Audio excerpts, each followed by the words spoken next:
Hello, everyone, and welcome to the Blitz portion of the FIDE 2024 World Team Championship. We've just had 3 days of rapid chess, and today we're going to have 1 day of Blitz chess, and at the end of today, we're going to have the World Team Blitz Champion crowned. I'm joined by Grandmasters Peter Leko and Evgeny Miroshnichenko. So what kind of excitement is in store for us today, guys?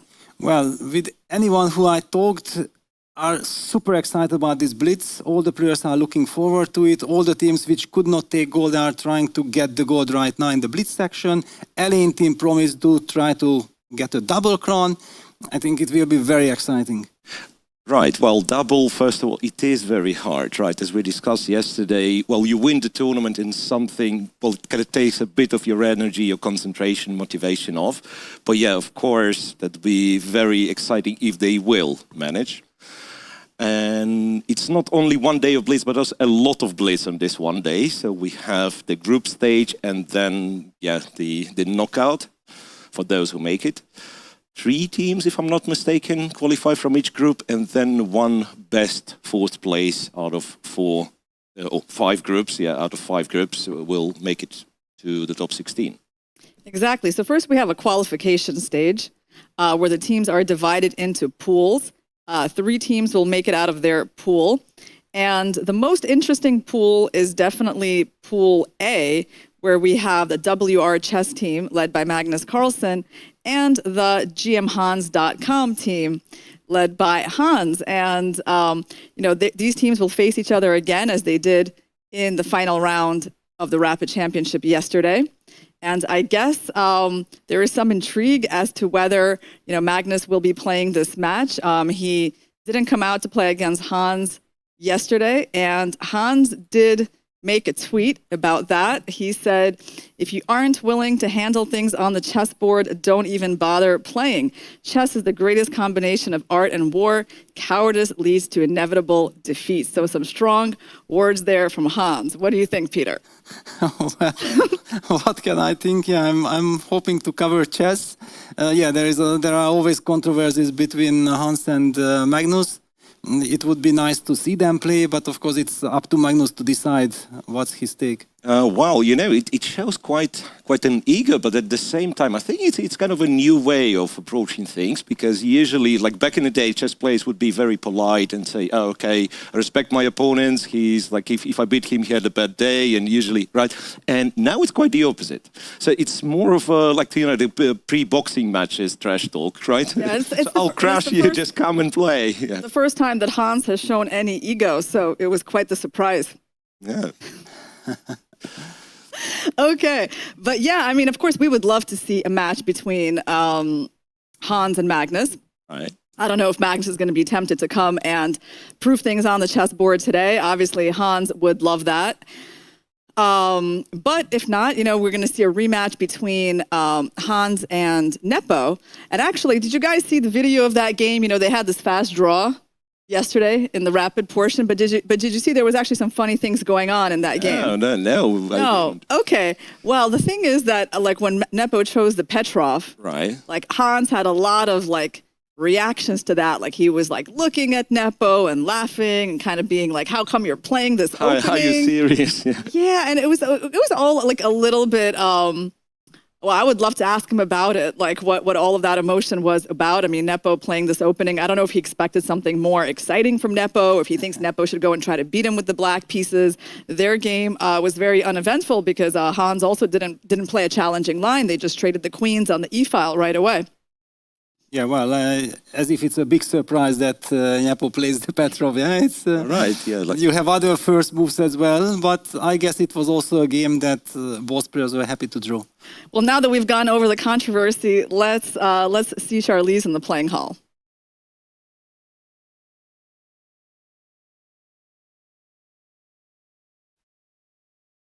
Live in the playing hall where the World Blitz Championship is about to start. Yesterday, the rapid finished with Elaine ACMG taking first place. Today, the players will play 7 rounds, and 16 of the teams will go through to a knockout stage of 4 rounds. Of course, winning the Rapid, there is a lot of pressure for ACMG to pull off another win, but I think all eyes will be on WR chess as well, because of course we expected them to do a lot better in the Rapid. Can they get a Blitz title? And let's also remember that this is the first ever World Team Blitz Championships. So stay tuned, it's going to be an exciting day and lots of chess. Back to the broadcast. All right. All right, the games have started. Maybe we can get a video on the playing hall and decide a match to focus on. So we have Dubov playing Yermekov. So in the first round, there's definitely stronger teams facing lower rated teams. And actually, Magnus is playing Tolagon. I remember this player. It's not such an easy match. And it's a, whoa. Oh, that is shocking. Look at those moves over there. G3, H5 by Magnus. Magnus played H5 on the first move, and then he just gave up the H pawn to start the opening with. Wow. Okay, I don't have the games yet. We unfortunately seems to have some technical issues, but anyway, we are focusing now on the game. What I see is Daniil Dubov versus Kairat Yermekov. Okay, and there is some. He's about to be checked on B4, I think. I think that's why Black has taken that knight on B1. Daniil has 2 minutes, 50 seconds. Okay, he's already ahead on the clock against. Okay. I understood that was some kind of a Trompovsky with bishop g5, bishop takes f6, e takes f6. Yeah, you called it. Suddenly White's king is on d1. Interesting that he took with the queen on b1 too. Oh, I guess he was afraid of queen a5 check and losing the a2 pawn. But on the other hand, okay, now his king will get to e2. He gets very harmonious development. In fact, this is a dream scenario for White. I mean, Black is pretty solid, no? I mean, overall. Oh, long run, f7 might be a target in this opposite colored. But like even a3, queen a2, putting the rook on c1, it's a very pleasant. Strangely, even with the bishop on c4, I'd say it somewhat resembles like Catalan pressure, a3, b4, and rook to c1, and so on. So should Black go for c5 here? Or can we get away with that move right away? No. Yes. Actually, we can. c5, a3 would be... Bishop a5. Yeah, but then this bishop, you can never move cd because of b4, then something. The bishop on c4. Whoa. Yeah, but I don't take yet. Look, the queen is getting deployed to f5. Exactly. And then, various like knight g5s become a thing, or even bishop f7. I don't know, like bishop f7, knight g5. Very scary for Black. Knight g5 is a cool threat. Yeah, so queen a5 would be my attempt to kind of... Can you? And then bishop takes f7, king f7, knight g5. Yeah, it looks... King e7, okay. It's he goes bishop e7. Oh, but what is bishop e7? Bishop f7? Okay, he can still go king f8 at the end after knight g5. But can you go knight g5 immediately? Well, b2 is hanging, but I guess king f3 in this case. But then there's maybe g6, g5, g6. Yeah, g6. Bishop F7, dramatic. king Yeah, G7. what a game, yeah? There's also knight e5. Wait a second. There's also knight e5. Well, he goes knight g5. And there we go. Okay, that seems to have stressed out his opponents a bit. Yes. Right. The unexpected has... Well, you're going to have to go g6, I guess. Bishop f7, king... Oh no, that's not a good move. Resigning. It's not the way you're going to get any points. Wow, but congratulations for Daniil Dubov. He starts with a bang, with a wonderful... Knight g5 is a pretty move. I wish we could bring that up on the board. But okay, we got Ding now on the screen. Let me see if I can find that game. Oh, he's playing Sindarov. They're playing the Royal Chess Team. So there's already so that's a big clash. Challenge. That's a clash. Ding has they both have the same amount of time, around a minute and a half. And it was a King's Indian. I kind of like Sindarov's position. But this is a very unfortunate pairing for Ding, yeah? To start the day immediately with a very big clash, when you are not yet used to the blitz, it's very tough. Black is preparing an outpost for the knight on d4. Oh, the knight's already in there. Yeah, the knight's on d4, the knight's on b4. It's a lot of outposts, right? And it will all be decided, like if you can force, say if you can force white to take on d4, you're in a great shape. If somehow you will have to take on b5, it's terrible. Yes. There will be a lot of tension on those squares. Yeah, it looks like the king side is the main area for play, right, for black. So he has to figure out how he's going to prepare the move f5. e7, knight takes, pawn takes, and bishop a3. And Pressuring the d6 pawn, trying to force the trade on b5, but that would be good. rook to c6, f4. f4, Oh, wow, f4 is an aggressive move. Also potentially weakening. f4.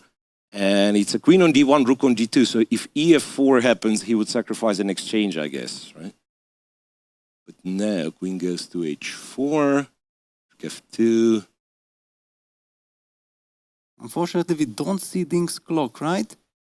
It's Ding. mirrored. Yeah, so Sindarov has like 36 seconds, and Ding, not clear how much he's got. d4. But probably more because he is more quiet. Exchange Sacrificing an sacrifice. exchange. Yeah, knight f3 perhaps. No, Ding goes after this. Bishop b2, trying to swap the bishops.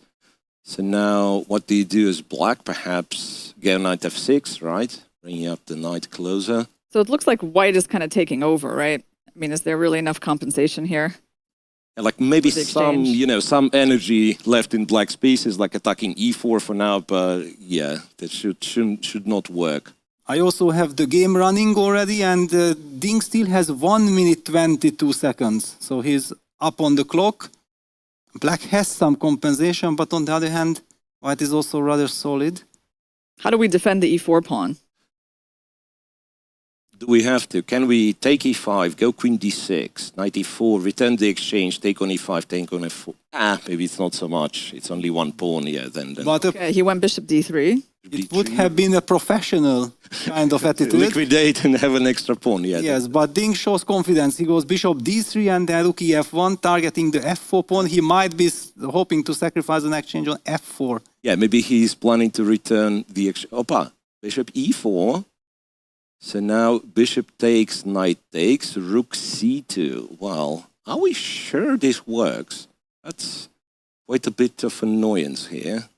And knight goes to g3. Wow, this is... And the pawns at g5, e4. Okay, black gets a bunch of pawns on the king side.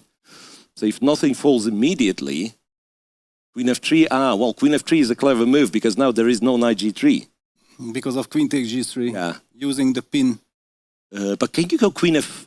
he went knight c5, which isn't a bad square, but still you would prefer the knight on... Okay, but it's blockading, yeah? Yep. Queen c6, B6. queen b6. If the pawn starts to march at one point, Yeah. Knight e4, so now with the tempo he brings this knight to g3, I guess? Attacking the rook on f1. Yeah, and then, yeah, e4, wow. The pawns are actually marching. He's trying to get a queen trade. Queen takes b3. Ooh, he blundered the attack Okay. on the c2 rook. Still okay in this position. Okay. I don't think Making so. some progress. Queen f4. but queen f4, Knight knight e2. e2 fork, And there is no tempo? No. no way to hit the e8 rook. Oh, wow, he's made a Nice comeback one. in this game. Right. And queen takes a4, defending the rook, and Black is better now. black is better, e2, and queen to c4, queen b4 he goes. Well, just liquidating to... Okay, but he's up 2 pawns, right? He's up 2 pawns and should be relatively easy. Wow. To convert. Yeah. Well, king g7. I thought, like, what you normally do here is you get queen to e5 to a1 and then march with the pawn. Then when the pawn's on a3, you go queen b2, so that's automatic, right? What's happening? Just needs to watch out for the check on the dark squares. Yeah, this is also good enough. This one's also super solid, protecting f7, and then you go here, and then, yeah, impressive. Nice comeback from Sindarov in this game, right? It was really wild with him being down the exchange. Okay, we got Hans playing, who is he playing against? Against Jingyao, I believe. Yes, he was involved in that critical game against Dubov in the Rapid Championship yesterday. Let's see if we can find that game. Yes, Hans is pressing. But it's not so easy. White has a bishop on g6. Wow, what? Draw agreed or somebody lost on time? What happened here? Oh, I think maybe Tin ran out of time. It looks like the clock Tin. is at 0 and Hans is at 5 seconds. Yes. All right, I see that the LA team has won all their games in the first match. That's good news for them. Let's see, how is Team India doing? Win, win, win, win. Also, I think winning all their games. Magnus's team, okay, Magnus won. And maybe we can take a look in more depth. For example, let's go to Magnus's game. Yes, I already have it up. Let's take a look. It was G3, H5. You called it out right away. You have seen it. Knight F3, H4. Wow. Okay, so Magnus is trying to have some fun. Knight takes H4, E5.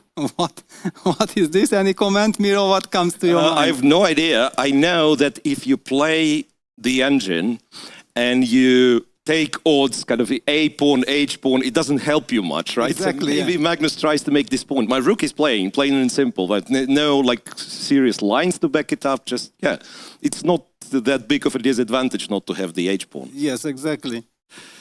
Yeah, so basically they are playing some kind of a Pierce defense with The absence of an H pawn. yeah, without the H pawn with reverse colors, and you never know what happens. Bishop G2, Bishop H3, there you have it. Immediately challenging White's bishop. Okay, Magnus just wants to have fun and to be stylish at the same time. Takes C4, Knight F6. Finally, it's a Sicilian, it's a dragon style position, right? There we go, H4, H5, sacrifice the pawn to open up the H file. Okay, a lot of fun. Bishop B4, Bishop D2 takes, long castles. Yeah, this is certainly full compensation. Clearly White has not committed short castle yet, but the king in the center does not feel safe either. So Queen B3, very natural move, trying to trade queens. And Magnus goes for the trade, okay? And goes Knight G4. All right, I'm not sure that exactly in this moment Magnus was so happy. He might have been kicking himself being so adventurous. How did his clear pawn up is actually technically lost. But then he gave up another pawn, but this was already, I think, good news. He gets countered along the E file with Rook E8. I don't believe that that White should have given up, but okay, G5, he's fine. But Magnus will go for the E2 pawn, I'm pretty sure. Yeah, exactly. Rook H5 takes. And then he gets Rook E2. Now he has perfect compensation. This is an isolated pawn, wonderful knight on D5. The pawn structure of White is horrible. So full compensation here, and of course if Magnus already gets stability and the initiative, then I guess there is no way back. And very quickly he kind of checkmated his opponent. Opponent ran out of time, but okay, this is already kind of checkmate. It's too early for me to find the checkmate, but yeah, probably he lost on time in the already losing position.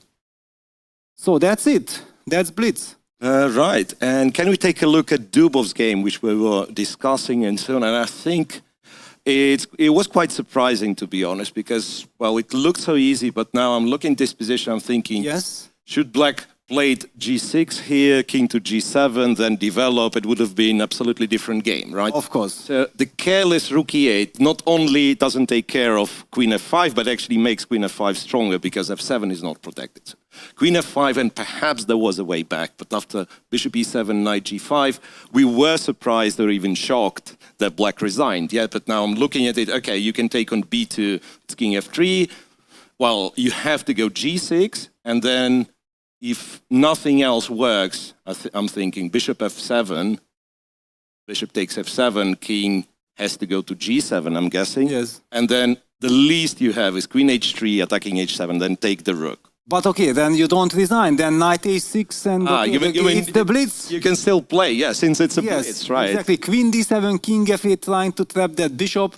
But I believe we have seen also on the camera that the Black player was completely shocked. He was so shocked about this Knight G5. Having missed Knight G5, yes. Anyway, so that's a 13 moves victory, which isn't very common even in the Blitz. Breaking Erdogmus record, that was 14 moves, no? Yes, yes. So the shortest game, okay, we do not count those like on a very low boards where someone blunders a piece and move 3, but the game which was played, that's the shortest one. Yes.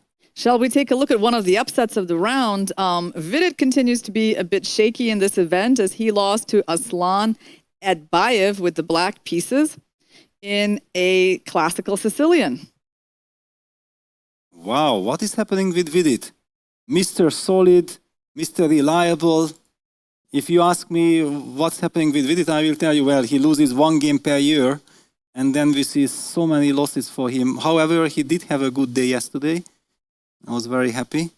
So we had a rouser Sicilian. Yeah, it's a rouser, but we don't have the game yet on our screen, so... Ah, right, let's get it brought up. Yeah, it's the typical way, going for the rouser Sicilian in order to try to play for a win. I think he had a good position, but somehow his opponent developed some initiative with a tricky move with the pawn. It's actually pretty cool. Ah, okay, now we have the board. So this is a classical rouser with bishop takes f6, g takes f6. Black has these double pawns, but he gets counterplay. So white plays knight c6, bishop takes c6, f5, the typical way of proceeding, queen b6. So white is trying to target the e6 pawn. That's the weakness in black's camp. So it's a big strategic battle. Black is trying to put the queen on e5 to protect the e6 pawn. So queen has some ideas to get to e5. White usually tries to target this e6 pawn with g3, bishop e6, but also has to watch out for some timely b5, b4 because the e4 pawn is vulnerable. So white plays bishop d3, protects, queen c5, king b1. Always a very important useful move, getting out of any kind of craziness on the dark squares. h5, rook hf1, bishop e7, knight e2. Very solid play. And here the point is that I believe that Vidit does not have enough experience in this type of positions, but if what I see happened, queen g5. Looks like a very natural move because in general, black wants to trade the queens in the rouser, in this variation of the rouser. But look what happens like after this natural move, because now white starts seizing the initiative with these attacking moves, knight d4 and then e5. And that must be like, that must be the move that Vidit underestimated, because suddenly white opens up the light squared bishop and the bishop's going to come to g6. Actually feels very unpleasant because you can't even take this pawn, Peter. Yes. At least it looks very dangerous to take it because then there's, oh, you know what's funny? Can we show that if you take the pawn, not only do you have bishop g6, but you can actually start with the fancy knight e6. Yeah, but also you can give bishop g6, king d8, and then knight c6 check, and then capture the bishop on e7. Yeah. There are too many problems for black, so yeah, Vidit opted for d5. Oh, I'm not sure. Maybe we are already starting the next round. We don't know the schedule yet. But yeah, this is already a bit scary for black. White is very active. The rook on g7. Yeah, what a horror game for Vidit to start the day. And white just invaded with all the pieces, and finally Vidit lost the piece. That's it. A big win for Edbayev. Very nice game.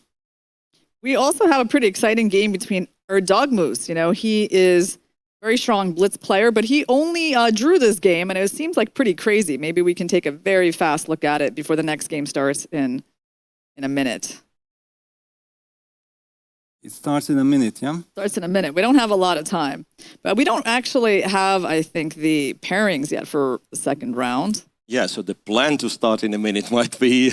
I'm not sure how it's going to start when the pairings aren't up, but maybe we can... Yeah, however, I'm already not getting the games from the previous round.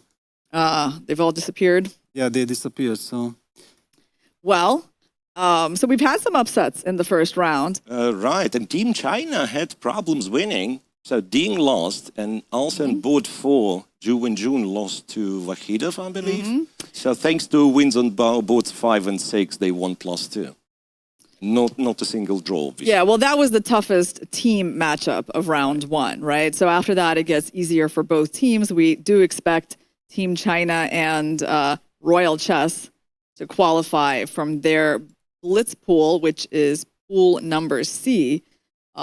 There is FIDE management board. We could see, you know, Nigel Short against Liren. That'll be pretty interesting. But yeah, the matches were quite convincing for the stronger teams. Yeah, I think we again need some technical help because the system crashed. There are just, I believe, way too many games. And in the first rounds, we certainly will have technical issues. The whole system, all the bunch of games. But look at this. We have the next pairings. And oh, this is who awesome. Yeah, who is sitting opposite to Magnus Carlsen? Who is his opponent? It's not the rookies team. It's like might be, where is this? Biter, is that his name, perhaps? Someone very young. I think we should be able to figure this out. There are some pairings now. So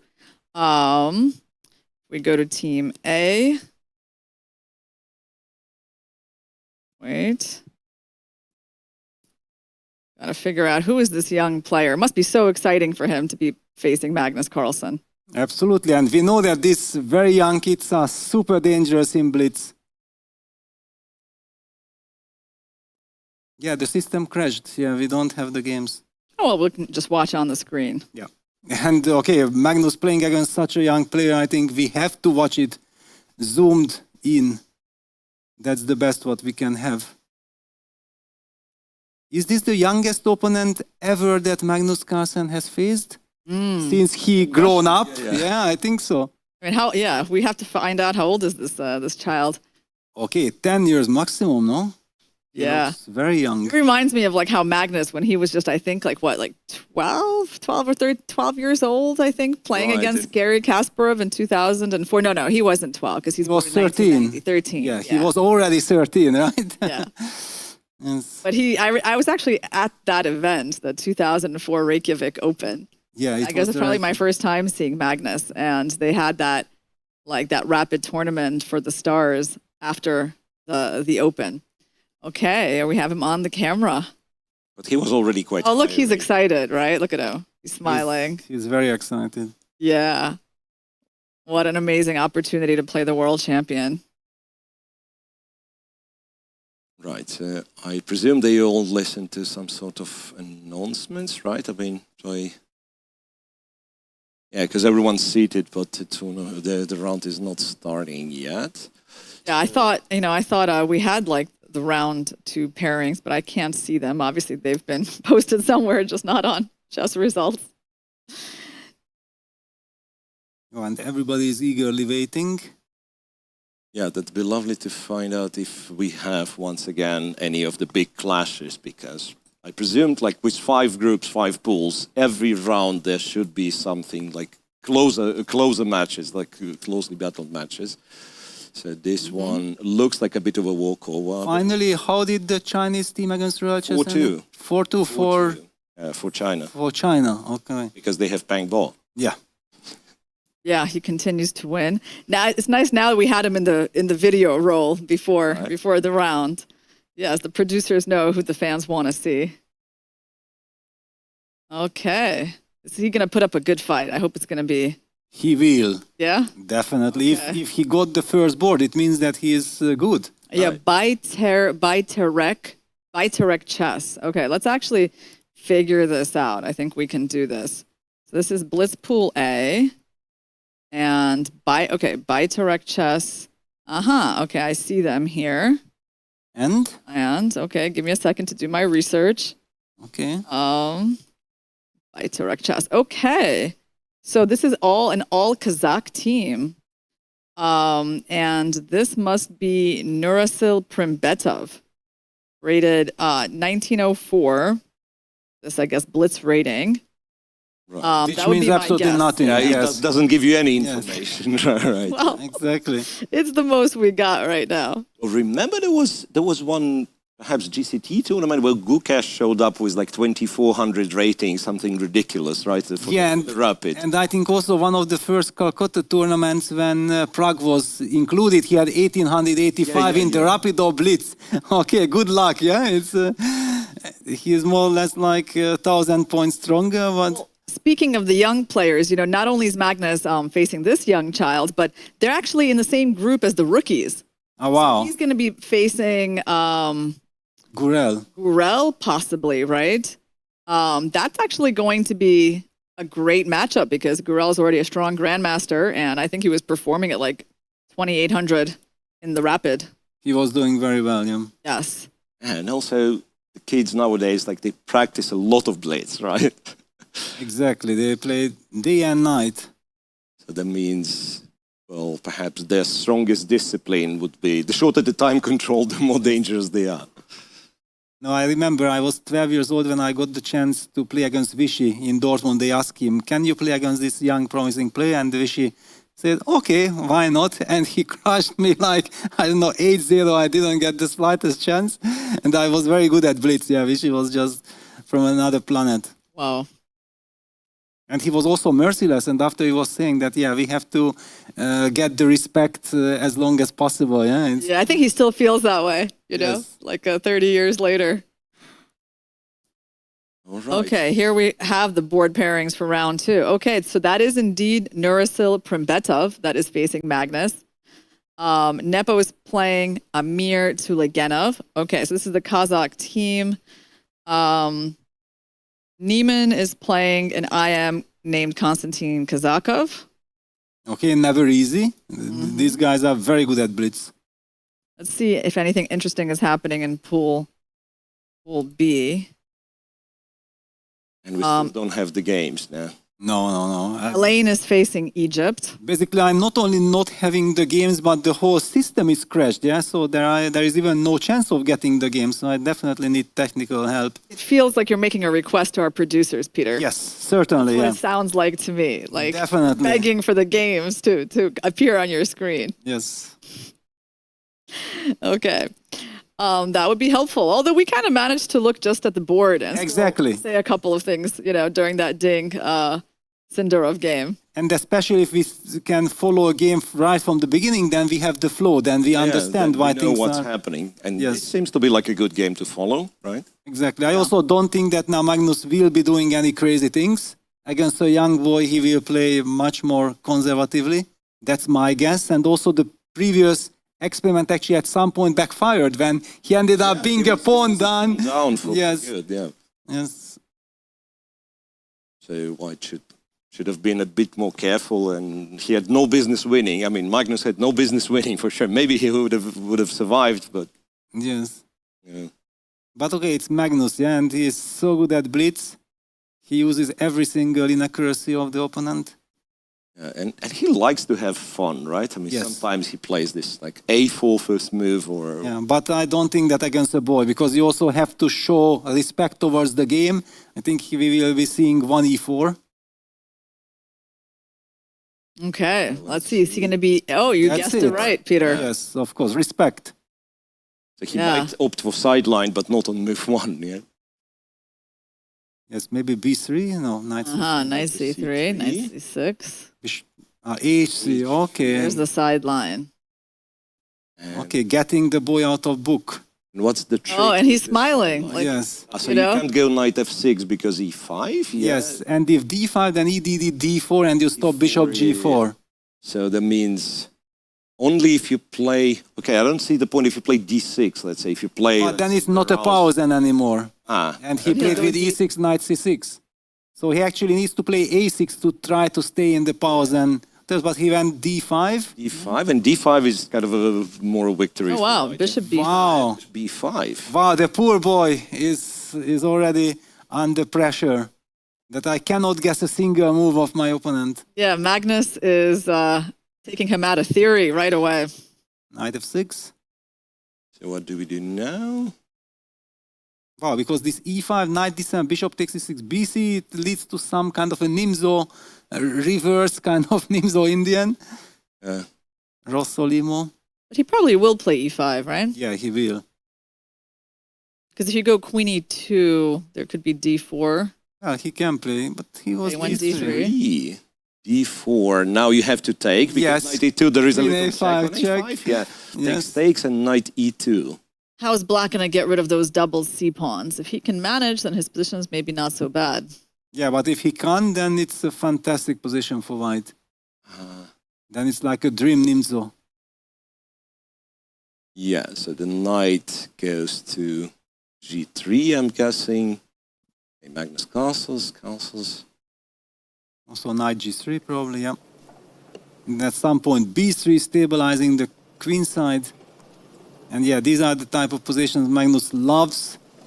And the boy is shaking his head. He's not happy. This isn't the Sicilian position that he was looking forward to. And this is like so clean. It's almost like Capablanca was playing. Exchange one bishop, spoil opponent's structure. You have all the good pieces, right? That's a b3, stopping any nonsense on the queen side, and then you prepare your f4, whatever. Yeah, it's so hard for black to find a plan, but this move knight d7 was also what I was thinking about, try to play e5, and Magnus stops it by playing e5 himself. Yeah, and rook e1 or queen e2, reinforcing the pawn. So he's killing the bishop on c8. That's like the whole Yes. point of white strategy. Rook d8, preparing what? Bishop f8, perhaps? Yeah, bishop knight f8, maybe somewhere c4. Yeah, he will have to sacrifice the pawn. And Magnus goes for the attack with knight h5. Knight h5, deploying the knight to h5, and it's annoying there. It's kind of hanging in the air, but also you never want to play g6. And while he does want to play g6, but the knight simply returns, and now Yes. bishop h6 is available, or if black goes bishop f8, then bishop g5. He will have a clear-cut attack on the king side. Black will have to play some c4. Now knight b6 will be met by b3. Oh no, Magnus already ignores. Doesn't play b3 because he doesn't have to, I guess. Yes. So now too many pieces on the queen side, on the king side, and yeah. Yeah, f6 square. He's going to try to get the knight to f6, right? Maybe even like f4, knight e4, knight f6. Yeah, queen g4, queen h4 is the checkmate in the making as well, because h5, knight h5, right? Or you can even play knight h5 now. Maybe you're threatening to go knight h5. Yeah. Just make it a little bit more flashy. Yeah, after knight e7, what did he do? Queen d2. d2, okay, he defended his knight. So then c4, okay. Probably wants to bring the queen to f4. Ah, this knight goes to e4. Knight d7, I guess, and then queen f4. It's too bad. Black is trying to trade off the double pawns, but it's a little late. Okay. Well, at least one of the knights has been forced back.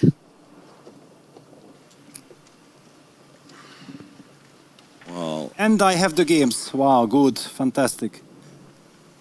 I'm so relieved. I was working hard here on my own to get things right, and it worked. Yeah, Magnus enjoying a clear advantage.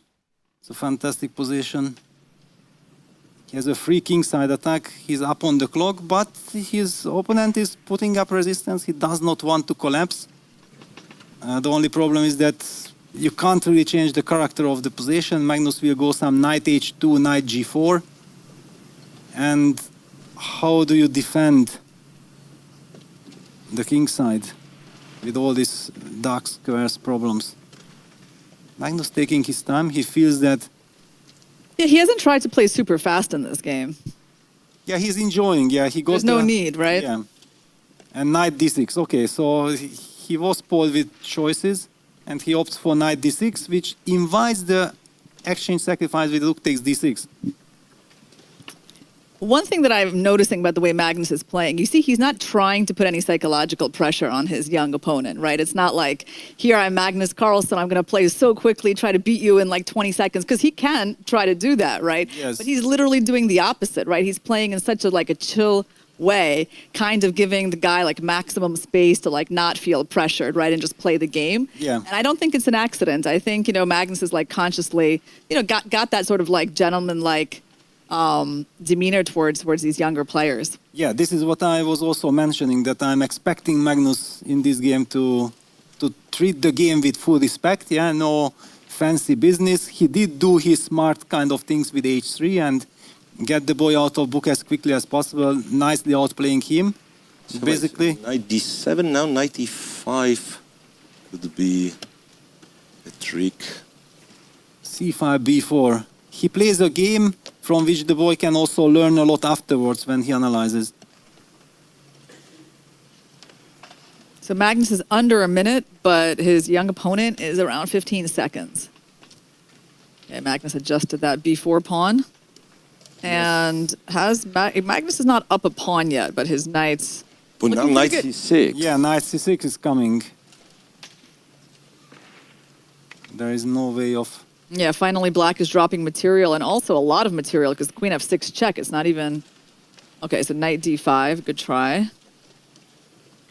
You had to make that intermediate move, otherwise the queen had nowhere to go. And queen takes h6 check. Wow, now Magnus goes for fancy business. Queen sacrifice, takes on e7, and then knight takes f7 check. And he will be up in exchange in the end. And like this, he takes on c8. Yep, that was a pretty fancy tactic that he was forced to find. He's been cutting it a little bit close, I would say. Yeah, now we can already zoom in because they are playing so fast that the computer cannot keep up. Yeah, he takes on c8, but finally will be pinned. And that's it. And white is up a knight. Oh. Yep. So, okay, there's not much play left. No. Magnus will play f4, just stable. No, he even goes knight e8. Collects. Knight e4. Knight e4 threatening yet another double attack. Rook c7. Picking up another pawn. Oh, trading pawns is good, but it's not enough of a strategy here. I think his opponent can resign. I think Yeah, it's he, all right. he should, yes. He really should. At this point, it's all right. You know. But he sees Magnus only has 15 seconds, yeah? He thinks it's like, you know, it's not that much time for an old guy like Magnus. Yes, but he gets the 2 extra seconds and... Yeah. Maybe there is also this factor that, you know, you're playing Magnus, you might as well play as long as Yeah, I you know, can. right? Stretch out this pleasure. Yeah. Well, I think it was, you know, it was a nice effort. It's a game that he's going to learn from. I mean, he did wind up with a bad piece on c8, a worse structure, and then Magnus exploited those weak squares in his positions, right? So it's very instructive. But look at his teammates. So watch, is he the last game going? That's so nice, right? And his teammates are obviously excited to watch that. Rook e8. Maybe Nepo, I think, is done. He just likes to sit at the board when he's finished. And watch out, because some stalemate ideas, yeah? But okay. Actually a stalemate, right? Magnus just pushes all the pawns. Rook c6, and then you can give a knight f7. Ah, no stalemate. Oh, Magnus is so funny. Getting all the extra seconds. Okay.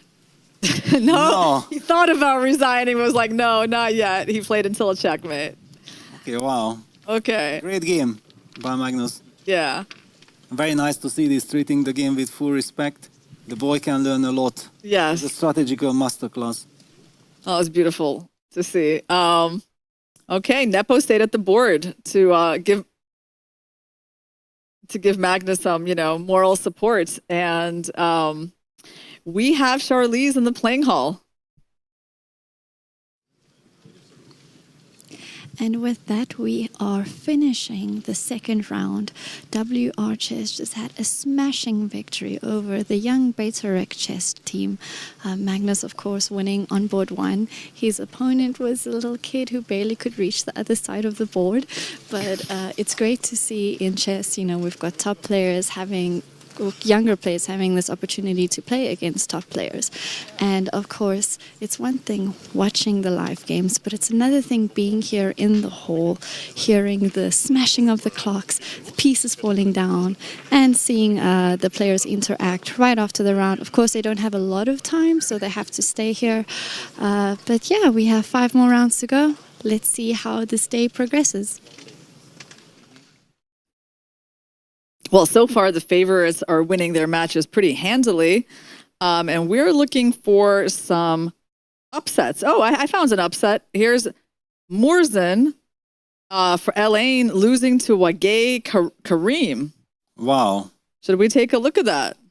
Let me How did he find this manage game. to lose? Did he lose on time? He was down a pawn. It looked like should have been a draw. Like it looked like it's just perpetual. So the only way I see him losing is if he lost on time. You think, or maybe the result is wrong, or? Or, yeah, it could be that the result is wrong and they put the kings in the wrong way.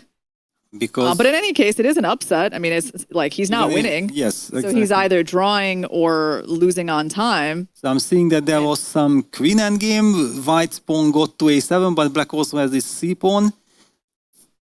Queen c7 definitely was trying to find the winning sequence of moves, but he was unable. King g6. Yeah, the king is very safe, hiding behind the pawns. Was he winning with queen f5 though?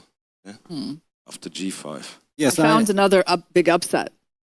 Sharshenbekov defeated Jordan Van Forest. Wow. That's a pretty big one. But hang on, queen takes f5, there was c2. Defending, yeah. Well, it's unpleasant, but yeah, maybe it's holding for black. But in any case, probably poor Mursin went crazy that he cannot find the win, invested way too much time, and then we don't know exactly what he ended up in the same endgame without the f5 pawn, with the f5 pawn on the board. It was a different story. Now it's perpetual, but on the other hand, probably queen e8 check, you kind of, I cannot imagine that you can lose on time. All right, we're gonna wait for confirmation how this game really ended. And because what we are talking about is a direct perpetual check. There is no way out. So with 2 seconds increment, very unlikely that white loses on the clock. So which one was the other? Jordan Van Forest losing with the black pieces. No, don't do this, Jordan. This is crazy. Jordan couldn't really find his rhythm yet. And his game was, at some point, we can maybe just look at the end game. Like, let's take a look around move 44, because it's like, that's where things started. It's not so clear what was going on in that end game. White had a rook for 2 pieces. It looks like it should be good for Jordan, right, at this point. Yeah, but now Depends on whether this pawn is getting to queen. So white played d6. Yes. And then just d7. Okay, so actually one of those pieces disappeared really fast. Yes, that's the that problem. was the problem. And the king is taking care of the e-pawn. Yeah, that's it. It's game over. Wow. Yeah? But actually, it looked like he was, like, white had been winning even, like, quite clearly before all of this happened. So actually, if you look at like the few moves that happened before this end game, white actually chose to give up the bishop on e3. Just look at that. That was actually pretty tricky. So hang on. What is the count here? He is up in exchange. Yeah, white is up in exchange here. So yeah, you're absolutely right. That how did we get into this craziness? Yeah. Black made a lot of progress, but then white made this really kind of funny decision to just give up the bishop that he didn't have to give up. Wow, so this is what happened. Okay. The queen, I think, came to f2. And now watch this. Look at this move. Queen f7. That's pretty cool. Wow, that's, well, if it was intentional, then fantastic. Yeah, queen f7. Black is forced to capture because otherwise, does he get checkmated, by the way? Probably. Okay, You want to check it? Can he go for craziness? E3. Queen g8. Queen g8, check, king g6. g6. Wow. We can see a perpetual, but not a checkmate. Yes, well, just to cause some more dramas, because queen d1 check, of course, you always have rook f1, so it's not like I'm setting any direct perpetual check, yeah, but... You're threatening the bishop on e3. Huh. I was on the same flights with Jordan from Istanbul, and he told me that he's coming from all the way from Canada, and maybe the whole jet lag and everything is playing with him, because we haven't seen the Jordan we know in this tournament. Wow. But I mean, this is Emir Sharshenbekov. Like, what team was that even? Where was he playing? Or what team? Let's figure this out. Which pool this is? Oh wait, Chessy. I think I just had Chessy. Chessy is pool D, and they're playing Kyrgyzstan. Yeah. Okay. This Kyrgyzstan, Uzbekistan, Kazakhstan guys, boys. These are very dangerous players in Blitz. We have also witnessed this in the World Blitz Championship. Things were completely out of control. Yeah, these kids are blitzing day and night. They are fanatic, and if you lose the control, Magnus was very professional, making sure that his opponent will never get a chance, because yeah, they. By the way, Tabatabai lost. That's another upset. Wow. He lost with the black pieces to Anton Isaev. And Anton Isayev is representing the team called Storm of Dragons. Wow. I assume it's like a Kazakh team. Yeah. I guess so. From the name. Hmm. But also the names of all these teams show a lot of confidence. Yeah, like future GMs, Dragons. They are really full-fledged fighters. Yeah. Well, the top teams don't really have names like that. There's like WR Chess. Yes. There's Elaine. There's Chessy. There's MGD1. Did you notice there's something they got in common? Like a lot of it are sort of like the club they're representing or the sponsor of the team. Yes, very professional. So it's not like, or your gmhans.com. There's not too much like creativity going into the names of the top teams here. But the other teams, yeah, they got a bit more flexibility. Yeah, but it was very funny. At breakfast, I went to the captain of the Elaine team, congratulating him for the fantastic result. And he was already saying, yeah, but it's not enough. Today is the Blitz, yeah, and I felt like, wow, okay, this is great attitude, yeah, that it's never enough. Then Artyomov appeared also at breakfast, and he was also in excellent mood. So the guys are motivated, right? They are motivated, And yes. remember we were talking about Dubov, that he will start winning at some point. So he won a crucial, a very clutch game yesterday, and now he's on 2 out of 2. And I've found a little fragment of his game against Sadek Sami. And that's a young Egyptian player, right? So it's not that when Dubov was favorite, of course, but it's not an easy walk. And I presume it was a King's Indian, something very sharp, and Daniil went with D3. It's a nice, nice sacrifice for an initiative. Queen takes, and then you would think, okay, white needs a couple of moves to stabilize, and he'd be great. Bishop to A6, Knight C4, and then D5. So played with a lot of energy. I don't know. To me, it gives some sort of Garry Kasparov vibe, to be honest. So, like, you almost B3, okay, but yeah, A4. B3, A4, exactly. B3, A4, and white goes D6, also makes it sharp. D6, A, B3, D7, Bishop C4. Wow, what a game. Queen takes, Queen B1, captures on F1 and goes B2. And then with the pawn on B2, we finally realize, okay, black is probably winning, and he's surely winning after rook E1, queen takes E1 check. So Wow. it was a nice game. Yeah, very nice game. Yeah, the King's Indian is the best opening. Well, if it works like this, then yes, certainly. And I feel, yeah, then Daniil Dubov is relieved after his yesterday's last round win, plus the team winning.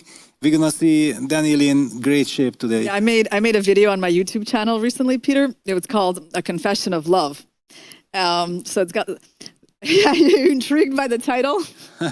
Yeah. But it's a video about the King's Indian, because I just kind of fell in love with this opening.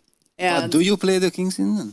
It's are not you your shocked? style. Well, here's the thing. First, I've been playing it in Blitz recently. I mean, I have played the King's Indian in a few important games in my life. And I just, I've been studying it recently, and I'm so inspired. So actually, when I see that game by Dubov, that's exactly why I made my video. It's what inspires me about the King's Indian, is that you get a chance to play like that. So yeah.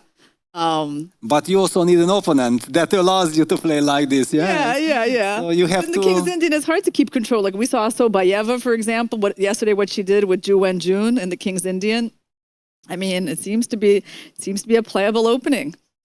I hope we see a lot more King's Indians here. And do we know when the next round starts? Should I try to upload the system already? Relatively soon. Oh, well, we have pairings for round 3, so let's take a look. Okay. Magnus is going to be challenged by Shonazarov Orash from Chess Empire. Wow. Okay, so they're building their empire Yes. against WR Chess. Tologan is going to be playing Niemann. The rookies, are playing against Storm of Dragons. Yeah, I'm waiting for the rookies versus WR chess. WR, yeah, we do want to see that one. Okay, let's see for Blitz Pool B. Let's watch this one. Dubov versus Erigaisi. Wow, of Yes, course. we found the game that we want to watch. This is a big match. Mostly in these groups, there's like 2 top teams, not really more, right? So, but their match is the one that we don't want to miss. So, Yeah. And for Pool B, it is between Elaine and Team MGD1. They had a very close match yesterday that I think Elaine still managed to win with a minimal score. And Dubov getting white now against Erigaisi in a rematch. He lost yesterday with the black pieces in the Grunfeld. So I think he's going to want to get some revenge. Right, so that's a big one. And we have shown what GMHans.com facing. Whom do they play? They play against the Oh, he's playing Empire. Tolagan. Like I think it's the guy that played Magnus already earlier on in round one. Okay, but yeah, definitely the big matchup. So what do you guys think? Is he going to get revenge? Well, it'll be hard for him. I mean, he's Erigaisi is strong. Yeah. All right, but let's make some predictions. For the Blitz game of For this game. 700. Yeah. How can you possibly make a prediction? No, okay, Erigaisi against Dubov, okay. It's, I go with the draw. All right, I'll go with white wins. They are both strong. You can go with Well, black wins. I have to go with black There you wins, go. right? All right, that sounds pretty good. I think we distributed our predictions pretty well. I checked Arjun's performance. He was also one of the players who made a 28 plus performance in the Rapid, yes. Yes. Well, I mean, all of those board pairings are fascinating. We got Shogdzhiev versus Dronavali on the women's board. And Maksudlu, you know, they moved him down to board 4. This is interesting, actually. We haven't really talked about that. We haven't Is noticed this possible? that change. Yes, you know. It's a different tournament, It's a right? They different have the same tournament. team, but board composition, I guess. Oh, you yeah. can shuffle This is them. very interesting. They have Artemyev and Andreikin now higher than Maksudlu. So this is a strategic choice. We had Wei Yi on the screen there Against Bologan, yes, that's also a big one. Actually, Bologan won almost like the last 6 games, so he got into shape. Okay, so Daniil is not in his uniform today. He decided wasn't helping him play well, I guess. The other team, the rest of the team is dressed like before.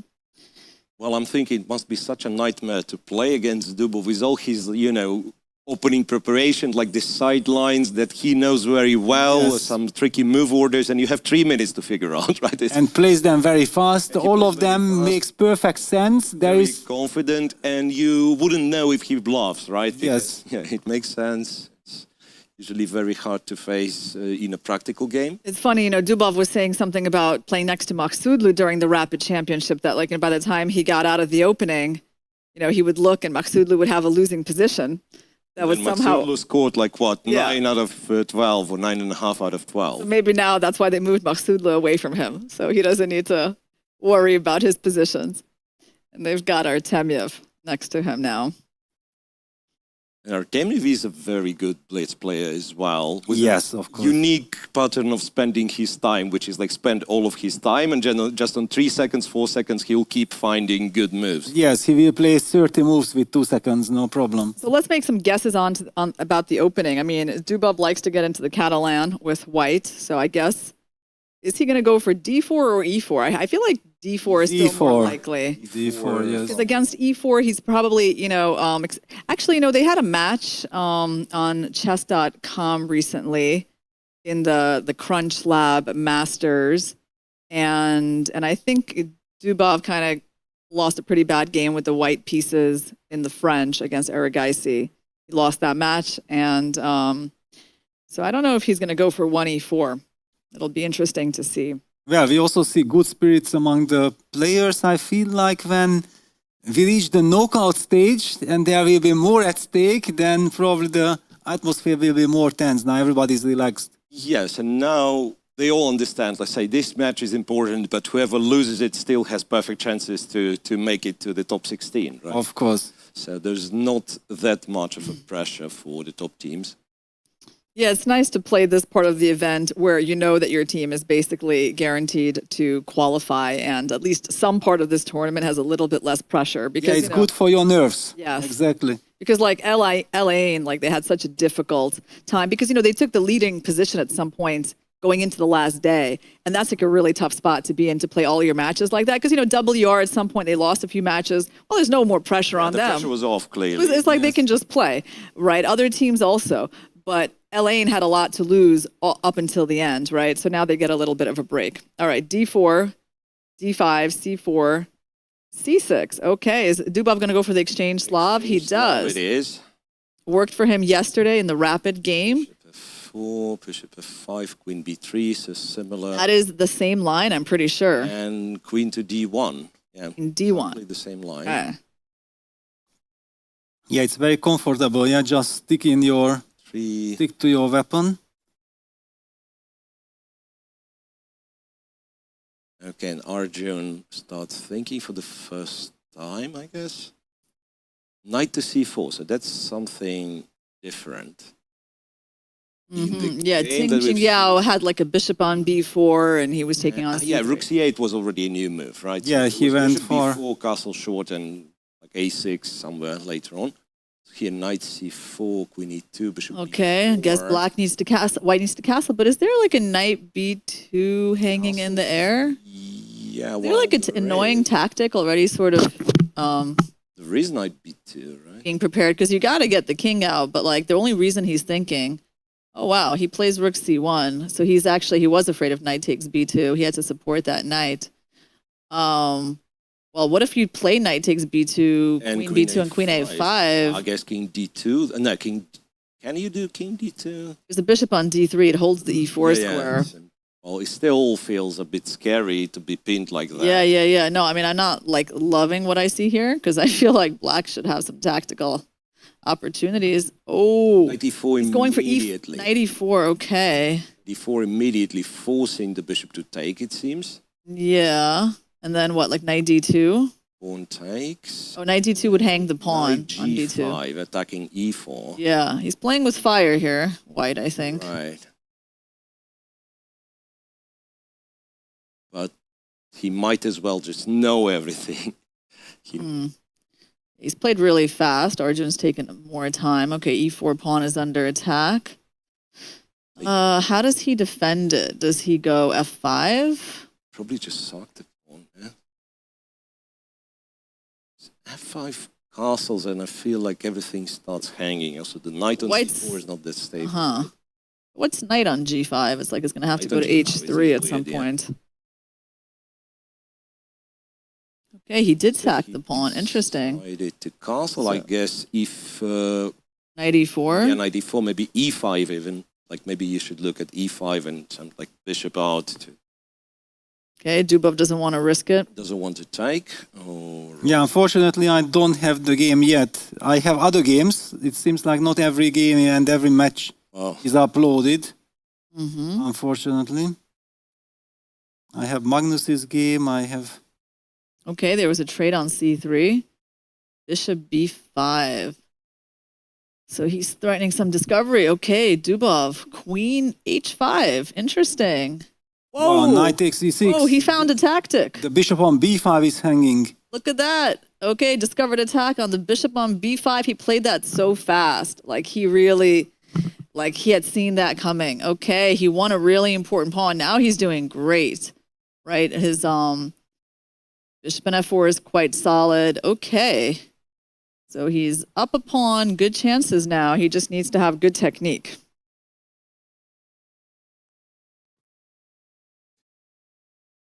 Okay, now they're in the end game. Actually, just as an info, Magnus is suffering. Magnus in some Magnus' trouble. king is on F6. Yes, Right? exactly. Wow. That's... All right, well, we'll go to that game if we have a chance, but... Yeah, right now we are with Daniil Dubov. He won a pawn. He's trying to go B3. Yeah, he goes for B3, knight A5. Bishop C7.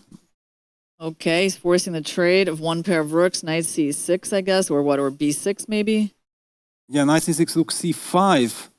And it will be very tough to Like defend. it's basically a technical job, right, for white now. Yeah, but on the other hand, there are still some chances. Yeah, rook C8, kicking the bishop away, then with rook And rook D8. D8. Yeah, if you can protect, then king runs to E6, protecting the D5 Yeah. pawn. And yes, you are pawn up. You will start breaking with F3, I'm guessing, at the right moment. It should be technically winning, but okay, it's a blitz game.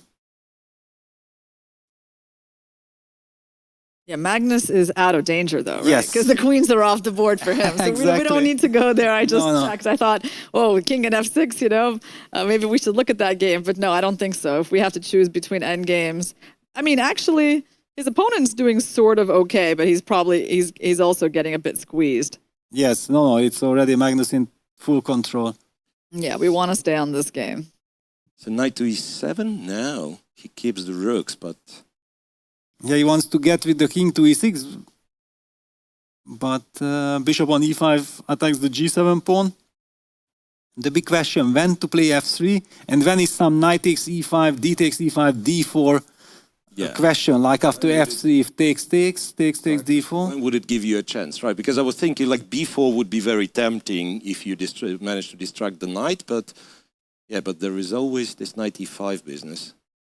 Yeah, but luckily for him there was rook c7 probably at the end, which they did not like. Yeah, king f2, rook d7. d7, defending the 7th rank. So maybe king e2, king d3, move the bishop back, eventually try to play for e4.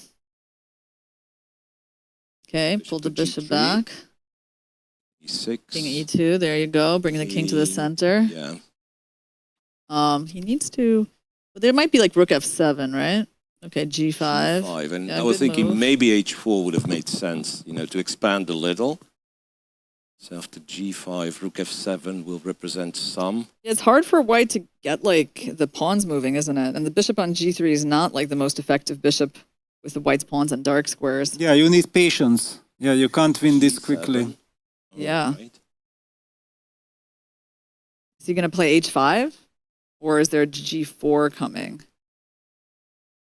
It's a big decision for white. He's got 30 seconds now. Yeah, not so much time. You want the pawn on h5, right? It's only a question of whether g4 is a problem. Maybe it's not. h5. Okay, yeah. he went h5. g4. Maybe you just return the rook back, because the rook, as much as it was lovely on c5, now maybe there Yeah. are like better files. And also when you push g4, then suddenly bishop f4 is a lovely square, yeah. Yeah. He played a3. I don't know if I really get that move. What's that about? He wants a3, b4, b5, maybe opening more files. Yeah. So, Yes, maybe. because the bishop on g3 controls the b8 square. I'm just afraid, but now, like, if the rook moves, then there's knight a5, right? So you weakens the b3 pawn. Okay, but now the pawn's on b4, so that's okay. So can he go b5? Yes, with the pawn on h6, I think he can, right? b5 and allow, let's say, rook trade. Rook trade. King f2, trying to go with king to g4. Oh. Very professional. Okay, king g2. What's he thinking about? He's got 10 seconds. Yeah, strange. It G2, was looked there like if you go... No, he goes Yeah. back. Goes the other direction. Okay. Back, rook 8. Yeah, he's lower on time. He needs to 8 be is careful. clever. Okay, he might. Do you think he might just want to repeat? I mean, he doesn't have a Yeah. lot of time. He's a pawn up, right? Okay, nope. G2. King g2.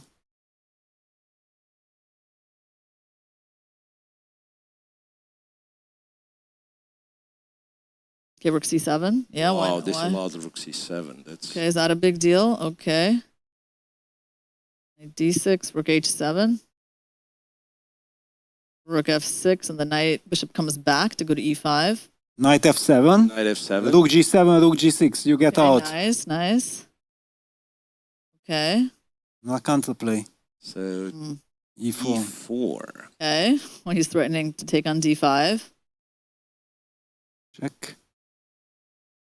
And taking d5, you D5, lose a huh. lot of flexibility, right? Okay, wow. f4, bishop h4. That's doable, Nice, nice. So playing for the right? initiative. Playing for dynamics, yeah. Let's go.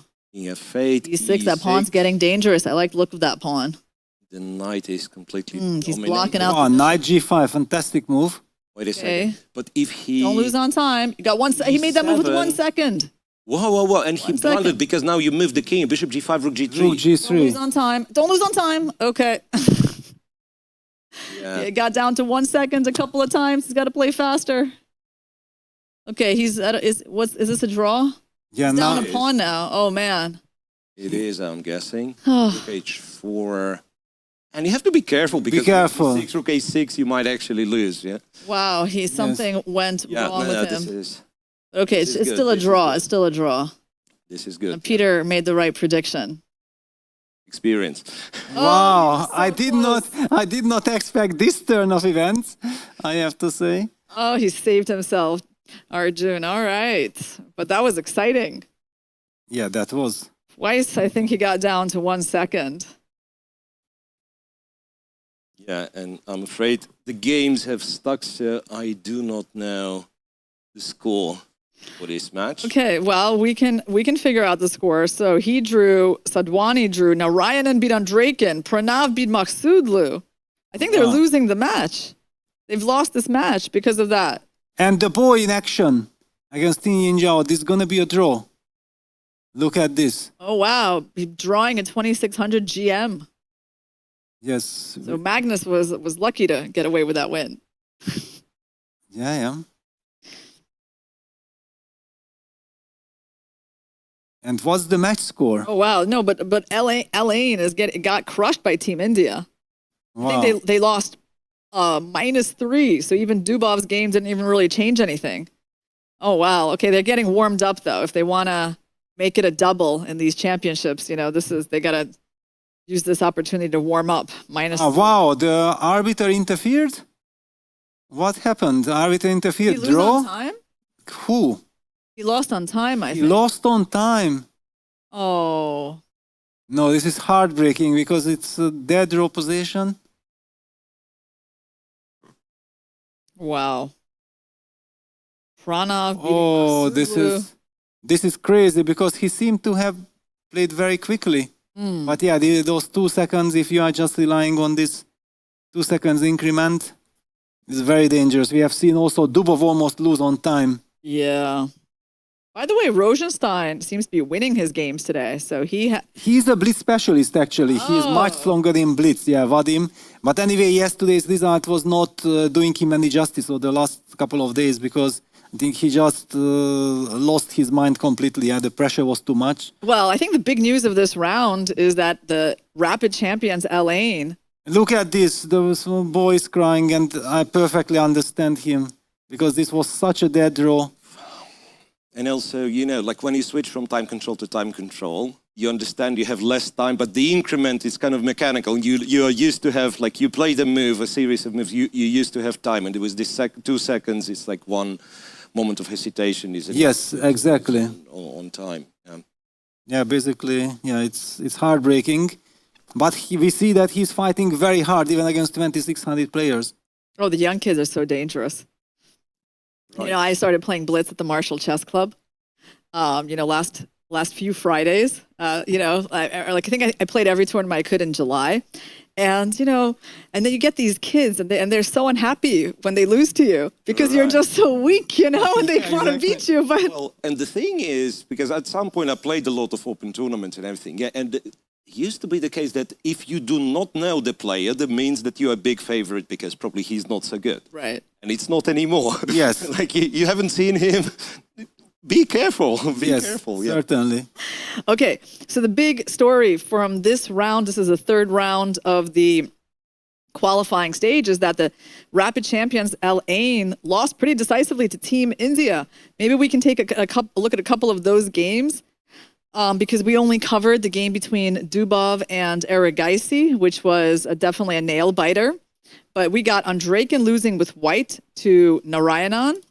Let's see where we can. So maybe start with like a move 22 or something, Peter. Okay. You know, where we got some sort of, they're out of the opening and, you know, it still seems like a balanced position. Yes, balanced. It looks like white should be slightly better with the knight on d5 with the backward pawn on d6, but let's not forget that this is Blitz. So White plays f4. That's a very committal move, yeah? Okay, but black is also trying to go for attack with f5, f4 to compensate for the positional damages in the position. So yeah, white blocks the attack with f4, but this also weakens white's structure. Yeah, I don't know about that because, you know, if even if black played f4, we can still play queen e4 and we're very solid. I wonder if maybe he should just play like rook fd1. Yeah, but I think this is also kind of absolutely logical and it's Andreikin's style. Yeah, he wants to keep everything under control. e3, stabilizing knight f6, knight takes f6, queen takes f6, rook fd1, all right, rook e6, yeah, just in time to protect the weakness with rook e6 and then probably set up a doubling on the e5 with rook f7.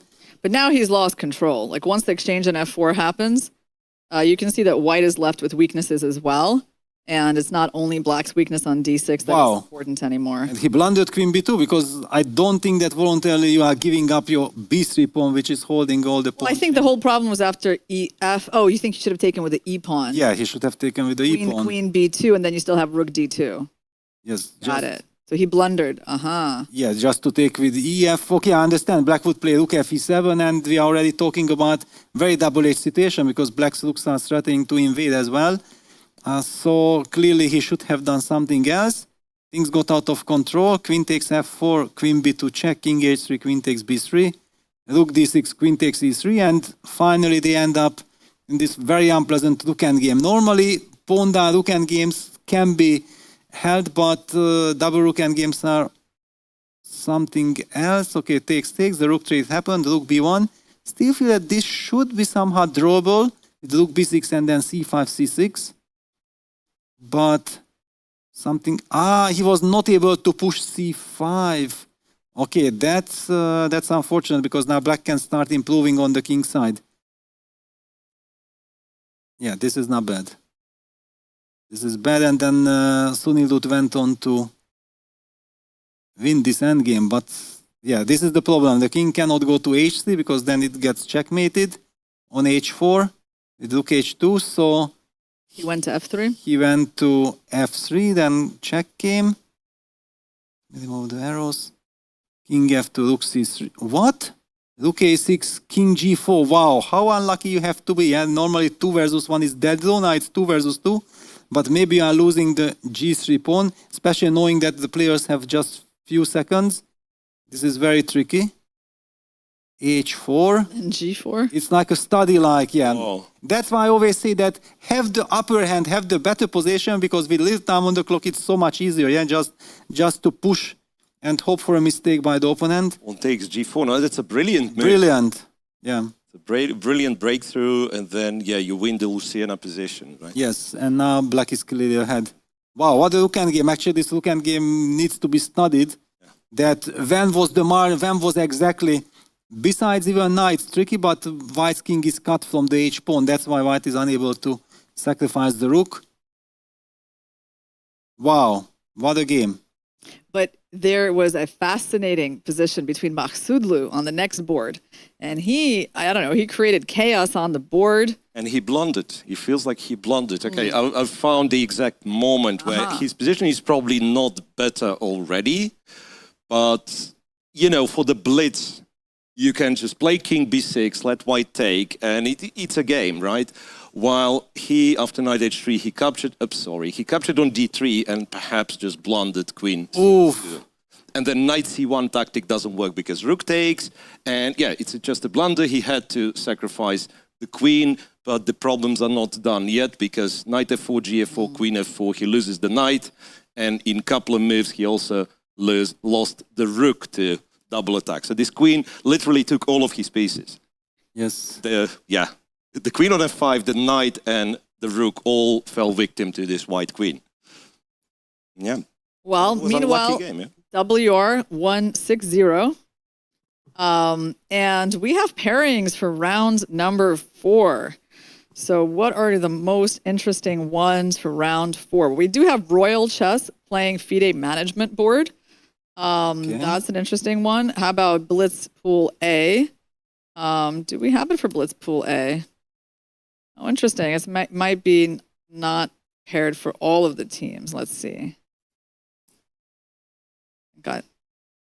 Well, I can reveal a small secret, yeah? The MGD1 team, which is here right next door, always gathering together, they promise to deliver in the Blitz. Oh, yeah? Yeah, they are really, they were disappointed yesterday that they were unable to fight for the top spots at the end in the last 2 rounds, and they want to make it up. Well, they just handed Elaine their first match loss of this whole event. Yes. Right? So that was kind of a special thing that just occurred. But okay, we see Magnus sitting down. Who is he going to be playing in this round? Well, Nepo and Magnus seems to be enjoying themselves very much. They are always in good mood. As long as they win, I don't think the mood will change, yeah? Yeah, one of the things that has come out from this tournament is like the way they watch each other's games. I think I saw a video where it's like, Magnus watching Nepo's games pretty normal, right? Right. But every time Nepo looks at Magnus's positions, that's where the eyes start bulging, and there's plenty of shots of that. Well, actually, it's funny that we remember Magnus's performance in the Rapid from this shocking defeat against Rapport.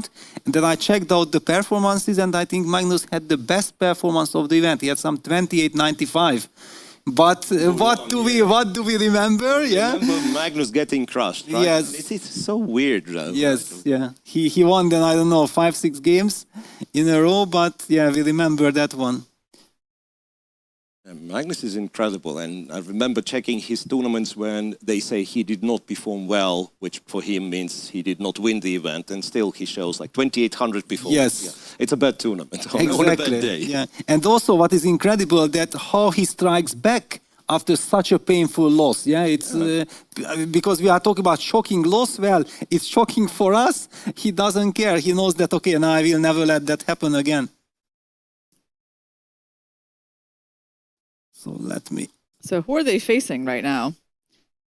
It's also not a team that we immediately recognize. How is Chessie doing, by the way? And which pool, which group? Right. I think Chessie is in pool maybe D. Let's check it out. I think Chessie is doing they're well. in pool D. And, they actually have won 2 matches with just a 3.5 score. Ah, there you have it. Storm of Dragons is the opponent's name of Okay, the WR thank you for showing us. All right. They won 3.5, right? They won 2 matches by 3.5. That's, Wow. That's very good. That's cutting it really close. Not easy. They don't have tons of match points. In fact, the world champions higher school have more match points. But they have, they did play Ashdod Chess Club. Okay, so that was enough. So that's where that's the toughest competitor in Group D for With them. Nihal Sarin on first board, who is an incredible blitz specialist. Okay, now we can tell you. By the way, in that group, we got Sarana playing Stichev, the world champions higher school. So they're actually playing the team that they're competing with. The standings right now. But let's go to Pool A and figure out who Magnus is playing. Magnus is playing Konstantin Kazakov, an international master. So this is, I think, the Kazakh team, one of the Kazakh teams in the event. We also got Niemann playing Gurel. Well, the rookies. I do think that would be an awesome match. That would be fantastic. I mean, I don't think this one is the most competitive, the Storm of Dragons versus WR. So I personally would prefer watching GM Hans versus the rookies. Yes, absolutely. But the question is, can we have the camera? Because I'm not sure we're going to have the game immediately. Yeah, if it's possible to our producers to bring up GM Hans and rookies team, because we actually haven't really seen the rookies on the video. There they are. Okay, let's watch this match.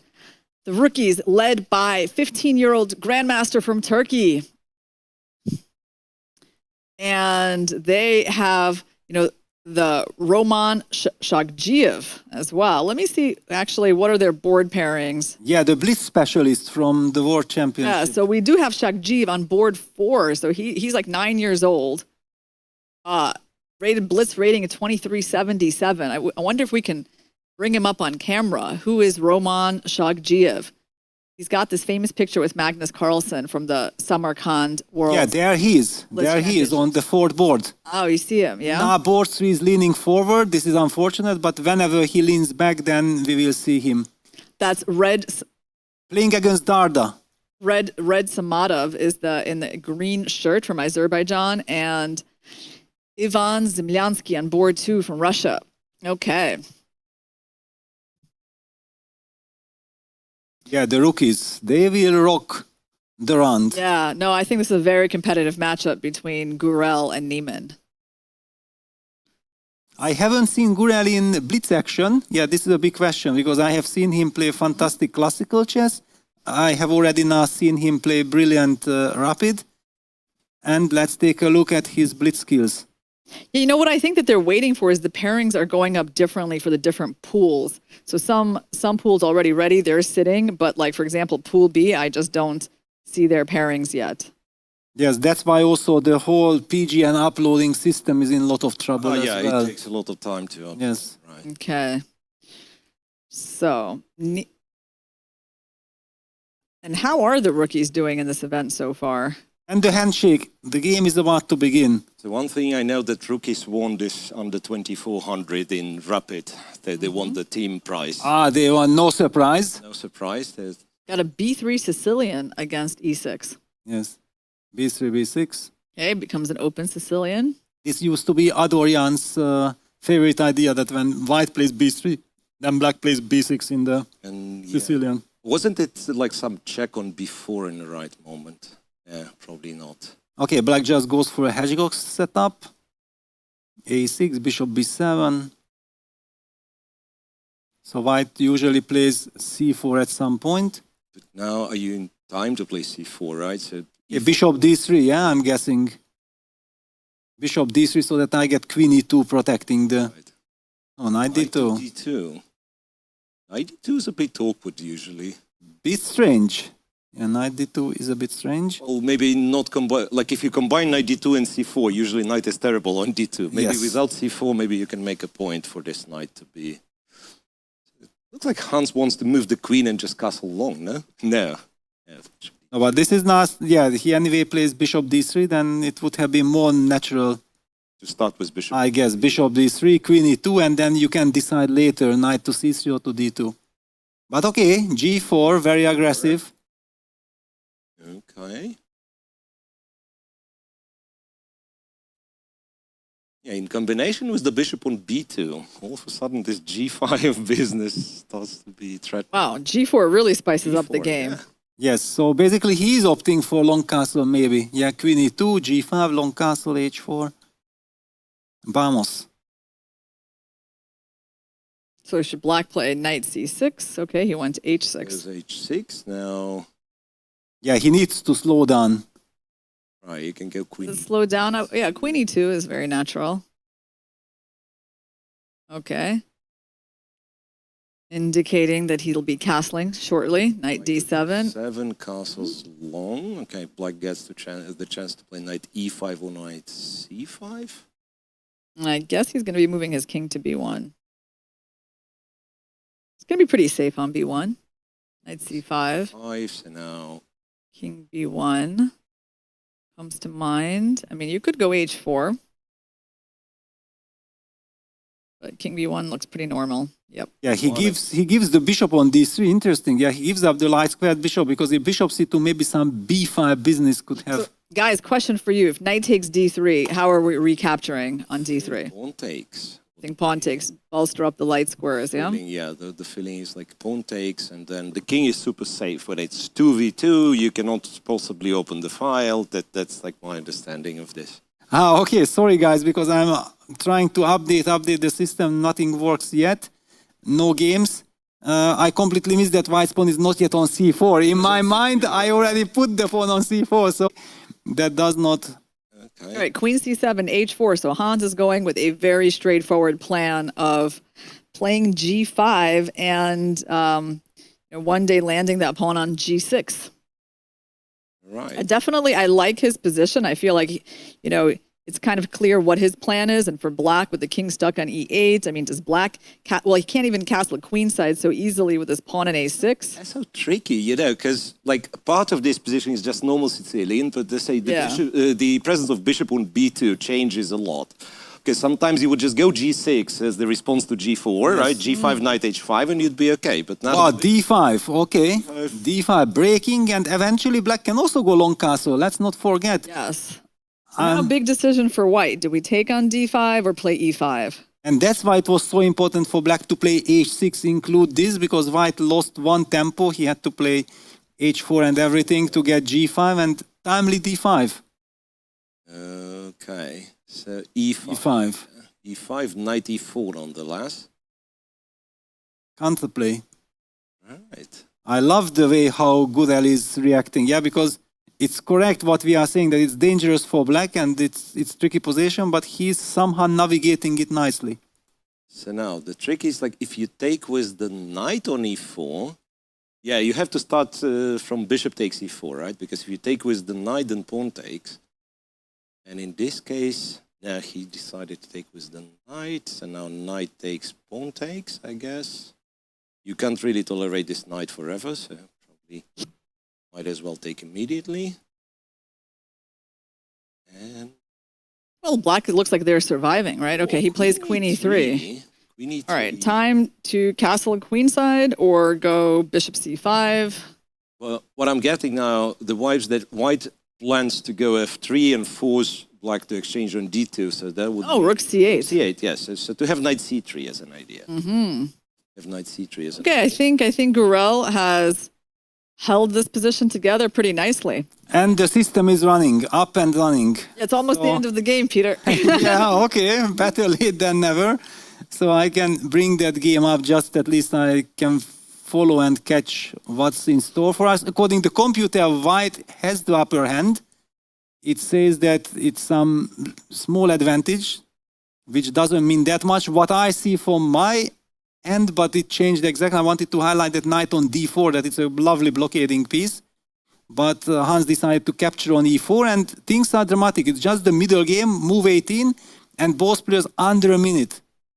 Yeah, in fact, it looks like Niemann is around like 30 seconds. Yes, this I also noticed that, for example, old schools like myself, we want to play quickly. Yeah, we are horrified when we have so little time in the middle game of the position. These youngsters, they somehow rely on their skills that, okay, if I have 2 seconds extra, I don't mind. Well, the game is spicing up. Niemann has just brought his rook to the 8th rank. He sacrificed a pawn. He's hoping for some bishop a3 ideas. However, black will also dare be able to sacrifice the exchange with rook c5, But it kind of looks like it's all okay for black, right? Like black should have defensive resources here. He pulled back the queen away from all the discoveries and stopping bishop a3. queen d6, right? Yeah, a4. So what is Hans' plan here? A4 seems like a very general type of move. Well, just to create luft and indicate that probably he doesn't have big ideas himself, but what is black King doing? d7, amazing move, moving the king into the center. He wants to go to c7 and b8. That's how he's going to solve the king castle, problems. yeah? Yes. So Hans goes g6, breaking up the structure, and now black has 2 sets of doubled pawns on the g file. 8 seconds versus 18. Crazy. In this position, you need a week to navigate. Right. Well, is that king going to make it to b8? That's the big question. Okay, no, it went back to e8. Back to e8 because now you have king f7 in some positions, right? So sharp, so sharp. Wow, bishop A3, what's sacrificed by Niemann. What's the point? He wants to get the g6 pawn. Yeah, queen f6. f6 is a very strong... But takes, rook h8. The game is on, king f7. f7, and it's black is on top. With 1 second, no, actually, he lost on time. I think Hans lost on time. But the position anyway looks bad. Nice play by Ediz, though. If you look at this game, Incredible. nice. Incredible play. Yeah, bishop takes f8. It's also one of those moves that you can't play quickly. Long move. It's a horrible move. We got to Wei play. Yi on the screen. Team China. Let's see. He's playing Utegaliyev Azamat. And Wei Yi looks to be doing pretty good with his knight on c3 on the outpost. Yeah, he's pressing this endgame with a white pawn White has stuck on a2. a2, yeah, it's the real target. Okay, he's got more time. His opponent's got around 5 seconds. How do you win is another question because b4 pawn is also weak, so he's going back and forth. But I think he will be able to make some progress. He should. But now he's pawn. Okay, there is a pawn on g6 as well. Yeah, pawn g6 f5. But how to break through? Now, opponent is bringing his rook, knight c3 back, targeting that a2 pawn. Rook is circling back on the first rank, defending a2. Okay, he's under 10 seconds.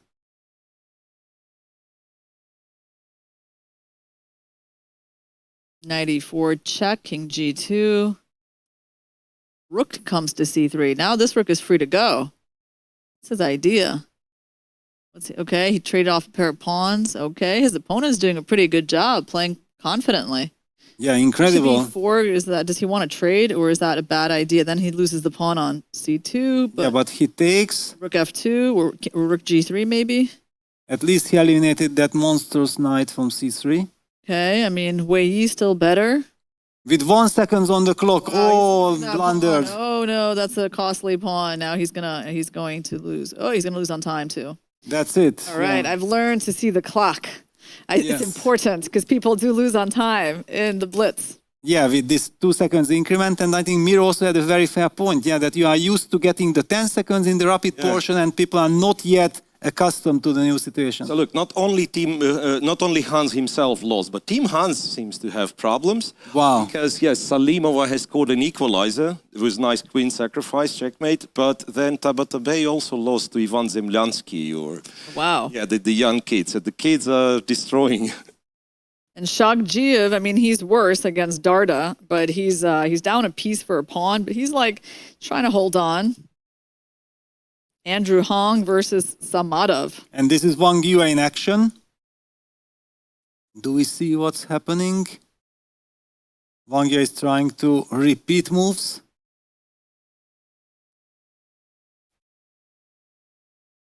Andrew Hong was not winning It's against lost.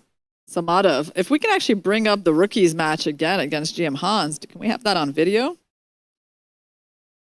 There is still plenty of action according to the games that we have. But what a position! Whose move is it? Well, I don't think Black played rook e7, right? That would be a little bit strange. That You know, we see Vadim Rosenstein watching Alexandra Kostenyuk play. She's the final player left right now for WR. And Yeah, how is Darda she is- doing? She's on move 83, and she's trying to win, even though objectively the position probably is not winning. But let's see. Darda is winning. Her young opponent. Look how quickly he's playing. Mm-hmm. Right, so Kostyniuk, well... Well, actually, Hans's team might still win the match, I believe, because Oh, Darda is Kostyniuk winning. is sacrificed on e7. She might be winning. I think she might be promoting the f pawn. And her opponent has only a few seconds left. Okay. She's got a few passed pawns, and she did win. And look at the disappointment and the Yes. big smile from Alexandra. She's Yeah, very well, you happy. see the young kids, they're just disappointed when they don't beat you. You know, it's like you're Yes. a dinosaur or something. But yeah. And then, yeah, the more established players are actually happy when they win. It's the irony. Okay. But that was nice. Nice play by Alexandra. So does Team Hans win at all? I think so, but there is one game which we don't know the result. It was hanging. Ah, the one which does not... No, the Andrew Hong, it writes draw, so Gurel has won. Zemlyansky beat Tabatabai, so 2-0 for the rookies, but then the comeback starts. Andrew Hong, Samadov draw, and then Darda beats Shogdzhiev, and then Salimova beats Alina Bivol, and on the last board, Mero Agiad has won his game as well. So They won with a managed- minimal half. score. Yeah, It was a tough match. very tough match. So rookies are getting, like, once again, the shorter the time control, the more dangerous they are, right? Yes, And exactly. will rookies make it out of the group? I hope so. Yeah, it looks like they will, right? I Got think good chances, yeah. I think we all want that, but they are in a very tough group because not only WR and Hans team, there is also the Singaporean team there as well. So it's a big well, competition. This can be tricky. Shall we take a look at how Maksudlu won against Skak?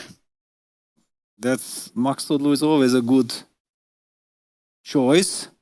Yeah, although, you know, there's another good candidate in that match, which is actually, let's look at Artemia versus 10. I like it because it's short and sweet. All right. Perfect to show during our Blitz coverage. So very quickly, if it's a French, ED5, Queen H5, 97, 92, Bishop F5. Okay, everything logical. Black is trading the light square bishops, super important. Knight F4, takes, castles. But who would guess that Black gets mated in, I don't know, like 8 moves from this position? It looks like it's a very solid position. 8 moves. 8 Yeah, moves, the game ended really fast from this point. Queen E2 back. Black looks so solid. Knight G6, Knight H5. What Okay. happened here? H6, All right. Knight G3 back, and 4 more moves and it's over. Queen Ooh, d7. no, not that far. I don't know. D7 is a little far. How about like F6 or something? But he wanted rook E8 or something. Okay. Yeah, and now ready bishop takes h6 is looming in the air. So look f8, And trying to play normal chess, but there is nothing normal anymore. Takes, rook e8, I guess. Yeah. takes, rook e8, and in the same time he has resigned. The game But this is not even clear it's not clear at all. because you can't go and try to checkmate black because you're threatened with checkmate yourself. Did he lose on time here or? Wow. I think it might be that White's winning after moving the rook away, like Yes, rook f1. rook and f1. h5. Okay, guys, we're going to take a small break as we get ready for the final portion of the qualifying pools. We will see you in just a few minutes because the next round is starting in 5 minutes. So we'll be back very soon.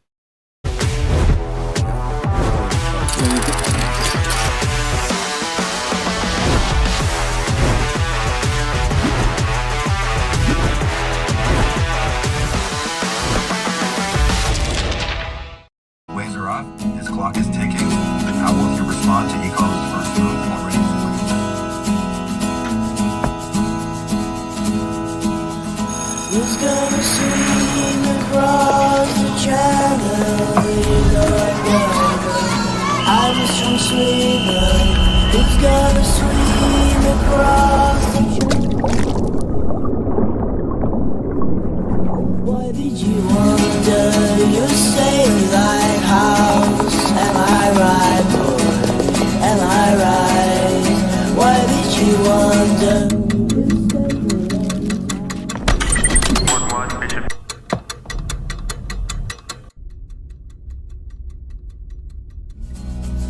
Why did you wonder? Make your move.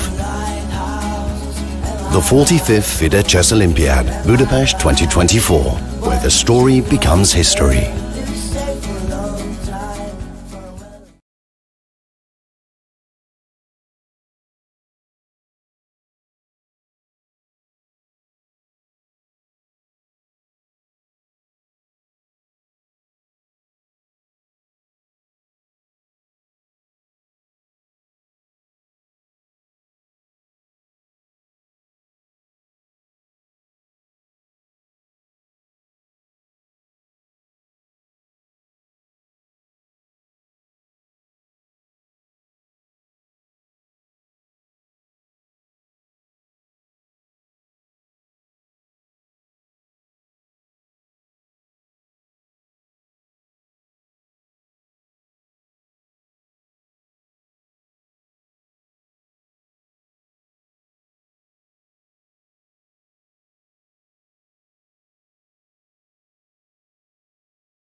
Well, we know what match we're going to be following in this round. It's definitely going to be the WR chess team with Magnus Carlsen against the rookies, led by 15-year-old Turkish prodigy Ediz Gurel, who just defeated Hans Niemann with a great game with the black pieces.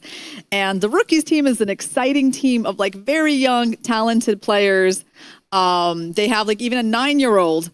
Now he's playing on board 3. You can see him right after Ivan Zemlyansky, a little child there on board 3, and a very strong player who's already has many grandmasters defeated. Now he's going to be playing Abdusattorov. So I think this is... Wow, Magnus is laughing, looking around. Because look, Abdusattorov is the young talent, right? Yes. And he's like 18 or something, and he's playing someone who is 10 years younger, yes. he's younger. So that's incredible. Yeah, I expect this team to play some very competitive games. I don't think this is going to be a walkover at all. And they've already defeated some strong GMs in this event. And breaking news, we have the games right from the beginning. Well, Yes, So that's I'm ready. amazing. almost a scandal. Yeah. Yes, I'm super happy and relieved I can focus on the game. And handshake, E4 will be played, yes, on the board. And Pierce, G6 D6. by Magnus. So now, big experiments. Any predictions? Do you guys dare to predict? This one. I'm saying Gurel is not losing. That's Oh. my take. All right, I'll take Magnus winning. No. But you've covered all the results, so I don't have to. Yes, don't yes. have to- Okay, then I say draw. I say draw. Well, you said draw the last twice. I think that's the result that you can go with for today. Okay, I'm famous for drawing. No, I believe in draws. Yeah, it's simply, I believe. Can I bet on not a draw? So I'm thinking. Okay, you can I do don't know it. who's going to win, but I don't think this will be a draw. Sure. You can take that one. But your chances are bigger, yeah? Yes, yeah. Automatically, you're professional. But okay, I'm loving what I'm seeing from... Okay, but bishop e3, bishop e2, knight f3, I like more the bishop e3, bishop d3, knight f3 setup. Why did the bishop go to e2? That's the only And little... also, well, if black plays it via normal Pierce move order, sometimes they go bishop b5 to ask for c6, right? And then go bishop e2. I think I've seen it somewhere. Because otherwise, black goes knight c6, e5. But that's with knight on d2. It was knight on d2. Yeah, knight on c3, d2. right. Yes, here the knight is on Different. c3. Yeah, of course, knight on c3. And you see this b5, a3, this is in Magnus's favor. So now I'm already feeling a bit confused, yeah? I'm not really believing in this draw anymore that much. I'm feeling like, yeah, Gurel is allowing Magnus too easily to get a nice position. And if Magnus gets a nice position, then he plays fast. Well, Magnus is going for e5 Yeah. pretty soon, right? Yeah, very smart play. But also he's waiting kind of because it's not exactly obvious how white should play. Well, I guess queen d2, and then you know, bite the bullet, go bishop d3, D5 played, wow. 5. d5 something. Very strange. But okay, he's trying to target the b5 one, but there is a6, exactly. a6, and then he It starts to look like a captures Sicilian c6. now. Yeah, it's a Sicilian. Like an open Sicilian in a strange way. Okay, and he even gets the knight to d4 with a tempo. The queen pulled back to c7. But it's a very healthy stuff for black. I believe black is better. No, Also, there is h3 played, so f3 is very... No. Yeah. Draw is very far away. Magnus is going to win this game. That's it. It's just too nice for black and very difficult to play with white. This whole bishop e2 setup, yeah, was very unfortunate. Okay, Magnus is incredible. He senses his opponents, yeah, that it looks like, okay, he plays the Pierce and it's just 12th move and he's already better with black and it's some kind of a dream Sicilian type of position. How do you do this all? Queen d2. b7. Right, bishop d3. Knight to c5, so he does want to provoke f3, of course. White played f3 to defend the pawn. Yeah, very sad. I think it's just his amazing versatility, right? He can play all kinds of positions. So, I mean, that's why he's always able to steer the games in the directions Yes. he wants. Well, and he also knows them, yeah, because, okay, one thing to know the structures, but to also kind of move to understand the essence why things are happening in the way they do. He just broke in the center, so he's going to have a very comfortable game now. Yeah, it's -1 according to computer, and it's absolutely, that's why we are also calling it the Dream Sicilian for black, because you are never supposed to get this in the dragon. Bishop on G7 is a monster. Bishop D5, black plays Rook F8, Rook AC8. All the moves come naturally, automatically. Yeah, it's also such an easy position to play, right? I mean, And with white, so difficult to find the move. Yeah, how do you escape? Rook FD1. Rook FD1. So the queen would be not bad on F2. Everything is bad, yes. Rook FD8. So like if you have the time, yeah, queen F2, well, maybe he wants bishop F1. Well, in the right time, black will also capture on D3, not allow this bishop, but also E5 is a move at some point because this knight has also nowhere to go. Rook C8, so Magnus C8. again plays kind of all the good moves. Yeah. There's knight A4 sometimes as well. Yeah, that's the problem, that if you play bishop F1, then all this knight A4 followed by E5 might win the B2 pawn because the queen on the second rank will be overloaded. Bishop F1 There. on the board and E5. 3E5. Yeah. That's the line that I was worried about. The B2 pawn is falling because the knight has nowhere to go. And yeah, not much you can do. And the moment the B2 pawn falls, like everything falls. Yes. What? Rook takes D5? So did Magnus overlook a little trick? Rook D5, Takes Rook D5, knight B4. D4. That's the idea, but there is something on D1. Can we? One. Rook D1. Queen takes B2. And then he'll just take Take, A1 queen and takes take C3. C3. And then take on A3 as well, yeah. Yeah. So Magnus is relieved because, of course, he has blundered, but he understood that, okay, I was just playing the good moves. It should work. Yeah, that's the current position. C3. You have to trade the queens. Yeah, that's still bad. Yeah, this is absolutely hopeless. Should be 6, Rook A3.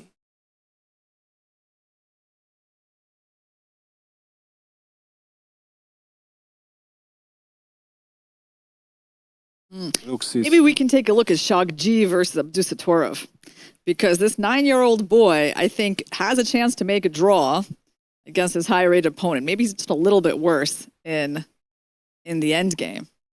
Yeah, this should be drawable. The clock situation 26 versus 51. Yes, there we have him on board 3. The young boy fighting against Abdusattorov, and he has all the chances. I mean, white's on the worst side of it because of this D5 pawn being blocking his bishop, right? But at the same time, the bishop protects that pawn, yeah? Sometimes it's also important. Let's see, if he gets a draw, it'll be amazing. Yes, but okay, since we have Magnus on the camera, then I will also try to synchronize the story. And that position did not look so dramatic. It's important because of the result. Before F5. F5. Blunder? No. No, they don't blunder. The young kids, No. they never blunder, right? I thought that no, Magnus does not blunder, but the young kids also don't blunder. But now he did. Now he did, because there is no check, and yeah. Oh, it was just a lost position, yeah. So congrats for Magnus showing his class, yeah. He's just incredible. We have seen Gurel in action, beating Hans Niemann in a fantastic game, and then Magnus just shows another masterclass. Oh, by the way, the board next to him, Nepo versus Zemlyansky. Maybe we can take a look at that because, his Zemlyansky's also hanging in there. They're in the end game, 3 pawns against 3, rook and bishop. White's king is pretty active on E5, but... Wow, but then I'm behind. Yeah, but it feels like it's still a game. Okay, I don't know. Is Nepo's king going to be a decisive factor here? Maybe. He does have a really active king. This is very important in time scramble, having the active king and causing headache to your opponent. But E3, he's fighting. Black's got the connected pass pawns in the center. But Rook G8 checkmate is a threat. Or not? Where is this king? What happened? King d7 and bishop e8 He's check. losing the bishop with check. Okay. All right. Well, Shogdzhiev, let's go. The third board left. He's playing Abdusattorov. It's 2 pawns against 2 pawns now. Still not easy for him. It still is like feels like he might lose his d5 pawn. Bishop c4 maybe now. Got 4 seconds. Look at the fight that he's putting up. Yeah, but we see also how quickly Abdusattorov is moving. Look at this. He's gaining time on the clock, putting pressure on the d6 pawn. He hasn't lost any of the pawns yet. Okay, got to make a move fast. Got to make a move fast. The guy's coming out with his king. He's about to win the g5 pawn, right?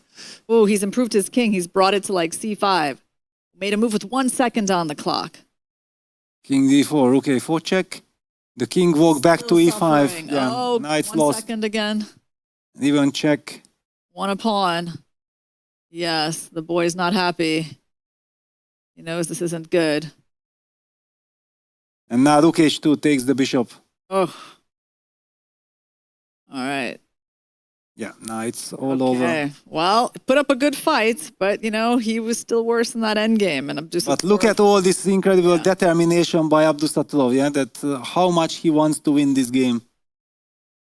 The white king is almost off the board. Wow. Showing Wow. Yeah. the Philidor position Yeah. in rook and bishop versus rook at the end. It's nice to show like the stars of the future, right? This 9-year-old boy playing Abdusattorov, you know, in 10 years, he will probably be one of the best players in the world. Yeah, could easily be. If he progresses and works very hard, he has all the chances.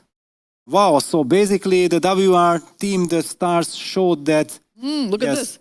Hans playing against the boy that The we boy. know. the boy who was quite solid.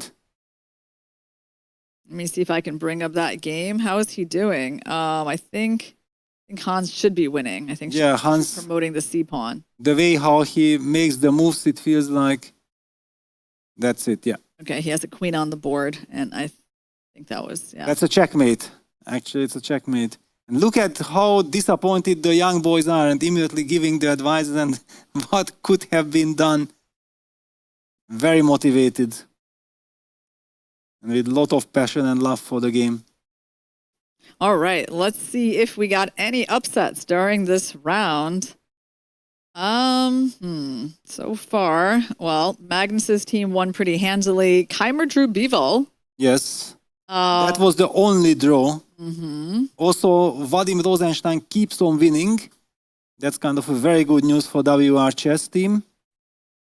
No major upset, it seems. Like on some boards, like June, for instance, she lost to Bal Mamgetov. Right, but that was the only point they've dropped. It's 5-1 for Team China. Yeah. Okay. Yeah, I can't wait for the knockout stage. Yeah, we will have all these crazy clashes. Amazing spectacle ahead How of is us. Team Elaine doing? They crashed. I guess they are recovering, yeah, easily. Yeah, they won all their games. So what fascinating game should we go to right now? All right. You have a suggestion for us, Peter, or should I make a suggestion? Well, you can suggest, yeah, because I'm always updating the system, but I can't really look at games.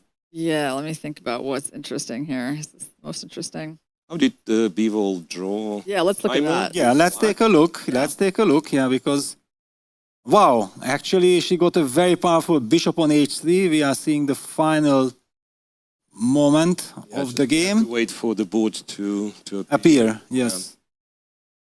Wow, actually Vincent was playing the Chimera variation. Chimera variation. Yes, this is called the Chimera variation. E3 and then C4, yeah, there is a whole theory already and many DVDs and I know already created on this. Bishop B2 with the name Chimera variation, and it was not written by Vincent, yeah, so it's very funny. He played like 10,000 games like this on the internet. CD5, ED5, D4, bishop B7, bishop D3, yeah, we are getting this typical structure. F5 castles, knight B7, rook AC1. Alina is playing all the good moves. Yep, black compensates for the structure with this powerful knight on E4.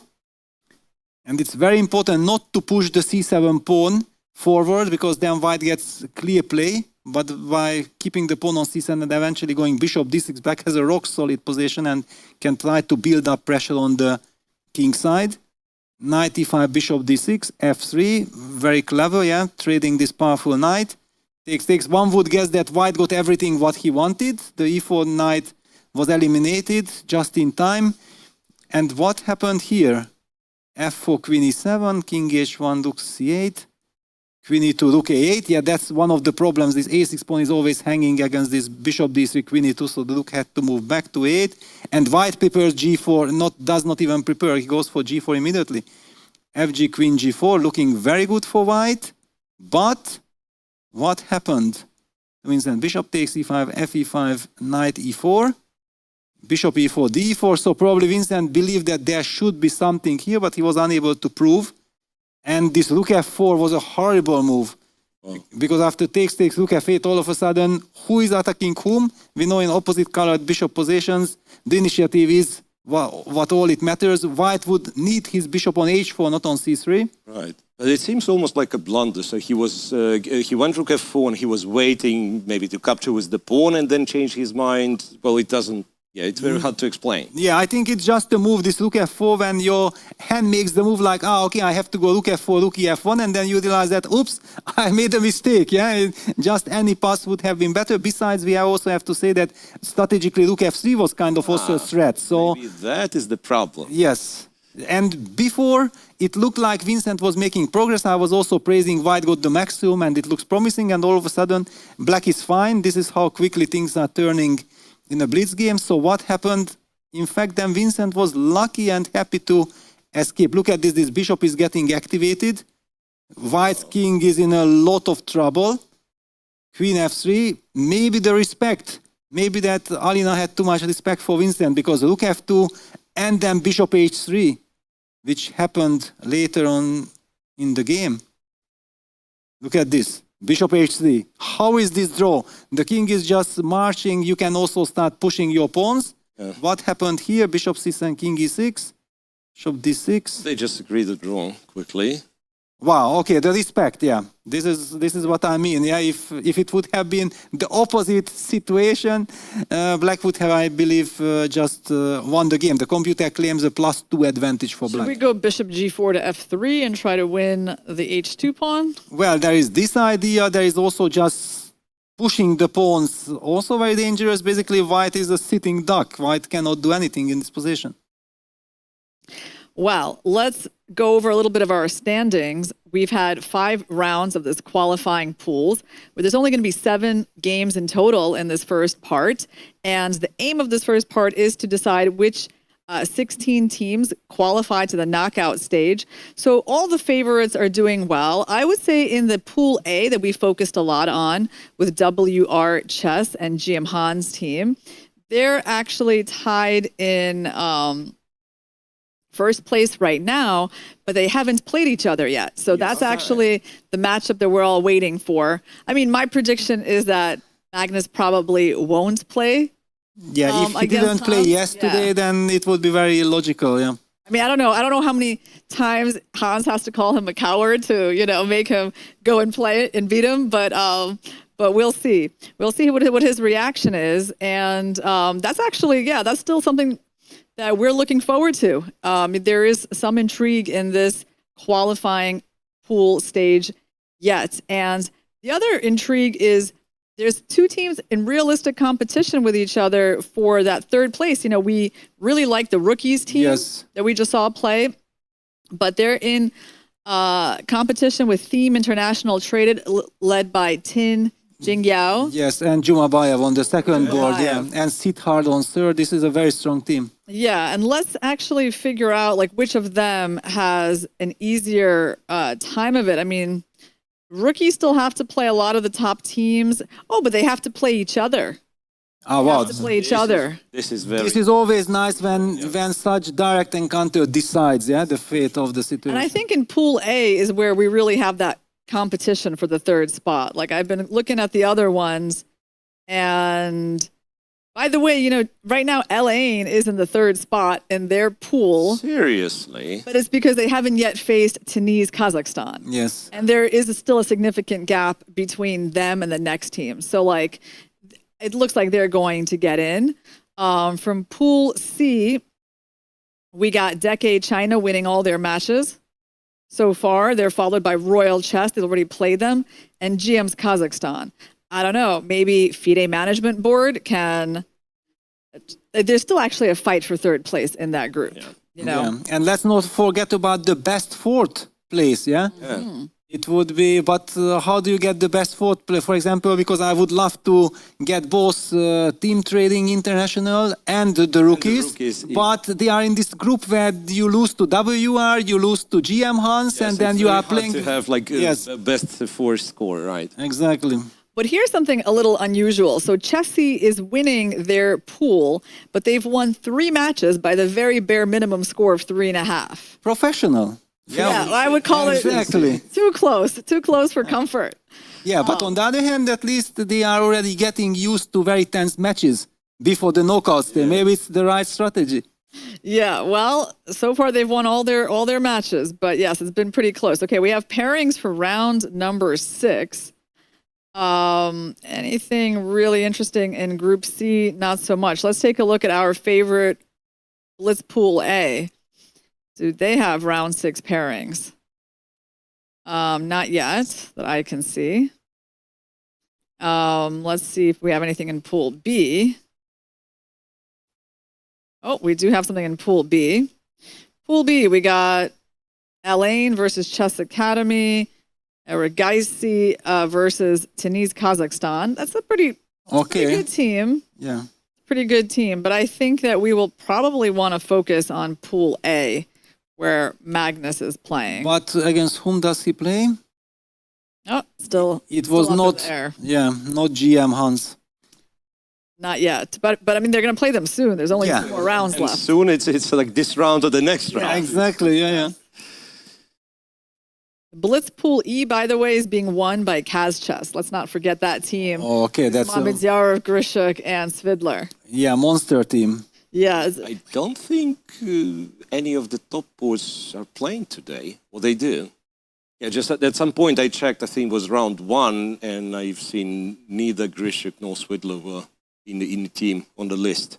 Really? Yeah, I don't know. Yeah, maybe they've joined later. No, maybe they think their team can do it without them. Well, the idea is from the pool, at least from the 3rd place, we have to make it, and then we will be fresh, yeah. Well, let's actually see. Oh no, they've been in the lineup. They did play. Yeah, no, they played last rounds. They helped their team. And now Grishuk is first board, so they are shuffling also. Grishuk, Svidler, and Mamedyarov. That's their. Maybe there was a confusion because I've seen Mamedyarov, and I was checking who's behind Mamedyarov, because we have this list of games. I'm used to having Mamedyarov on board 1. Yeah, that explains. And that caused the confusion. You know what I'm thinking? Like, maybe the reason we don't have pairings for Group A is because they're doing some shuffling, because maybe it is time for WR and Hans Chess to play each other. Yes, we would love That's my theory, because I don't know why all the other pools already have pairings, and this one doesn't. Everyone is trying to convince Magnus to play. Showing him the Hans's tweet. I don't think that one can influence Magnus so easily. Look, again, and there we have it on board 1. And we see already, GM Hans is, Hans is there, gmhans.com against WR chess team. It'll be another Petrov then. Yeah, well, it could be. So Hans is white again, once again against Nepo, and e4 will be answered with e5, knight f3 will be answered with knight f6. I wonder if they will just repeat their game and we will see more faces from Hans. And I think Jan is like, wow, do I have to play this game all the time? And I'm always black against Hans? But okay, as long as he doesn't face any problems, I think he's fine with it. Yeah, no, Magnus is keeping his very principled position, huh? I mean, when you refuse to come out 2 times to play, you're basically making it very clear what your stance is. And he's not going to be provoked into facing Hans at the board. Okay. This is now the 6th round, right? It is the penultimate round, yes, of Yes. the qualifiers. Because I'm trying to upload the 6th round, but it keeps on No refusing. games yet. No games yet, yeah. Well, Okay, but this is still going to be such a great match. Yeah, and we have the camera angle and everything. Yeah, the whole match is going to be super competitive. and there is also something, you know, they both will qualify, right? And it's clear, it doesn't matter. But there is always something, like if you beat your Oh, of rivals course. in the group stage, it Yes. gives you an extra boost of confidence. Absolutely. And Some it's a practice. prestige battle, yeah, it's clear. Yes. So Dubov, whom are they playing? Oh, they're playing not like a super strong team. Let me tell you who they're playing. They're playing Chess Academy PVL. So he's playing Guzhinov by Hitchan. I feel like I should get a special prize for trying to pronounce that. There are a lot of B's and Z's in that name. Yeah, we have seen also Veryi. Yeah, there we see Veryi and Liren. Actually, we knew that Veryi had a good event, but I looked, he actually crushed the field. Yeah, we talked about Parham and so on. He I think, outscored Parham. Yeah. The second board, yeah, he made something like 10. Jumabayev made perhaps the Jumabayev, Yes. 10.5 out of 12. Also sensational, but by rating performance, I think Veryi He was was the, yeah.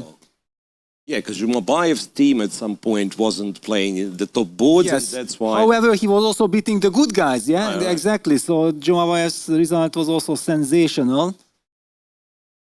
But yeah, Veryi is a machine for China team. And it's seriously, I'm so impressed with Wei. Like he was considered to be like super talent, maybe when he first years appeared, maybe ago. 10 years ago. 2015, yes. Right. Period, yes. Then during this COVID break and everything, he wasn't playing much. Right. Then he returns and he starts winning these GCT events or like perform very well, right? He won Vaikanses Vaikanses. and Yes. so on. Yeah. All right, so let's make some predictions. Are we going to see a repeat Petrov. of their rapid That's a game? Petrov. I hope. No. I'm going to say Jan's going to go and do something else. I'm going to say he's going to play a Sicilian. No, Jan, he don't will do a not. Petrov. Let No, have he- some honor. Come on. No, come on. Hans has to show. Hans is Yeah, white, I yeah? mean- It's what is it? Yeah, but you Why know. people are blaming Black? Black should play like he can. It's And also, by playing the Petrov, it actually, you show more respect in a way. yes. It's- Well, do you think that's his goal, to show more respect? I don't think that's his goal. Perhaps we overestimate how eccentric Nepo is. I mean, his goal is to hold the first board with black. It doesn't matter who's opponent and All right, so on, yeah. let's make some bet. I'll say he'll play like not e5. I think he'll go for c5. Yeah. So if we see e4, Okay. then your bet is not e5. Right. Yes. Oh, it's possible that Hans might be the one to change. Like he might not play e4. He can play anything. But Yeah, he will have to change. No, Jan will go e4, e5. Why should he play the Najdorf and then give the chance for Hans to show some preparation? It's a prestige duel. He is replacing Magnus. I think he just wants to hold this game with black. If he All gets right. the white pieces, it's another story. Then he will be ambitious. all right. Let's see. So Duda's white against Tabatabai, right? A lot of psychology going on here for sure. And I'm not having the game, which means that, or the games, so we can zoom in perfectly. Yeah. Nice. Yeah, we'll watch this one. I would not be Overview. surprised though if Hans does something else on move 1. Yeah, he's capable of playing anything, yeah? D4, C4, knight f3, e4. Yeah, well, I'm noticing that people rarely, well, apart from Magnus, I think, rarely experiment with so-called Blitz repertoire. Because back in the day, there was such thing that you have your classical repertoire and then Blitz you would play, I don't know, 1b3 or something, right? And Naka has his blitz repertoire. Naka certainly has. No, of course, yeah. He But plays in millions this of tournament, games. Yeah, they still play like normal openings and sometimes even like this deep theoretical lines in Blitz. All right, I'm just so excited to see how this game is gonna start. I feel like we're gonna see something different from yesterday. Certainly. Which means not a draw in this one. Not that boring draw with no real play. But I still go with the draw. I believe in draw, but I also don't think that they will repeat the game. All right, so the round... Time to start the round, guys. Yeah, We're it feels waiting. like it was delayed specifically because of this match. And because we are not having the games yet in our system, yeah, so it really... By the way, the other big match is Theme International versus Rookies. They're playing this round as well. That's going to be for third place. There we go. Hans D4. changes it up. yes. Not a surprise. There we It is go. a Catalan. Doesn't want that boring game. Yes. Yeah, it is. It is a Catalan. No checks on b4s. And Nepo, what's Nepo's? Nepo plays the classical line, yeah? The dc4 and a6. Not even b5, but a6. A6, A4. It's remarkable how he changed from being Grunfeld and Naidov to like super classical. Yes. Well, I have been involved a little bit in this transformation, but yes, that's another story. Wow, I like the fact that Hans differed with his first move. You know, basically saying he doesn't want, you know, the same outcome as yesterday. He wants to get a game. But it's anyway a very solid position. Yeah, Yes. it's rock solid. Then some of these positions from these Catalans, I would argue that for Blitz, like black is even more comfortable because you don't have to do much. Like You just boom, boom, these boom. ones, yeah, they go Yes. a5, knight to a6, and sometimes trade on f3 and just hover around. Yeah. The good old system, yeah, bishop f4, bishop d6, queen c1. Yeah, it was the only critical move for a very long time. What do you call that system? Well, it's a classical. I had it against Dingliren in 2017 in Riyadh, in the rapid section. I actually showed some very important preparation with black back then. Since then, there are a bunch of games for this line. C3, knight to Well, Nepo is playing very quickly and confidently, and he's built up like Almost a minute. yeah, almost a minute advantage on Almost the a clock. minute, yeah. So Hans didn't exactly catch him out in anything unfamiliar. bishop g5. Queen 8. And you never know with Nepo that this is not preparation because he also has brilliant preparation, but he also experiments. He plays anyway fast, even if it's his preparation, even if it's not. He always keeps the opponents in the dark. And unfortunately, I have no good news. I don't have the games. Yeah, so queen e8, and sometimes in this line, like strangely, the a4 pawn might be in danger. Okay, Niemann just played rook e1. Yeah, it's the typical way. White wants to play e2, e4. And yeah, h6 usually kicks the bishop back to d2. h6. Are we scared of bishop takes anytime? Well, now with the knight on d5 and Hans is taking his time. He is a little bit surprised that he's given this chance, but no, he retreats. Jan takes on c3. Probably taking with the bishop, or I don't know, the queen is also able to take. Pawn can take. It's kind of a big decision. Right. Pawn takes, maybe there's knight b6. Knight b6, a5, knight c4, right? Maybe I should go c4 and sack that pawn. Oh, he's like with the b pawn, and yeah. Bishop e4. Bishop e4, yeah, professional. And of stopping culture, e4. yes, Yeah, stop e4. of Okay, course, let's go yeah. c4 though. We kind of have to push one of these pawns. Okay, he went to a5. He starts Okay. with a5, yes. Interesting. Queen e7 and c4. Right? I mean, feels like, okay, no, he doesn't. Knight h4, so... Knight h4, different. I have the game. Finally, I have the game in the system. The Well- computer says everything is fine. Both sides can be happy. 0-1, which basically means 0-0. The typical Catalan position, very solid.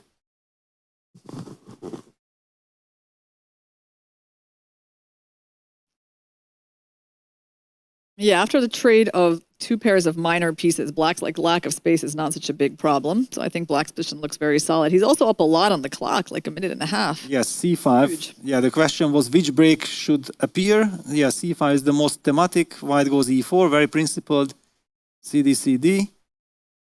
Some rook c8. Eventually, Black also would love to transfer that knight from d7 to c6. But bishop b4, classy move. But still, you know, the b7, the backwards pawn on Yes. b7 is still a problem in Black's position. I mean, I have to say I would pick white if I Yeah, had to choose. because you are super solid. Nothing can happen to you. But Black is also solid.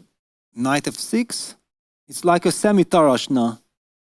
Yeah, Hans has Knight spent a f4. lot of time on like not super important moments in the opening, and now he's a lot behind on the clock. That could be an important factor here. Yeah, and Jan is already targeting the d4 pawn. He's trying to set up rook d7, rook a d8. Yeah, rook b6, he's targeting the b7 pawn. Jan will... Okay, Jan even goes for simple rook a c8. So he will defend it. Okay, he decides to push the d5. pawn to d5 before that pawn becomes a problem. I kind of like that move. Hans, I don't think he's really in a position to win this game with his time situation, so he should be thinking about not losing. Queen c5. 41 seconds versus 2 minutes, yeah. It's a little too much of a time edge to give up to Nepo.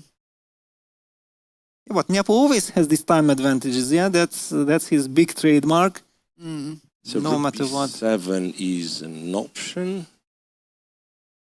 But how serious is it? Yeah, Hans... But no, Hans goes for e5, the most principled. Okay, he Oh, wow. sacrifices the pawn. Then a6 is targeted, but also... E6 somewhere. Yeah. Oh, what an approach by Hans. But okay, f2 is hanging as well, so black has also his counterplay with queen c5, knight e4. Yeah, but e6 is a big threat, right? E6, e6, rook d7? Rook 8, rook d7. You can't take e5 because knight d3, and then Wow. you take on e5 defending the d7 rook, so there won't be any intermezzos. Rook d7. Queen c6. Queen c6. Tricky. Yeah, where's that rook supposed to go now? Well, now the queen is free. So Because rook d5, knight c3. Fork. yeah. 10 seconds. But the queen's free, so you can go queen g4. He goes for queen g4. You have some ideas of Knight f6, knight f6, ef, rook takes e1, then queen takes f6, but it's still very mess. Rook He takes goes d5, rook takes d5. Wow, and then c8 is hanging. Explosion of tactics. So now if the pawn takes his queen c8, no, what queen c8? But it was interesting that Nepo did not spend any time calculating this knight f6 option. Well, it was a bit unusual, you know, knight going backwards. He might not have even have seen it. Yeah, but he had almost 2 minutes, yeah? That's why if with few seconds, of course not, but... Oh, And nothing's eating up. He blundered something. rook takes. Knight f3 check, So he's getting the rook back, but king f1, the then knight Wait a h2. sec. checkmate. Wow, he's winning the queen. He's blundered the queen, yeah? Wow. Knight f4.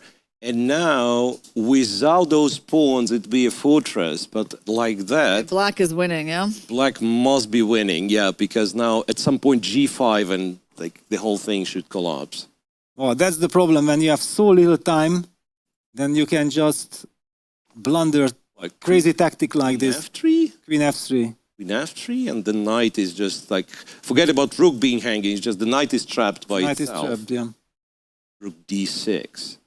Aha, so Hans kind of makes an argument that, yeah, okay, at least I'm getting rid of this pawn, but 3v3 is of course winning with the queen. Yeah, h5, h4 is coming. Can't really do much. And you can pick the a pawn anytime, I guess. Hans still Yeah, very low on he's the very clock. convincing, yeah. Another He went down a5 to 1 pawn. second on that move. Yeah, another a5 pawn can be cashed in. Queen a1, yeah, you take that pawn. Well, just Or- queen takes a5, but he's just pushing this. He decided to collect the h pawn. And then- Here, That's it. And king g6. 7. King g7.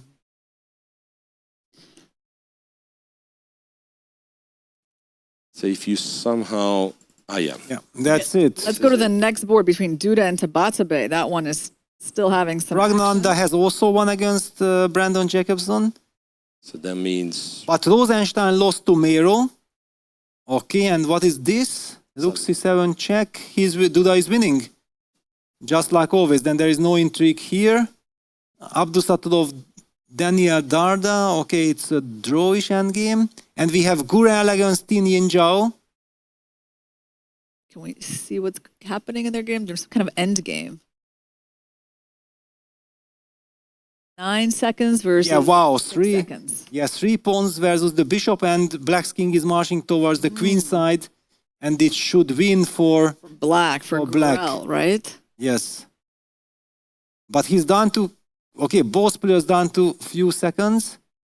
He lost the f3 pawn and White's king is coming. Is he in time? He might be in time.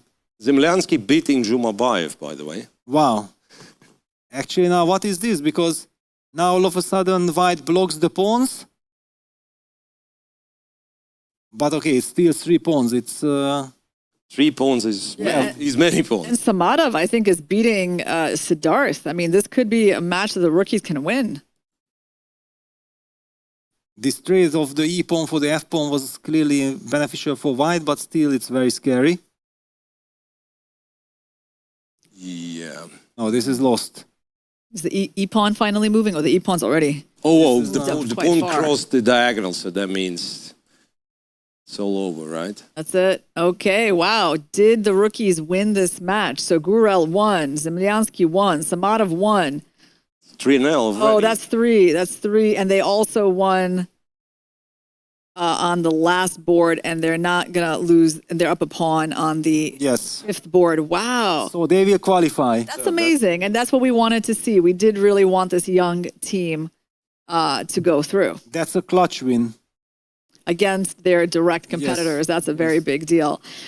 Okay, so let's take stock of what just happened in round number 6. So we had a huge matchup between the GM Hans team and WR Chess. We saw Magnus sit out again, and this time Nepo defeated Hans. I have to say, like, looking at this game, it felt like Hans was trying to be ambitious, right? And even when, maybe we can actually bring up that game, Peter. We have to bring that up. I already have this very critical position where things really went out of control. Can you show the moment when he played like E5, right? When he chose like not to take on D5? Yes. Right here. I'm just waiting for the analyzing board. Right. Because like pawn takes, let's say knight takes. Like if white wants to make a draw, right? And by the way, he was down so much on the clock. That's the thing that stood out to me, is that he chose to gamble in an unclear position with very little time on the clock. Like, well, he wanted to play in the spirit, right? That's the point. That's what I mean, right? Which is like the positive thing about this whole game, is that, you know, normally when you're down on the clock and the position's not clear, you try to go for the safer options. He went for E5. Knight E4, Queen E2, and now we have already talked about it that white is threatening with E6, but black is also very active, threatening the F2 pawn. So that's why the move Rook E8 had been played. Stopping E6, and Rook D7 happened. It looked like a very smart move because Rook takes E5 runs into Knight D3 tactics, but here came handy for Nepo that he had something like 2 minutes at this point and Hans had 25 seconds, or more or less this was the situation. So the move Queen C6 was a typical Nepo move. Seemingly he was in some trouble, but now the Queen hits the Rook. If Rook takes D5, then Knight C3 is kind of a nice little fork, hitting the Rook and the Queen. And because of this, Hans, of course, played the move Queen G4. And this was the moment when I suddenly shouted out that what happens after Knight F6 all of a sudden, without being able to calculate the lines, just very quickly to see what were the possibilities. White has to take because the Rook on D7 is hanging and the Queen on G4. Then Black takes on E1 with check, King G2, now Queen takes F6. But finally, there is Knight takes D5, there is Knight H5. This is a crazy position. Yeah, Knight D5. For example, Queen C6, then again White walks away with the King, and Knight E7 check is, I don't know, Rook E8, maybe it works. You need a lot of time to figure this out. In any case, Jan actually opted for Rook takes E5. And then after Rook takes D5, it seemed like, wow, it might work in White's favor. Because again, the Rook on C8 is hanging due to the Queen on G4. Then E8. Nepo played Rook C8. And this is where things got completely out of control. Bless you. You? Knight H5. What a crazy, with 10 seconds on the clock. Mate is threatened on G7. And then Nepo played Knight G5. And at the moment when Knight G5 happened, we were not exactly sure that who blundered. Yeah. We sensed it that someone blundered. And in fact, it turns out that this Knight G5 was a shocking resource. It's not only defending against the checkmate, but look at this after rook d takes e5, which is natural, and Hans with little time on the clock, with no time on the clock, had to go with the flow, gets knight f3 check, and the move that I was saying that maybe he can walk out, well, it runs into knight takes h2 fork, losing the queen. And if he does any other square like king g2 or king h1, then he runs into knight takes e5, discover check, and loses the queen as well. So all of a sudden, what a turnaround just within a couple of seconds by going knight h5. So the move with which Hans was really hoping to cause some damage was probably the losing move because of this stunning knight g5. Yeah, and it looks accidental, this tactics, right? But Nepo perhaps was planning for it. Probably was planning for it. What a devilish trick, because you think like, okay, knight g5, yeah, you are lucky that you have it, but that you even win with it, it's sensational. It's a big surprise. Oh, because otherwise, I just realized, like, otherwise, if you go g6, then does white win by exchanging the rooks and rook takes e4? Well, you have rook takes h5, but okay, you are barely holding on. Yeah, so this probably would have been kind of drawish. Takes and then rook takes h5. Wow, what a game. Yeah, credit to Hans that even despite little time on the clock, he was pushing, he was going for it, and Nepo showed his tremendous class by, you know what, you are targeting me, you are ambitious, okay, I'm going to show you, I'm going to counter you in a fantastic way, and that's exactly what happened. Okay, we had an interesting game between Siddharth Jagadish from the Theme International Trading and Red Samadov, the 17-year-old Azerbaijani boy. We can actually maybe look at the beginning of that because there was a very unusual pawn structure, Peter, arising from a Sicilian defense. Wow, so the Rauser with bishop e2, e5, some childhood memories. I used to play the Rauser with black. Bishop g5, the typical way of white eliminating that knight on f6. Oh, and I think GF must have had, oh no, he took with the bishop. For the moment, he took with the bishop, yeah, so white is fighting for the d5 square. And in this variation, it's very important to make sure that white is not able to establish a full-time control of the d5 square. And this is what we are seeing, rook c8, bishop c4, knight e7, a typical way. I think this exact motif happens also in some of the knight-off variations, if I'm not mistaken, and knight takes f6, g takes f6, bishop e6, fe. Right, so this is the pawn structure that kind of fascinated me, right? It's a Tetris. Yeah. Yes. It's a Tetris structure, right? And it's very, very powerful looking. You know, black has exposed his king a little bit, but it's a very powerful and flexible center. So let's see, you know, if this was actually, you know, good for black. Yeah, it looks like black is doing fine here. And fine means that actually with black you are looking forward to... Maybe d5 soon? Yes, so c4, okay, c4. Correct. Queen h5. Another idea is just, yeah, king h8, knight g6, rook g8. There are also ideas on the g file. What happened next? Rook fd1, rook fd8. Okay, at least white has stabilized. I really like the way how Jagadish has controlled the situation. b3, knight g6. Jagadish is a strong player. Yesterday, Artemiev couldn't beat him with the white pieces. Of course, yeah. I told you he beat Yasipenko in Sharjah Masters. Yeah, he's dangerous. The reason why I noticed him immediately in the Sharjah Masters that he beat my good friend and teammate in Hungarian national team, Tamás Bánusz. And I was so unhappy that because it was beginning of the tournament, I knew that after this, probably Bánusz will have a tough event. Exactly, it happened like this, and it was all the fault of this young Singaporean player, Jagadish Siddharth. G3, and you don't beat Bánusz just like this. You have to be very strong player. G3, F5, okay. I was expecting, okay, knight E1. Yeah, white couldn't go for queen G5 because the knight was hanging after G3. Should we go F4?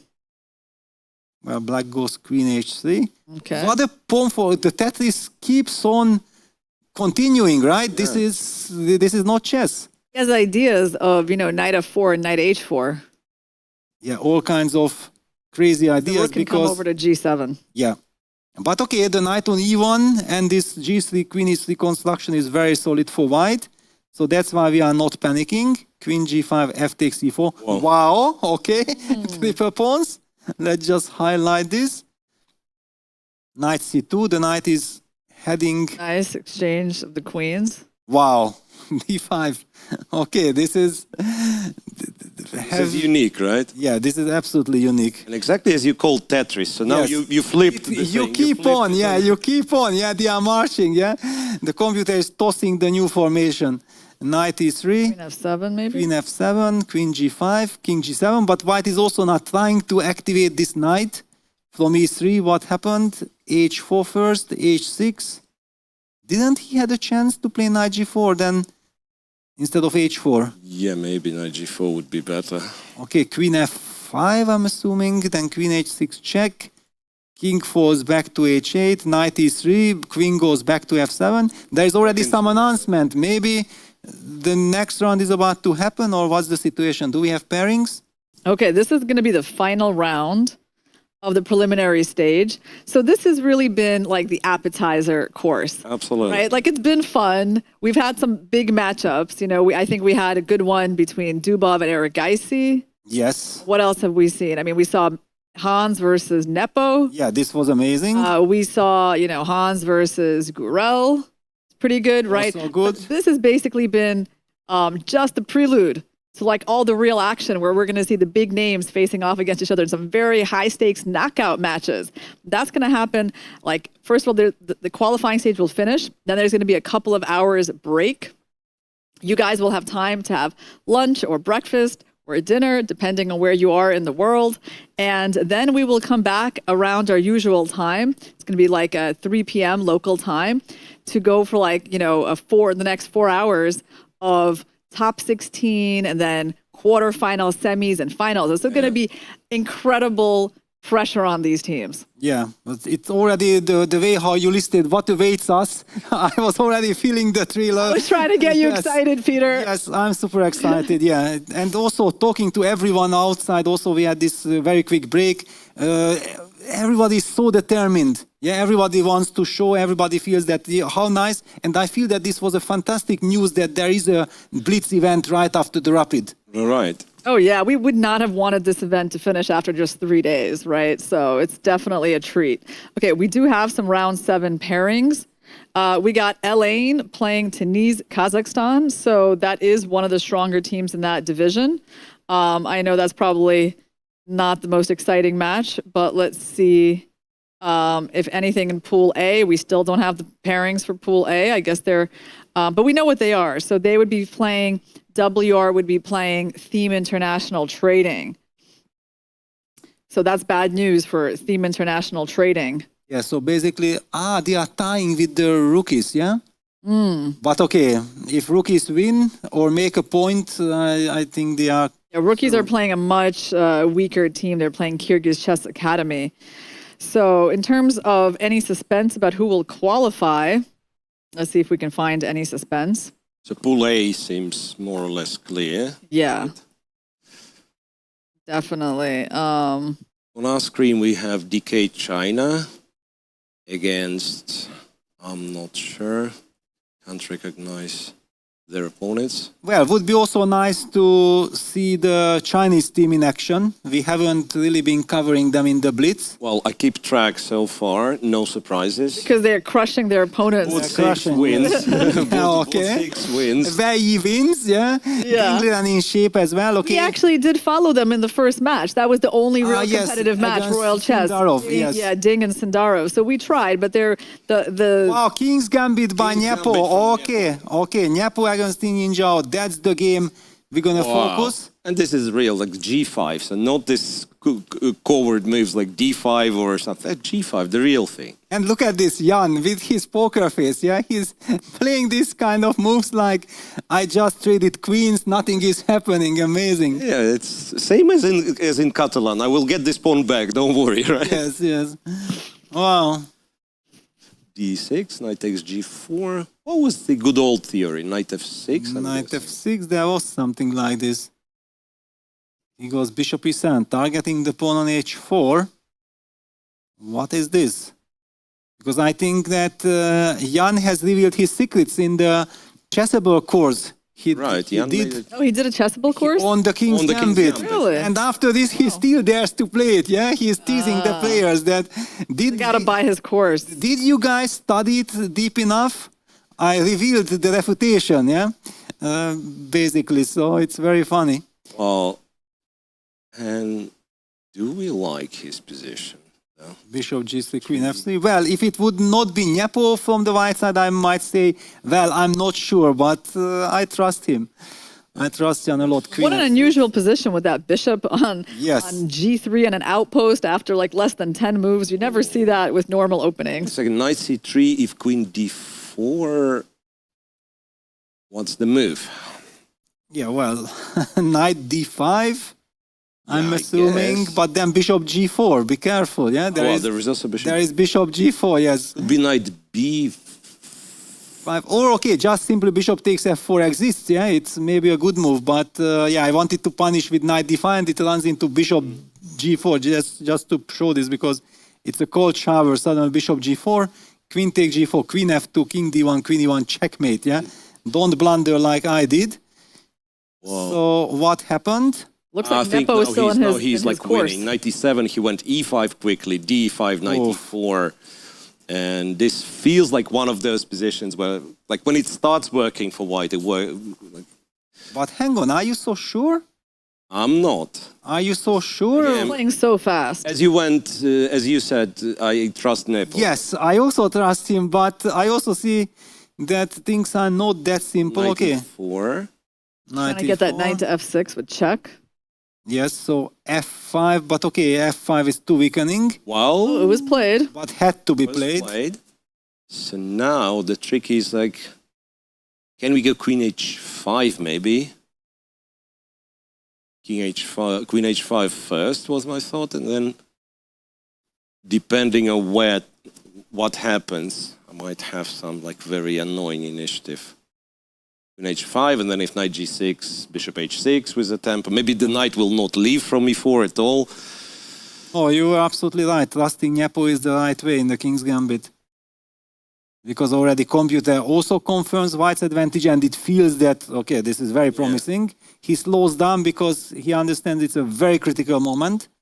He has to be energetic.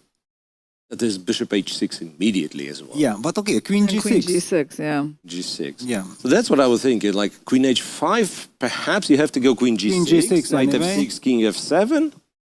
But then with trade queens on the board, Maybe you have bishop C4 there in the end. No, our knight is hanging, yeah? No, you do have bishop C4, King F6, F6. bishop G5, Queen G5, Queen F7, Oh, Queen F7, checkmate, yeah. but King G7, but it's bishop shaky. H6, King Yeah, F6, we have Queen it. H4. Yes, so everyone has this, but he even has Wow, D he didn't takes E5, simple D takes E5. Because bishop E6, I guess. Tranquilo, yeah, I think you have to already, check that'd be bishop yes, E6. already white is strategically better. So Nepo decides that, okay, enough of adventure. Bishop F4. Let me just enjoy. Yeah, he's not rushing to trade the queens himself, of course. What's the material? Yeah, finally. Queen H5. Queen's captured and Rook let's H5 knight G6. probably? Well, all knight, yeah, there is both option, yeah, both options are He possible. takes with the knight.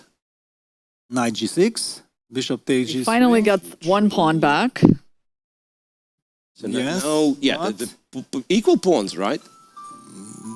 No, now officially black is the pawn up, but okay, the pawn structure is horrible.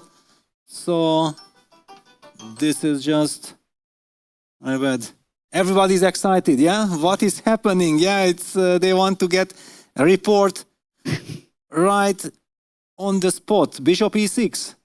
Nepo in his element in the King's Gambit, putting pressure.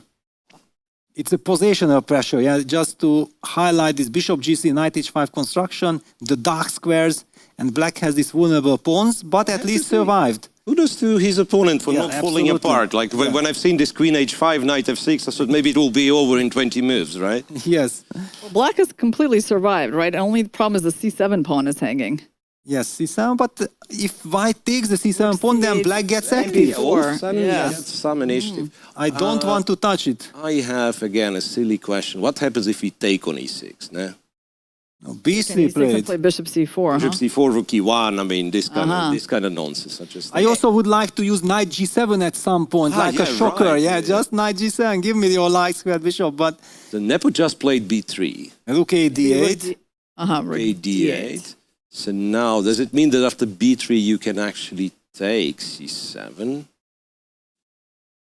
No, not clear. Yeah, Yeah, he's still, there is rook c8. And probably not planning to take. But also bishop c7, rook c8, and then your rook takes c6 is, yeah, and he cashes in. Bishop takes c7 on the board. rook pull the c8 bishop back. Yeah. And now knight before he can play c4. So he still stays up a pawn. Knight b4. Yeah, that's what b3 was about, huh? Yes, b3, but okay. 4, and now...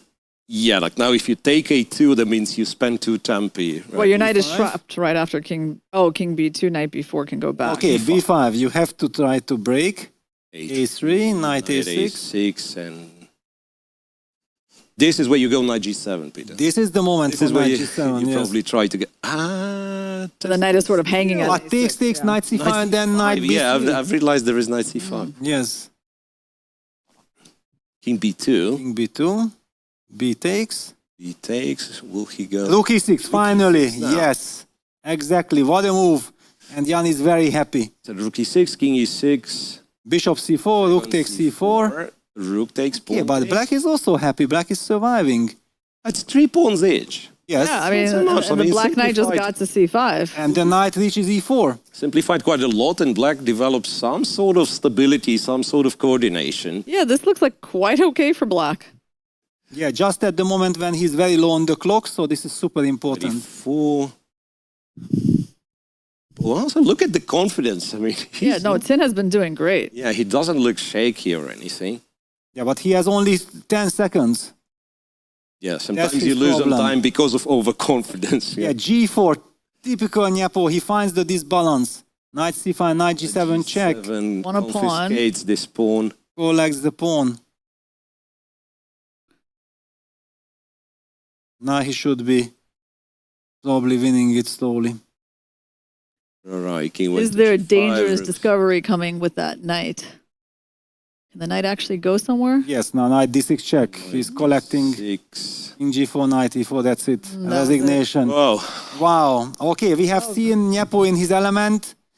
Incredible. He always puts pressure on the clock, on the position, keeps it Right. complicated. Let's go to Duda and Jumabayev. They yeah. only got a few Jumabayev seconds. Duda. Wow, and what a crazy position to have on. And second. Duda has some pawns. He's down a piece, actually. He's down a piece. He's the one who's trying to like hold on for a draw. Yeah, he's in a lot of trouble. I don't think he will hold for a draw. Yeah, the knight on has 2 pawns for e5. the Such piece. a terrible king. Yeah. Yeah, and the construction is amazing for white. h4, he pushes the pawn.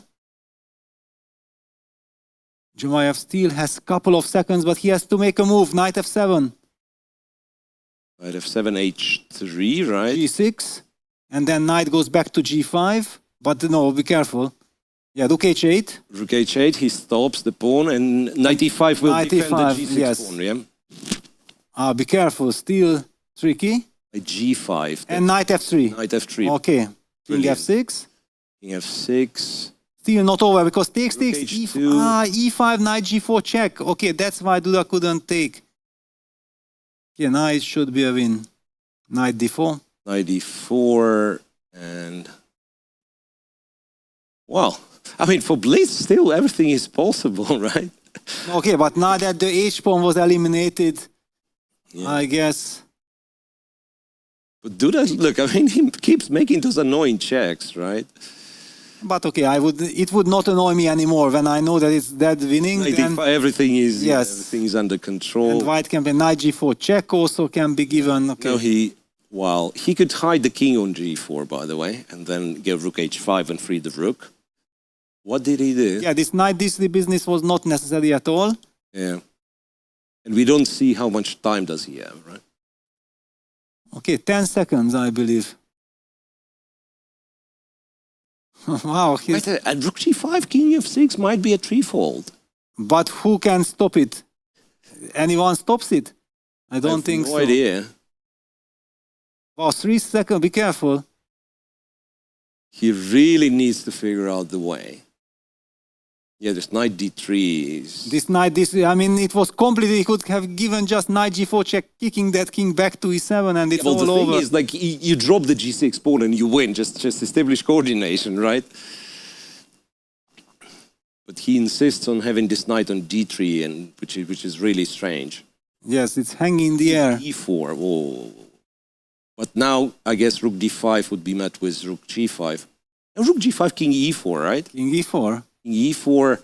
Okay, but no, then... There was knight c5, knight e6. Yes. Okay, now finally the knight is moving back to the right square. Rook f1. Knight e4 check and rook g4. Okay, finally the king is e5. E5. Only move. Takes king e6. So there will be only... 1 second. 1 second. He lost on time. He lost on time. Zhumabayev lost on time. Cannot believe this. That's so sad. Cannot believe Oh, this. that's terrible. such a blow. Terrible, And- terrible. Oh, don't you just hate it when that happens? Unbelievable. No, this is crazy. But this hesitancy that he could not find the right setup was amazing. What a shock. But actually it did not influence the match result. That's the only good news. Consolation for Zhumabayev, because WR chess team was crushing anyway. Like this, it ended 6-0, otherwise it would have been 5-1. But still it will hurt Rinat. So it was his last game, because then they probably did not qualify. Oh, yeah. Heartbreaking. Yeah, it feels bad. You know, you have a chance to beat an elite player like Duda, and I Yes. mean, deservedly so, right? You're up a piece, and then you just flag. That's just very sad. But meanwhile, I did find an interesting game for us to go over. That's between Dubov and Isanjulov, and I promise you the final position is kind of unusual. There's one unusually placed pawn on the board for white. It's on g7. But let's see how it got there. So what is this opening? Is it, some kind of a... King's Indian, but it did not really reach King's Indian because black played bishop f5, stopping e4, queen b3, targeting the b7 pawn immediately, b6 and e4. Yeah, Dubov, I don't know. What is that? I think that this is probably prep. I don't believe that you can come up with this over the board. Oh, that's pretty cool. At least you have to know that this idea exists. Oh, well, and point Knight is- takes yes. g4? G4. Knight takes g4, yeah. Yes, this is the point. You know, Because suddenly the weirdest- queen protects the knight. weirdest tactic ever. So that's why black captured with the bishop on e4. And then... And then you get the light squares, then this terrible weakening with b6 tells as well, and h4, all right. Yeah. h6, g4, okay, and Right. bishop It's g2. incredible. g4 and then bishop g2. Wow. This is how you play chess. But look at this, after bishop g7, he played bishop d3. Wow, knight f6, g5, knight g4, h5.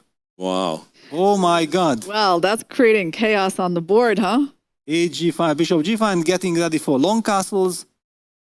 Queen d7, king f1. I'm not guessing a single move. Okay. Oh, you're not one going to rook guess a e1, lot in this right? game, Peter. Bravo. Okay, great. Very nice statistic. Knight c6, bishop e4. Okay, maybe it's the only move that I could have guessed.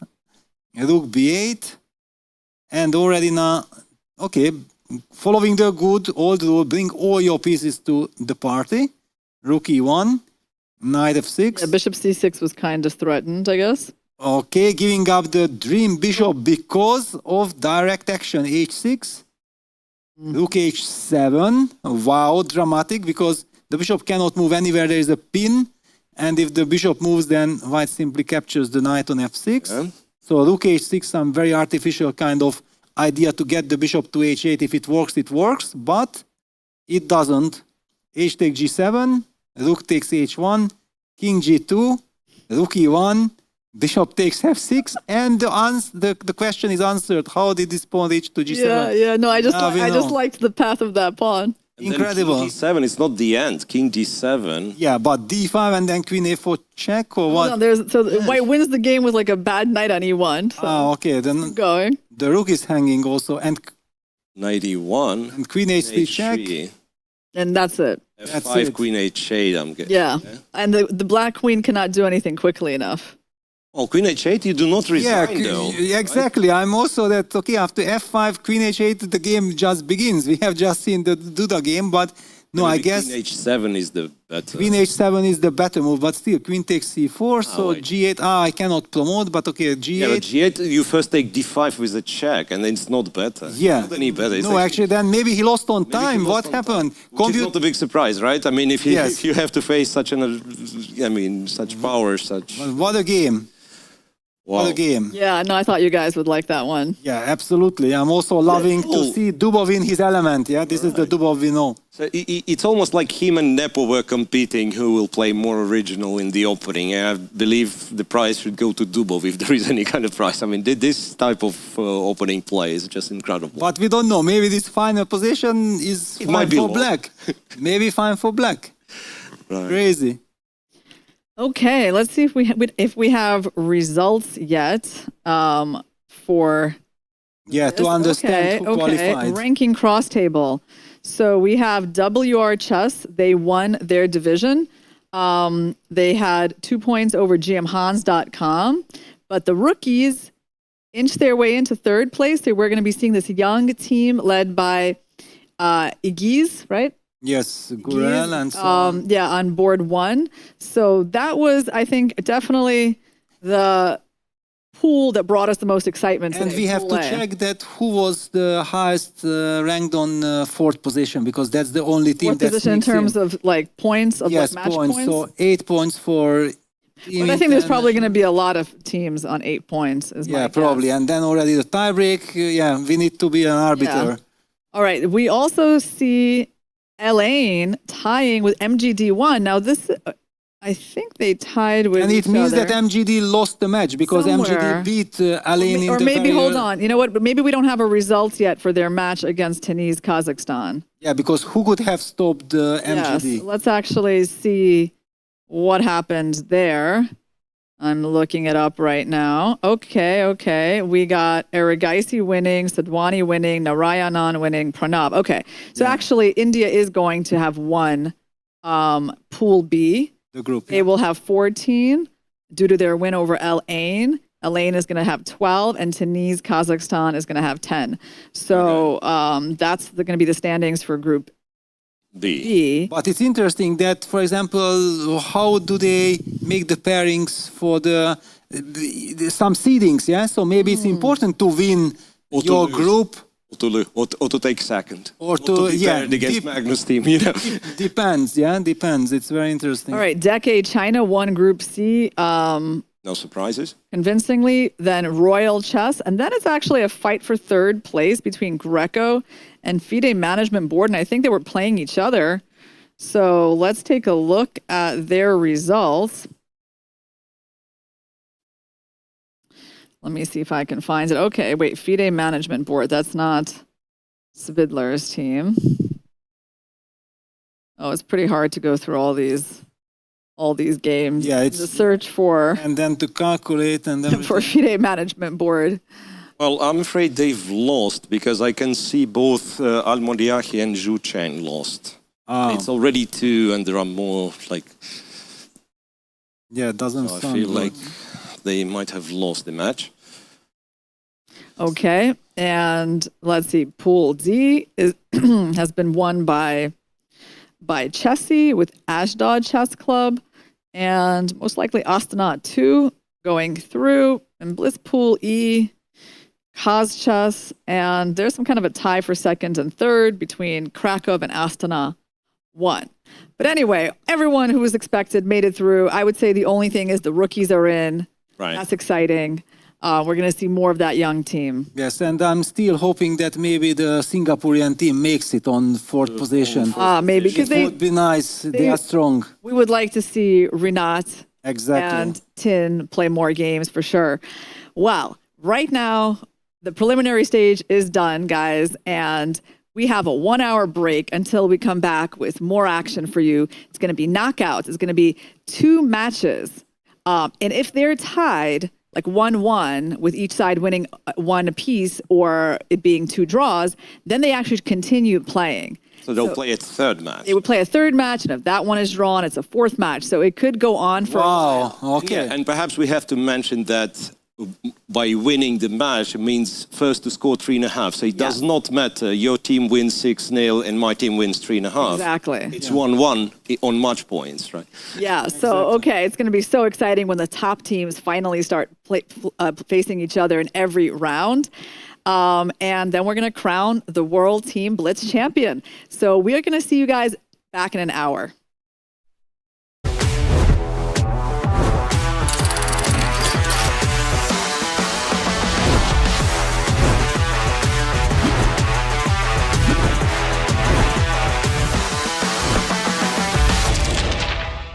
Waves are off. His clock is ticking. How will he respond to Eco's first move already?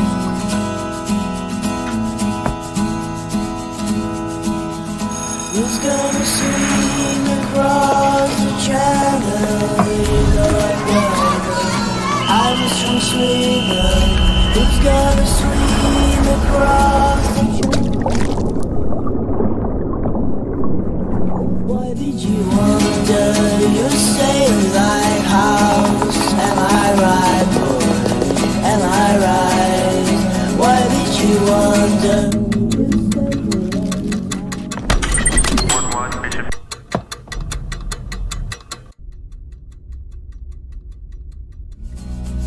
Why did you wonder? Make your move. The 45th FIDE Chess Olympiad, Budapest 2024, where the story becomes history.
Hey everyone, we're back with our coverage of the FIDE World Team Blitz Chess Championships. And now we're in the knockout portion, which is going to be the most exciting part of the day, as we have 16 teams that are facing off in this knockout format. So every round, half the teams are going home. They're going to be facing each other 2 times. And they will continue playing each other if the matches are tied. Right, so that's, well, open-ended or never-ending system, if you will. It's not very likely that, you know, a blitz match on 6 boards finishes in a draw, but I expect at least one tie-break to go more than one match. So there will be some draw. Like before the final. Before the final, yeah. Yeah. So for the first round of 16, Peter, what is the most competitive matchup? Well, I think that what I have seen is Royal Chess, the young Uzbek team against GMHans.com, a team that looks like a very even match, anybody's match. Otherwise, I have seen quite a lot of favorites still having a little bit easier pairings. But yeah, that's a hell of a match. Yeah, I can't wait to see that one. Well, also, maybe we can get the rest of the team pairings up. I would love to see who WR Chess is playing. I mean, all of the top teams had a pretty convincing... Okay, all of the top teams had a pretty easy way into this top 16. There wasn't anything too suspenseful. Alain, though, the winners of the rapid portion, they qualified from the 2nd place, if I'm not mistaken. Yes, they did, because they lost their MGD, direct matchup to MGD1. That was quite a principled matchup. By the way, we now have our reporter Charlize from the playing hall.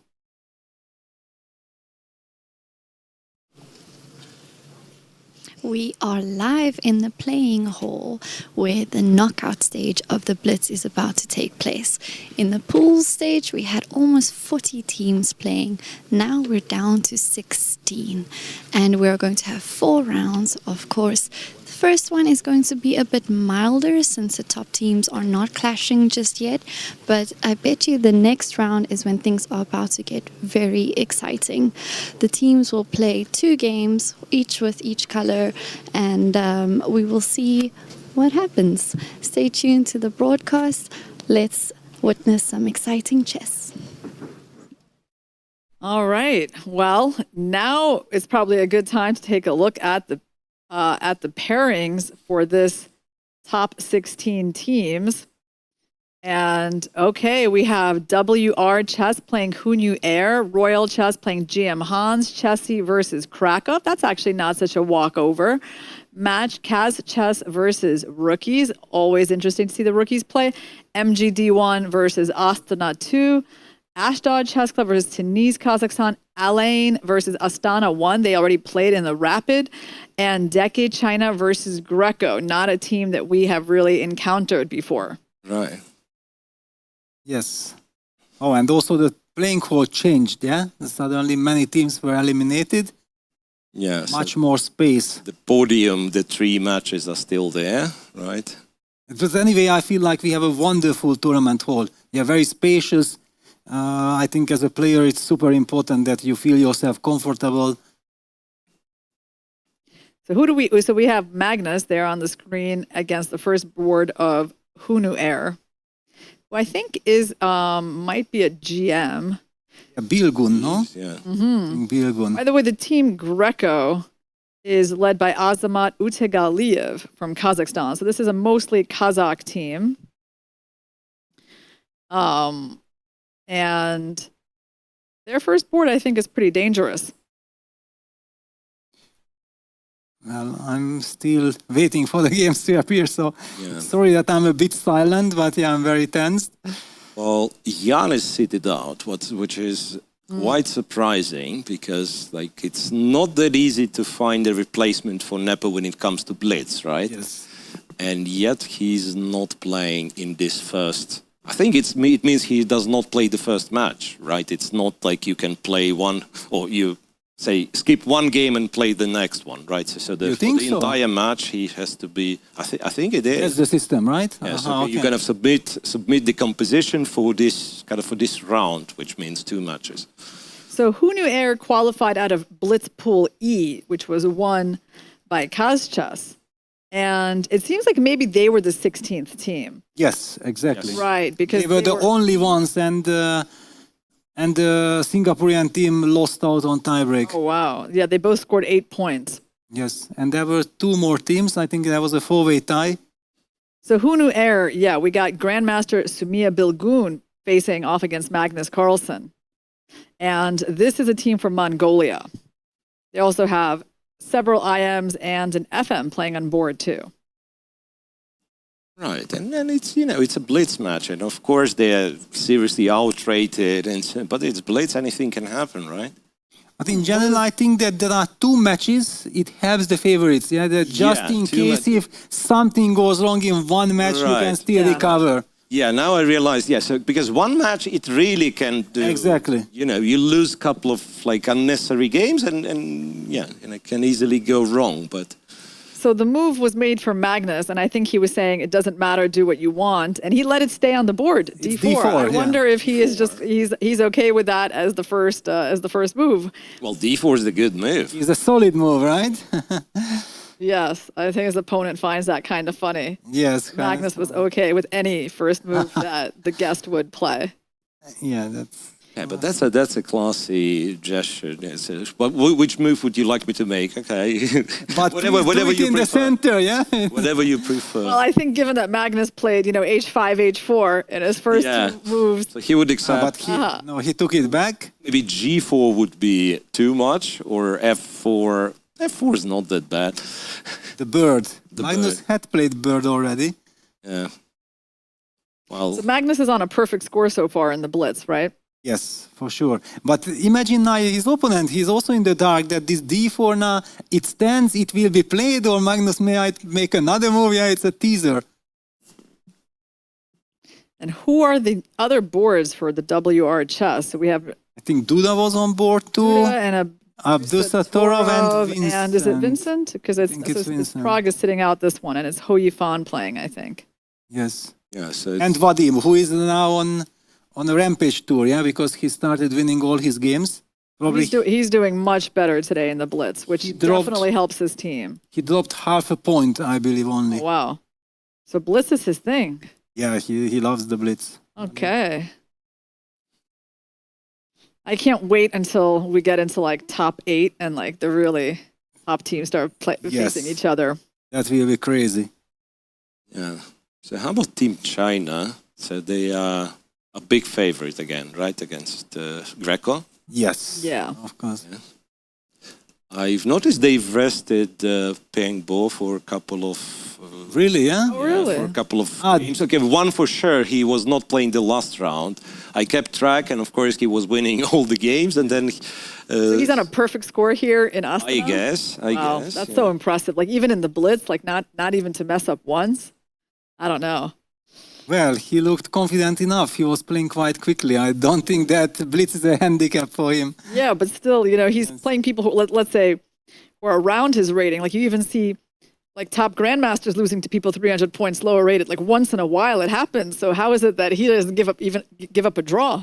Yeah, but usually when a 2800 player plays against someone that is still a 2500 player, yeah, it's like a grandmaster level. But here in the amateur level, if for example we think like Peng Bo is like 2300, then when he faces 17 there, the gap is too high. Much bigger, yeah. He's facing people who are like around 2000, I think. So those people, the gap is kind of similar. They should have a chance against him. All right, still some little delay with the start of the round. Maybe it will help us to find access to PGN file, which we currently do not have. But you know what? There is something in watching Blitz from the camera, like good old times, so two grandmasters playing at your local club and you're watching behind their back, and maybe if you're not tall enough, you miss part of the position. You think one guy is winning. Oh, wait, there is a rook here hiding. Exactly. No, it's absolutely fine. If we can already start covering it from the beginning, and we have the logic, we understand why things are happening. So even if something goes wrong, we can explain. Let me refresh the page. Everyone's waiting. So apparently But the teams are there, right? Yes. Teams are there, everyone's seated. And it's one of the most unpleasant things, yeah, when you are sitting there and you want to start your game and you are kind of nervous. There we see Gurel against Sasha Grishchuk. Wow. Okay, yeah, that is Clash of generations. yeah, definitely a clash of generations and a dangerous opponents for more established players. I have to say that this won't be an easy match for Grishchuk team, because also Peter mentioned himself, right, Peter Swidler, that they are not that confident in their lower boards. Yes. Which puts pressure on them, more On pressure them, on them. and then yes. these young guys, you don't know what to expect. Yeah, we all know Grishchuk is world Blitz three times, Blitz champion. Yeah, 3 times, but still, yeah, no one gets younger, and these younger guys, they're very motivated as well. Yes. Yeah, and Draken is the missing board on the Elaine team. And Draken's not there physically. Wow. Oh, wow. So that's Dubov, Artemiev, supposedly Andreikin, then Yeah, Maksudlu and Lucknow. Okay, here's Team India, MGD1, that have been led so well by Arjun Erigaisi. Yeah, incredible that his presence makes such an incredible impact on the team. Calms down all the other guys. He had a stellar performance in the rapid portion, and I believe also what we have seen, he survived against Dubov, this difficult, but then almost even had chance, then it was a draw. Controls the clock. Okay, they're still, oh, maybe that's who they're waiting for. Maybe that's why the round has been delayed. Doesn't look like Andreikin. Because where is Andreikin? He's a kind of an important Yeah. part of the team. But somehow I don't believe that you would wait for just a One player. player, Yes, no. I know this kind of competitions. Normally, the arbiter just starts the clock and then figure it out. So this is, I believe, Denis Magnus from Kazakhstan, but I'm not sure what this match Okay, so is. now and both who's of the this. players from Elaine have gotten up, and you see Artemiev talking to their captain, Sammy. Right, that now they are running for Andreikin, maybe? No, actually, Daniil is also just there. Yeah, they happening? really don't want to lose a board. That's pretty crazy.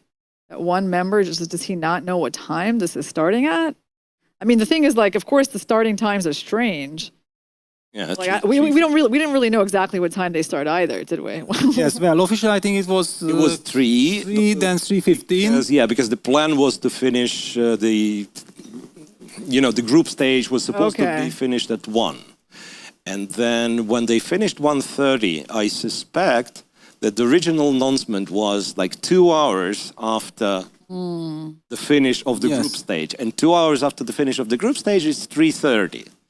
So one could think of like, okay, we will just start 3:30. Ah, okay, this maybe explains. But you see the professional approach, yeah, that the experienced players are getting up. Because just sitting there and Yeah, waiting... you lose energy somehow, Yes. you lose the rhythm, and so Yeah, you want to exactly. be seated and start the game like in few seconds. Yeah, Yes. sit, shake hands, let's go.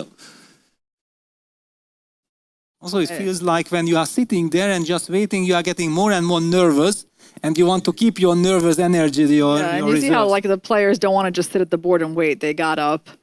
A lot of them are walking around. Right, but that's seriously, now it does seem to be that Andreikin did not show up, but Yes. yeah, shall all the other players wait? That's a big question.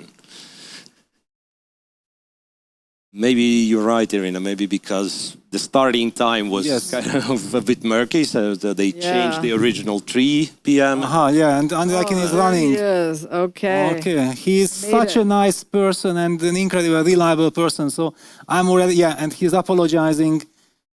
Wow. Well, he made it. And I'm glad they didn't just start without him. And now Dubov's... no, Dubov. Oh, Dubov is there, yes, Daniil is ready. I think this is what also Daniil was doing during the World Rapid and Blitz. He was never sitting at his board. He was just walking around, and whenever he knew that in few seconds, then he said done. He was always, he likes to walk around. Yeah, but even in Blitz, right? in Blitz, to get up at in Blitz, that's quite a confidence. Okay, he's here and the round still hasn't started. Well, I'm running out of ideas. Could it be that we are waiting for our PGN file? Well, we are. Definitely And we are. maybe the players have to wait as well. Yes. How nervous I am just sitting here and waiting for it. I don't know, should I press the refresh button or not if it helps so it crashes the system? You never know. Double, you are also In good spirits. I mean, Yeah, I but think that the- maybe the start time is 3:30 in like 5 stand minutes. from the boards, yeah. Yeah, but apparently everybody was ready. Yeah, the feeling is like they've changed the start time, but did not inform neither us nor the players. Yeah, something.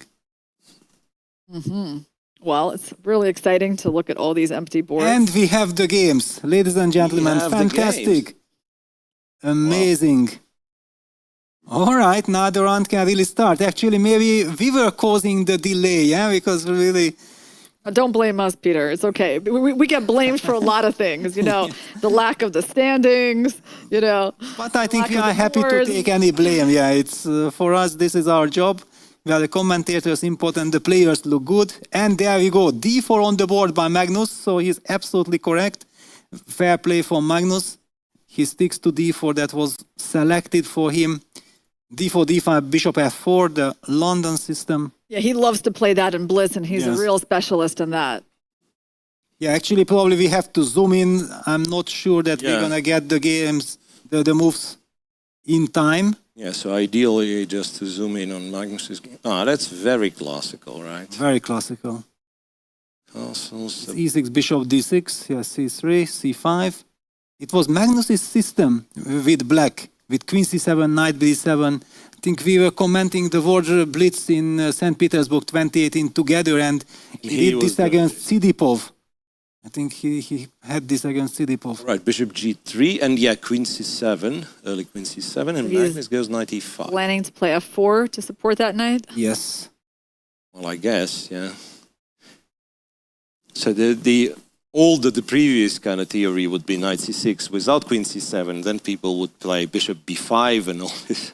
Yeah, yeah. Yeah, so now it's yes F4, so it's a stonewall with the bishop being on G3 instead of C1. Yeah, It's too early to put the knight on E4, yeah?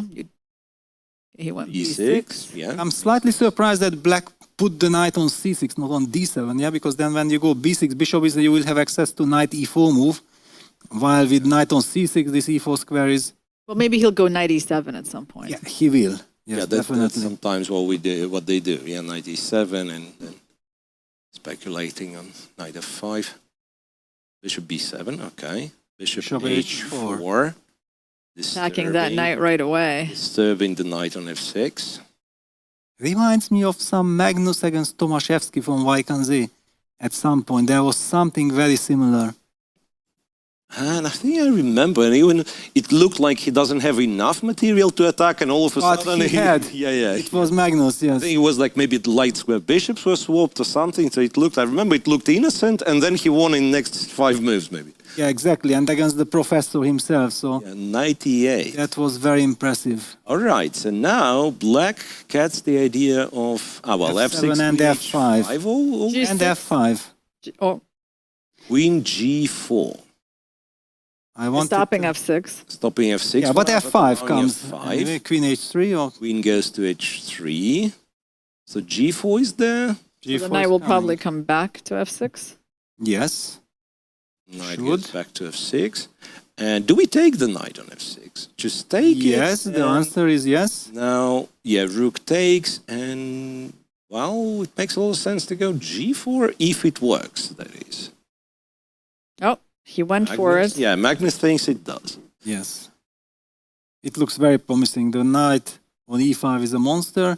Bishop on B7 cannot really join the action. Bishop on D3. Knight on D2 is very mobile, can be activated. Knight DF3. Rook G1 might appear as well. Rook H6. Okay, Queen G3. G3. We don't like this rook on H6 now. We know this rook already. So G5, it might not have a very long life, actually. And Bishop takes E5. Yeah, this is desperation. Yeah, Okay. he's getting outplayed. Fe, F takes G4. Takes G4. So Magnus just has all these open files on the king side. Queen takes, then what? Castle Gonna Okay, castle rook F8. queenside at some point. Well, black at least gets some... But the rook is trapped on h6, right? The rook cannot move anywhere. That's a bad sign. Fair enough, yeah. Can we castle queenside here? Or It's the most natural we move, need but to, yeah? Okay, h4. He wants to go maybe h5, make sure that rook can never move. So h4. I presume like king e2 somewhere. Maybe could Yes. be even safer than castling Exactly. long, right?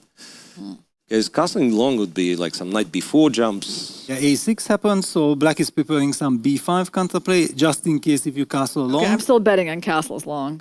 After a6? No. You don't think so? You think king e2? I don't know. I don't see him playing king e2, but maybe. What, king is safe on e2. It is pretty safe. Well, the only danger is some cdd, knight takes e5, but if we can have this queen g3 move with the pin... But Oh there's- wow, you guys guessed it. Yeah. Okay, it was Miros. I don't want to take any credit for something which was not mine. This is Miros move, king e2. And the fact that we mentioned the rook is trapped. The rook is... He's trapped. Like, look, rook g1, queen g5. The king will have to go to h8, and this is where And we go then- rook f1. Yes. And the rook on Very e6 dangerous. is terrible. Okay, But- b5, rook f1. So he's basically just playing against that rook on h6. Yeah. Yeah, takes. Knight to f3. Queen e7, knight f3. When we look at Magnus's game, chess looks so easy. It's so beautiful, yeah. This is not fair, actually. No, we are also trying to play our best, but it never works like this. Yeah, black's position looks pretty close to collapsing with like rook f7 or knight f7 coming. So b takes b. He did not take No, yet. rook f7. Rook f7. So Boom. going straight for the kill. That's it, it's over. 7.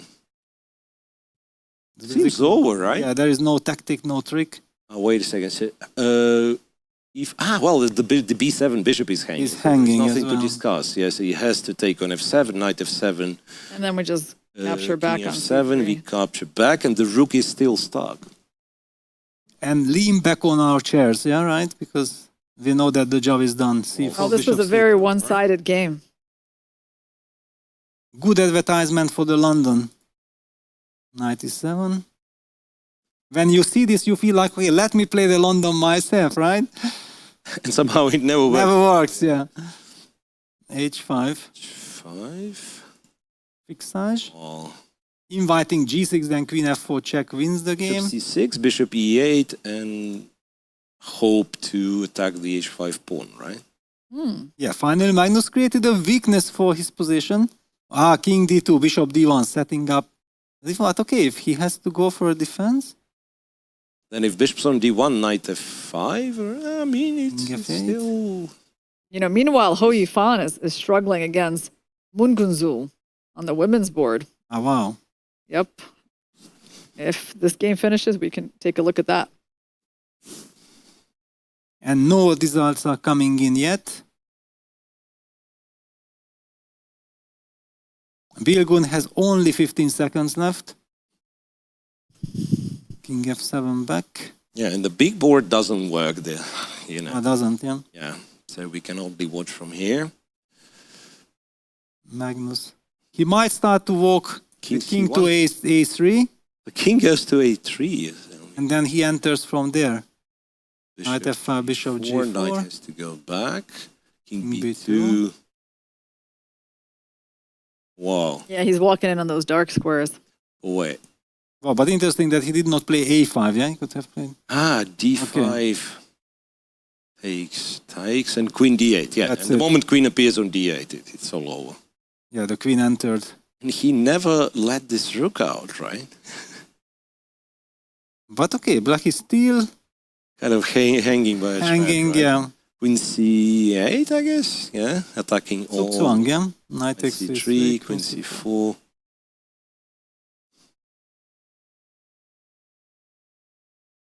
I mean, Yeah, running out of squares. Bishop takes h5.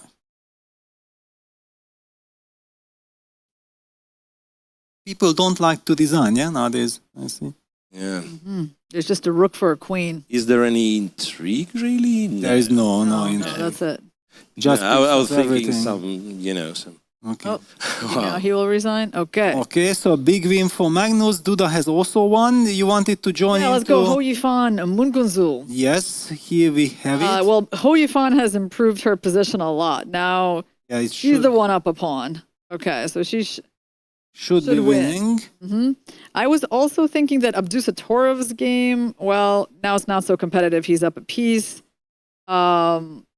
Okay, Yes, Amilal versus Keimer. Okay, you want to see this one, Peter? Vadim is one is losing. exciting. Yes, okay. Vincent is not doing that great, and this is a potential upset.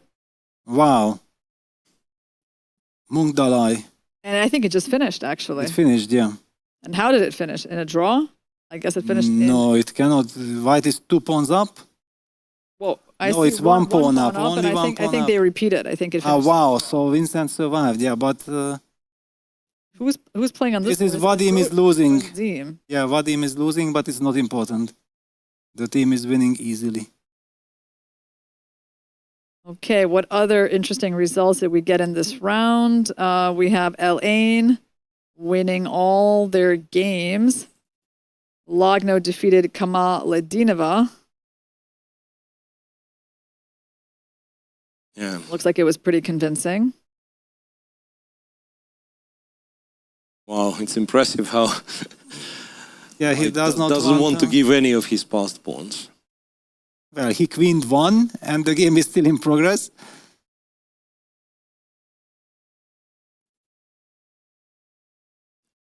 So this is how you play for a stalemate or Yeah, no, okay, this taking any. is absolutely pointless. Feels like Gurel is beating Serrana. Oh yeah, because we can move on from this because this is already done. Gurel just beat Serrana, so that's And a little bit Dubov- of an upset. Dubov with Magnus. Yeah, actually, we have to check out our big match, the Royal Chess. Gurel beat Grishchuk, by the way, Yeah. just to highlight. But Royal Chess. Oh, they you know that they barely beat the rookies by 1 point thanks to a win on their last board. That was it. Wow, and I'm trying to figure out, so what's the result? Hans Niemann Sindarov draw. Vohidov Tabatabai. What? The black has 2 rooks. Okay, so then Tabatabai won that game. Andrew Hong lost to Yakuboyev. Darda, however, won against Vahidov. Salimov won. All right, so Is this a drawn match? it's a crazy. Team Hans won. How did Team Hans win? So that's a draw. I cannot scroll down to the last board, so I don't know the result. So yeah, what happened in Vohidov Tabatabai? Did Tabatabai win? Yeah, this is definitely it's 0-1 Okay, position. so Tabatabai wins. Then it's equal. Darda Then it's wins. +1. I said plus two. Darda So wins, Team Salimova Hans wins. wins. It's With +2, 3.5. yes, then they are winning, yes, the first match. But it's just the first match. Yeah. Yeah, that was super close. So what do we do? Check some games that we have, like the top names. Maybe let's check Liren or whoever played on board 1 for China. Yeah, we can Just also check check the game. Gurel against Grishchuk, Ah, yeah, 1-0. that makes, of Oh, course. yeah, let's Yes, do that one. That was only Gurel. 27 moves. Wow. Wow, I'm just looking at the final position. Wait. This tells it all. This is like someone got destroyed. Yes. Oh wow! Look at he used an exchange sack. Berlin. Does that even exist? He Look at won. this. No, it exists. Yeah, I know that it exists, but it's very rare. 95 rook e5, castle. E4, bishop f6, and bishop d3. Yes. Ah, A very tricky move. Of course, yeah, these youngsters are very dangerous. They have all this that's tricky blitz. such an annoying system. If Yes. you don't, I mean, you do not check it because no one plays it, but if someone does, Yeah, and blitzes out everything. Yeah, so White has sacrificed an exchange, but he has very nice compensation. Black's pieces are all on the back rank. Clearly some queen h5 is coming next. So the move c6, wow, I felt like the black wants to break with d6 as quickly as possible. So queen h5, g6, queen h6, d5, bishop g5. oh, Okay, now black has to play f6. If the queen moves somewhere, then white plays bishop f6. yeah. And it's a total box. So black played f6, e takes f6, knight f6, bishop takes g6. Okay, obligatory. White sacrifices. Usually this ends in a perpetual, but here after a, g, queen g6, king h8, rook e1. The clock was ticking. So black is a rook up, but it's such an annoying position, right? Very annoying, yes. Queen White d6. wants rook e3, I guess. Slowly. It doesn't... Slowly. yeah. And now you are in this pin. Yeah, you got out of the h4 d8 diagonal. Now there is pin on the 6th rank. Now knight e4 is played. That was the idea, but queen h5 check, king g8, takes, and just rook g3. And all of a sudden there is no defense. Yeah. There is no defense. Impressive game. Yeah, queen on h5 protects the d1 square. That's why Sasha tried bishop g4, but of course white is not falling for the cheapo. Captures with the queen, and now already, even material-wise, white is ahead and mates black. What a knockout. The game you also really want to look at is Mamedyarov's win over Azamat of red. That was pretty beautiful, where he sacrificed a piece kind of unexpectedly. So Because actually, how did the match end? it ended in a win for Kazchas, I believe, Oh, wow. but by minimal score. Okay, Shakria playing Ragozin. Okay, very nice. Always happy to see my openings being played. Bishop d2, yeah, this is like a Nimzo now with e3. The modern way, yeah, black plays this rook e8, a6, tries to be as flexible as possible, c d d. Finally, Carlsen structure, but with white's bishop on d2 instead of out on g5, that's a huge difference. Castles, bishop g4. h3, bishop h5, rook e1, knight b7. Already scary, no? Milo? Yeah. No, I mean, it's discussed, but can easily go wrong for white, yeah? Yes. Knight jumps to e4 in some point, and the bishop on d2 is really silly. Yeah, knight e4. Pressurizes the d2 bishop. Already bishop takes f is a huge threat. Bishop e4, d4, knight h2, and no. Against Shakria Mamedjarov, in such positions, you get mated. Queen g5, king h1, queen h4. And white thought they had time for this attack on the night. Oh, don't be so naive, my friend. No. It's Shakria. Queen takes f2, ab. Clearly, he was expecting that, okay, queen g3 is the only threat, then knight f1. Thank you very much. I'm not afraid of ghosts, but bishop f3 And happened, the stunner. yeah, you can't take it with a pawn because of mate, and a knight takes. I guess we just take it back with a pawn. Yes, Knight takes, pawn takes, and that's it. and it's over. So after bishop f3, rook g1 appeared, but now queen g3, and the big difference is that after knight f1, black has queen takes h3. Oh, yeah. Yay, this is horrible. This is checkmate. What a lovely mating attack by Shakria. Yeah, that was really nice. Okay, let's take a look at how Daniil Darda. Oh, Wow. the rounds are getting ready to start. Yes. That would be perfect. We're hearing the announcements from the playing hall. Well, in terms of results, WR beat Hunu Air by 4.5, 1.5. Elaine beat Astana 1-6-0. Kazchas defeated the young rookies 3.5, 2.5. So it was close. And we saw that win by Gurel Ediz over Alexander Grishuk. Only, Kazchas's win on the last board actually Saved delivered them, them, that Wow. extra point. Yes. So you're telling me they are the biggest kind of candidate for the tie-break, right? I mean, if it was 3.5 that round, could be... But okay, it was maybe also that, okay, one-time shocker, yeah, that now Grishuk with the white pieces will not fall into such unpleasant blitz line, yeah? It's, right, and you have Mamedjarov like on a lower board. Yes, Yeah. lower board. Well, Chesty defeated Krakow 4-2. Okay. MGD won by 5.5 to half. And the biggest... Ooh, clash, Ashdod Chess Club only drew Tunis, Kazakhstan. Wow. 3-3. Okay. They lost, Velikitin lost, and their last board lost. So actually then there it's a knockout match, yeah, because the first match does not count. If somebody wins, qualifies. Yeah. Yeah. And Jim Han's team won by 3.5 to 2.5. So yeah, we got some competitive matchups already.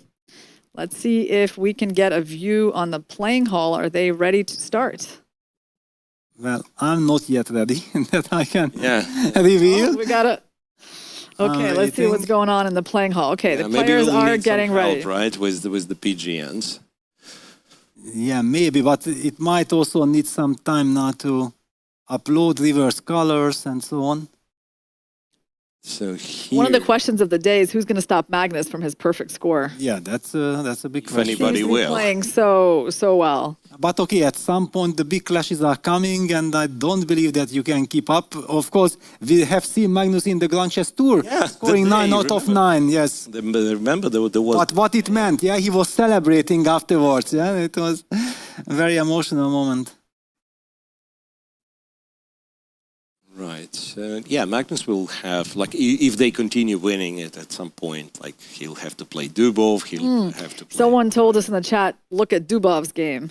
He did indeed have an interesting game, I have to say. But now we We Yeah, can't. no moving longer on, have yeah. access to... Okay, yeah. Put a rook under attack, but But okay. so far, all of his games were Look at sparkling. yeah, I know. huh? Look at this.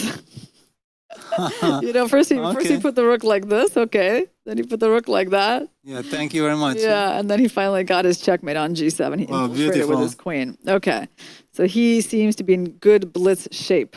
But this is what happens in chess. Yeah, chess is so much psychology, yeah, that he was suffering throughout the rapid. Then in the very last round, he wins a very important game for his team. And then next day, he just starts crushing everyone.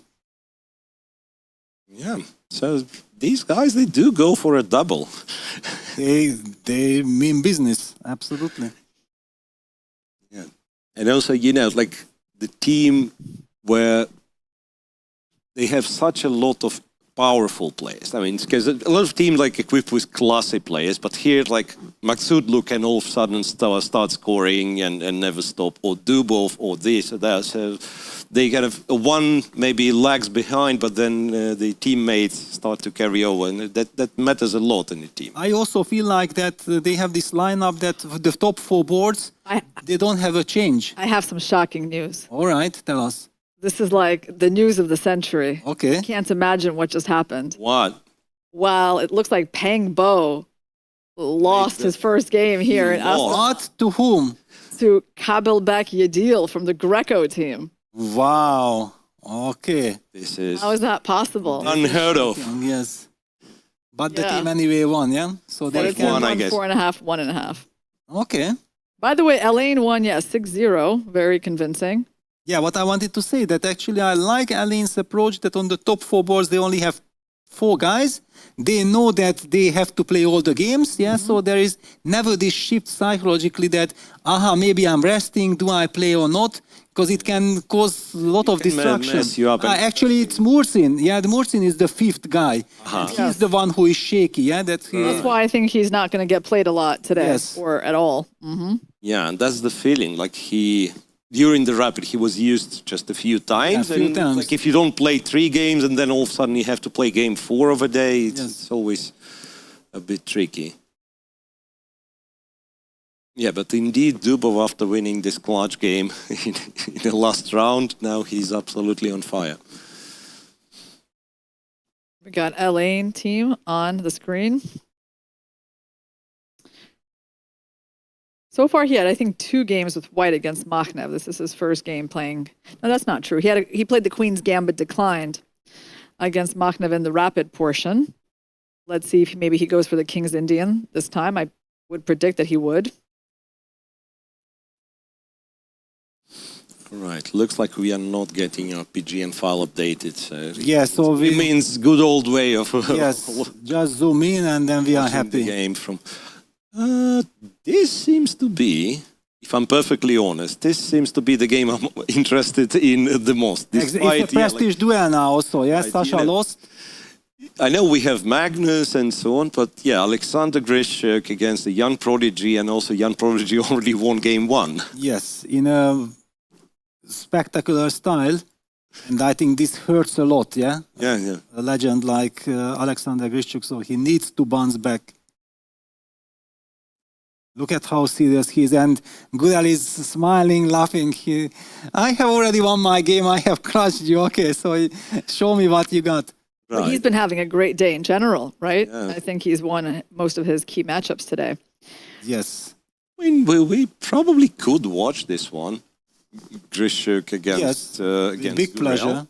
Yeah, that's yeah. Okay, let's put it on the screen. Yeah, we do have the camera on it, and yeah, it promises to be an interesting game. I don't think Sasha will, like, you know, try to recoup after a loss and make a draw with white. No, not in these circumstances. Well, what happened? Oh. The clock didn't start. Wow. So he made his first move and then they paused it. Ah, they paused the... Waiting for our PGN, yeah? I'm not ready yet. I don't know what's going on. Yeah, but it seems like every round is somewhat delayed. And Okay, there you go, back to D4. playing. D4, knight f6. C4, E6. Oh, bishop G5, early. 3 bishop G5, and it had some point, I think. Well, just to avoid any terror, get your opponent out of book. H6 is the move, I think, yeah. Bishop H4. So now after check, you will have to go knight C3, right? Knight D2. Knight D2 is the idea, Wait a second, isn't it like G5, bishop G3, knight E4, knight F3, G4? Ah, and then you attack the knight somehow. Remember, there was a way to lose in this line very fast. I mean, it was white. There was, yeah? Okay, but anyway, now we are back to something like very solid. The knight's on D2, otherwise it would have been some... A normal queen. Yeah, but white got a tempo because white gave a bishop before check. Right. So it's Laska variation, except that white is a tempo up, except that his knight is on D2. Yes. So it's a lot of changes, yeah. The knight might not be too bad on D2. C5, and how do we react to C5 in these cases? Just by not reacting, I guess. Because now... Probably white's just going to castle, right? Yeah.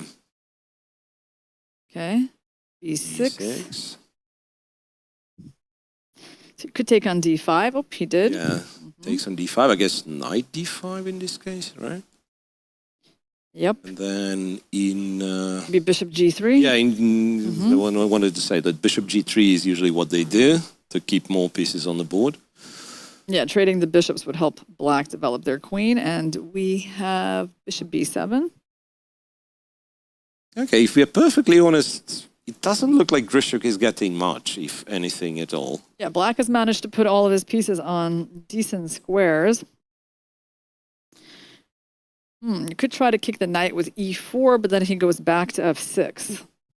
Yeah. And interestingly, the only time where it really matters, where the knight is on D2 or C3, like E4 with the knight on C3 would be impossible, right? Because knight C3. Here, E4 was possible, but he decided against it.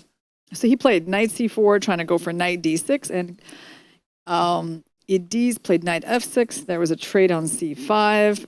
And absolutely symmetrical. Wow, and knight back. A5, tricky, Sasha. And I have the games. Knight A5 means...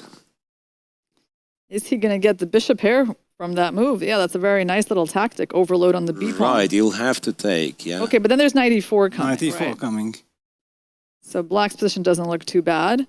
His queen can get to the B6 square. And now you get a B6 square, right? Yeah, so actually those doubled A pawns are not such a big problem. Maybe it helped him in a way, because usually it is a problem with the queen, right?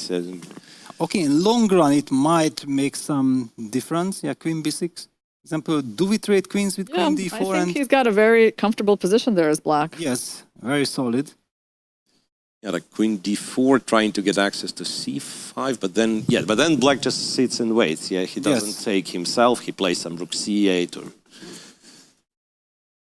quite solid, I have to say. But I think he needs to play queen D4 because otherwise the queen on B6 is such a nice piece. Yeah, and like going B3 is ugly. Queen D4, right? Rook D8. Rook D8 introduces some tricks, right? Wow, we have a different position now. It's not the one. Oh, yeah.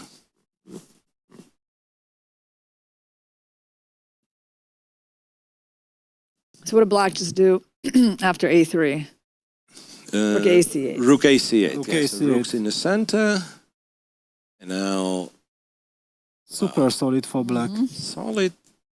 Yeah, that's impressive because like when these young players, they play something sharp, attacking, that's what you expect. Yeah, and we say brilliant, but he is also capable of, you know, playing something very classic. Faced something kind of unexpected in the opening, but I think reacted very reasonably. And okay, Krush traded the rooks and went bishop to d3. So black has a pretty big choice here, but he's just trying to stop rook c2 with that move. Right.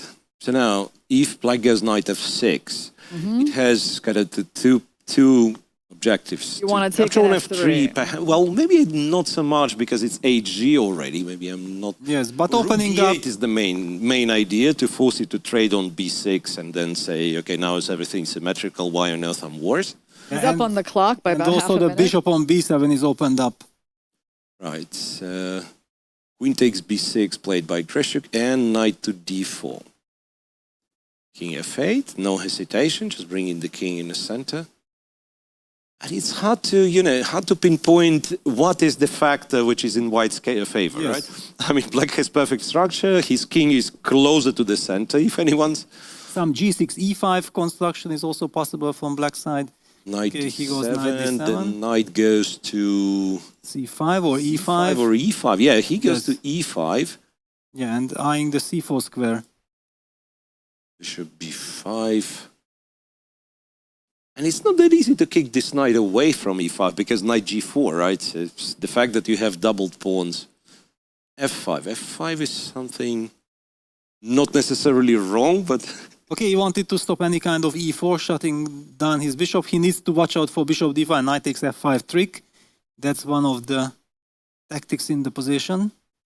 Then the bishop would be hanging. Now it feels like...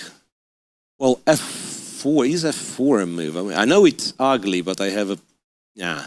King d2. King d2. Desperate attempt to trade the rooks. One. Okay, but this is Sasha is not better at all. not at all, and he's down to 17 seconds. He's slightly worse. I'm sorry, is he just getting outplayed? Yeah? Could easily be. Bishop c4. b3. b3. He needs to be precise to... b3 to control c4, right. Yes. Takes, Bishop takes, knight takes. Where the knight's going? Okay, now the king needs to run back to c3 or to e2. Yeah.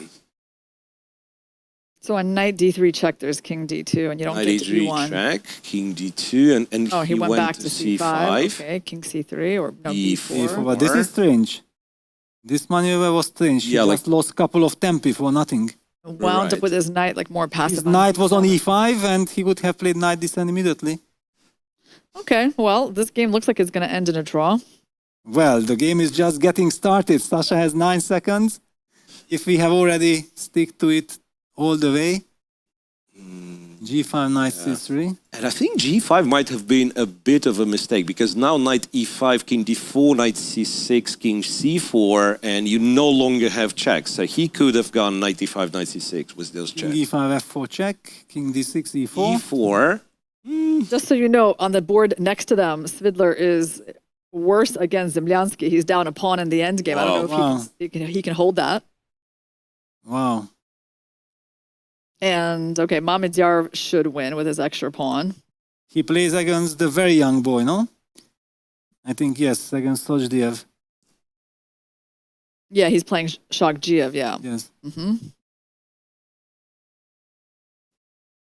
And Grishchuk suddenly putting pressure and Gurel is Right. low on the clock as well. So king d4, knight g6. What's happening? Is Alexander repeating? Yeah, it looks like it's gonna... Okay. Yeah. Wow. Okay. It shows Okay. that he was relieved that it's over. Okay, it looks like Svidler is holding on for a draw. Okay. And Mamedyarov is winning. So where can we go? We can go to Samata versus Ansat in that match. That is their fourth board. But it looks like it's all in draw, I think. Yeah, I think that's what happened. Because he's going to have to sacrifice his rook for those remaining pawns. So what does that mean for Team India? Team India wins. Harika, I think, is still playing. Wow, also Hui Fan is defending. And this is Vadim's game. Vadim in action, can he strike back? Well, no, he's fighting for draw, but this is not enough. But they won on their first 4 boards. So, Yeah, so- WR is already through to the next round. No big surprises. Makhsoodlu drew his game. Oh, Kamaladinova did beat Katerina Lagno in their mini match. Wow. So now their score was 1-1. So actually for Elaine, both of their ladies lost in this match. And they're quite lucky they were led by the wins on top 3 boards and a draw by Makhsoodlu. Makhsoodlu They're only winning 3.5, 2.5, which is not so draw. huge. Back to efficiency, right? They won one match 6-0 and then Yeah, well, it's going to be very hard, I think, for them 2 connected post in the points. Blitz championship to right. repeat. Yeah, this is hopeless. But Vadim looked around, he sees that the team has won, so no problem. So what's the situation? He's got the rook and he's playing against rook and 2 pawns. Yes, it's a hopeless fight. And Hui Fan managed to hold that pawn down endgame.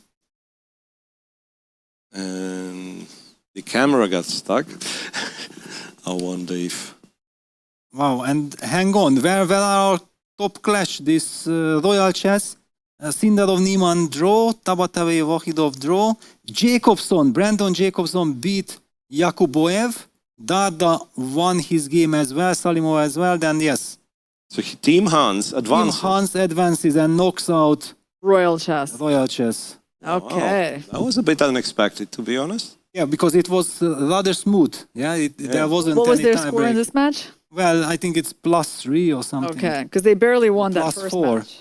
+4 because also last board, Miro has won. So who is going to be left in the competition after this round? So it's going to be WR, Elaine, Decade China, Chessy. Well, all the top guys, so yeah? Is Kosh Chess in? Yes. Are they winning? Are they winning this match? Because they... Are they winning against the rookies? Well, they have to. It's a terrible battle, but Draw. Okay, they won 1. Mamedjelov That won, was equal. Bibisara won. Yes, Bibisara, they okay. qualified. So Yes. they're through. So they're the 5th team. MGD won. That's 6. Ashdod, I guess. Ashdod is a big question because they drew their first match. So what happened here? But I think Okay, Ashdod, Nihal Sarin won, Elyanov won, Volikitin won, Smirin lost, Hotenashvili won. Okay, so they're through. Yeah. Ashdod is the 7th team. And then GM Han. So now, okay, it's Wow. really like the creme de la creme Yes. left. Yes, now we're going to start seeing. the real competition. Yes, yes, yes. Okay, guys. If it comes to WR playing Team Hans. Yeah. We know. I mean, we it's know how 2 that's games. going to go. It's 2 games. Will he show up? No. Probably not. Yeah, I think that he already can't, yeah? Because if he did not play the first game, then it's clear that he will not play the rest also. So that means it's kind of quite a statement. Yes. Interesting to see how long is our break going to be until the quarterfinal starts. Right, because they need to reset the scene. They have to make new pairing, I guess. Yeah, and you also said that the captain has to decide the lineup for the whole Right, match, yeah? So it should take time. And I'm wondering if it's a new separate drawing of lots or by seedings, we have brackets. the seeding, but brackets and done. Yeah, we are also in the dark. All right, let's take a look and see how Kamalidinova from Kazakhstan defeated Katerina Lagno. Oh, she's amazing, yeah? Right. I mean, we've been talking about her games a lot. It's always nice to discover new strong players. But did you knew her already before? Not really. Not really. I mean, her name is like sort of vaguely familiar to me, but to say that I knew a lot about Meruert Kamalidinova, no. I was introduced to I think it was May. It was an open tournament in Sardinia, and there were a lot of like Kazakhstan players from Kazakhstan. I think girls, And then she was mentioned as like one of the very talented players by a good friend of mine. Yeah. Oh, okay. Yes, because actually I feel like she will appear in all these Grand Prix and like this in a couple of Have you years. seen, like with grandmasters, Very good quality. yeah, the quality of the games. The quality, yeah, not like some lucky strike, some tactical vision here or there. No, the overall picture is nice. How does she won the exchange Yeah, against so it's Laga. a slow D3 Spanish, a la Magnus. Okay, so they are maneuvering. The typical usual stuff. Okay, bishop b7. Okay, this bishop b7 whenever the pawn is already on d3. It shows that Katerina is also trying to create chances because this is more of an aggressive move. Knight g3, knight a5, bishop c to c5. Okay, this is a very important theoretical clash. It means that okay, bishop f8, b3, d5. Okay, the standard break, but this break, if it works, black solves all the problems, but if it doesn't, then actually it eases white's play e5. e5, e6 or Knight e4, or knight gf5. e5. Okay, so the pawn is taboo because of f3. No, f3 there is though. knight c3. But okay, there are so many tactical possibilities also. Let's see. Actually, it happened. Rook takes e5 happened. Bishop f4. Rook e8, queen g4. Just bring everything Who in. is her trainer? Because it feels to me like there is some super grandmaster touch behind her play. It's really amazing, very high quality. I believe that I have seen this kind of stuff from supercomputers, but it's not known and things like this. Queen f6, bishop e3, rook a c8, rook a d1. Okay, but black is pawn up. White has some initiative. Okay, bishop b4, rook f1, bishop f8 back, bishop d3. Showing confidence, yeah, not going for repetition. Okay, we don't know if black would repeat anyway, but knight d2 and setting up bishop d4. Bishop d4. Maybe this rook c3 was very unfortunate. Okay, Right. bishop d4 all of a sudden. Wow. Queen Then knight g6. jumps to f4 as well. Wow. She removed the defender of the b6 Oof, square. look Yeah, at this. Very tricky. The queen on h7, this is logged. This is horrible scenario for black. And bishop b6. That's it. That's it. No more control of the b6 square. Maybe it wasn't perfect, but somehow this whole pawn sacrifice and playing slowly for compensation showed some very high class. We also have a nice short game by Xu Xiangyu from the China Decade team. It's nice and flashy, and I think our viewers will appreciate seeing some unusual stuff in the opening and a nice creative attack. So this move h4 on move 2 against the Dutch, Peter. What is that? Well, prophylactics, yeah? You are waiting for g6 and then you go h5. So clearly black will not play the move g6. But then if, for example, she's a player who likes to play the Leningrad Dutch, then it's kind of unpleasant to face. Yeah, it's a stone wall structure. And then already h4 pawn fits into the concept. I'm loving white's position, h5, knight df6. It became some good London system for white. Castles f3, Magnus would approve. King takes. He would also approve, right? Yes, setting up the g4 break.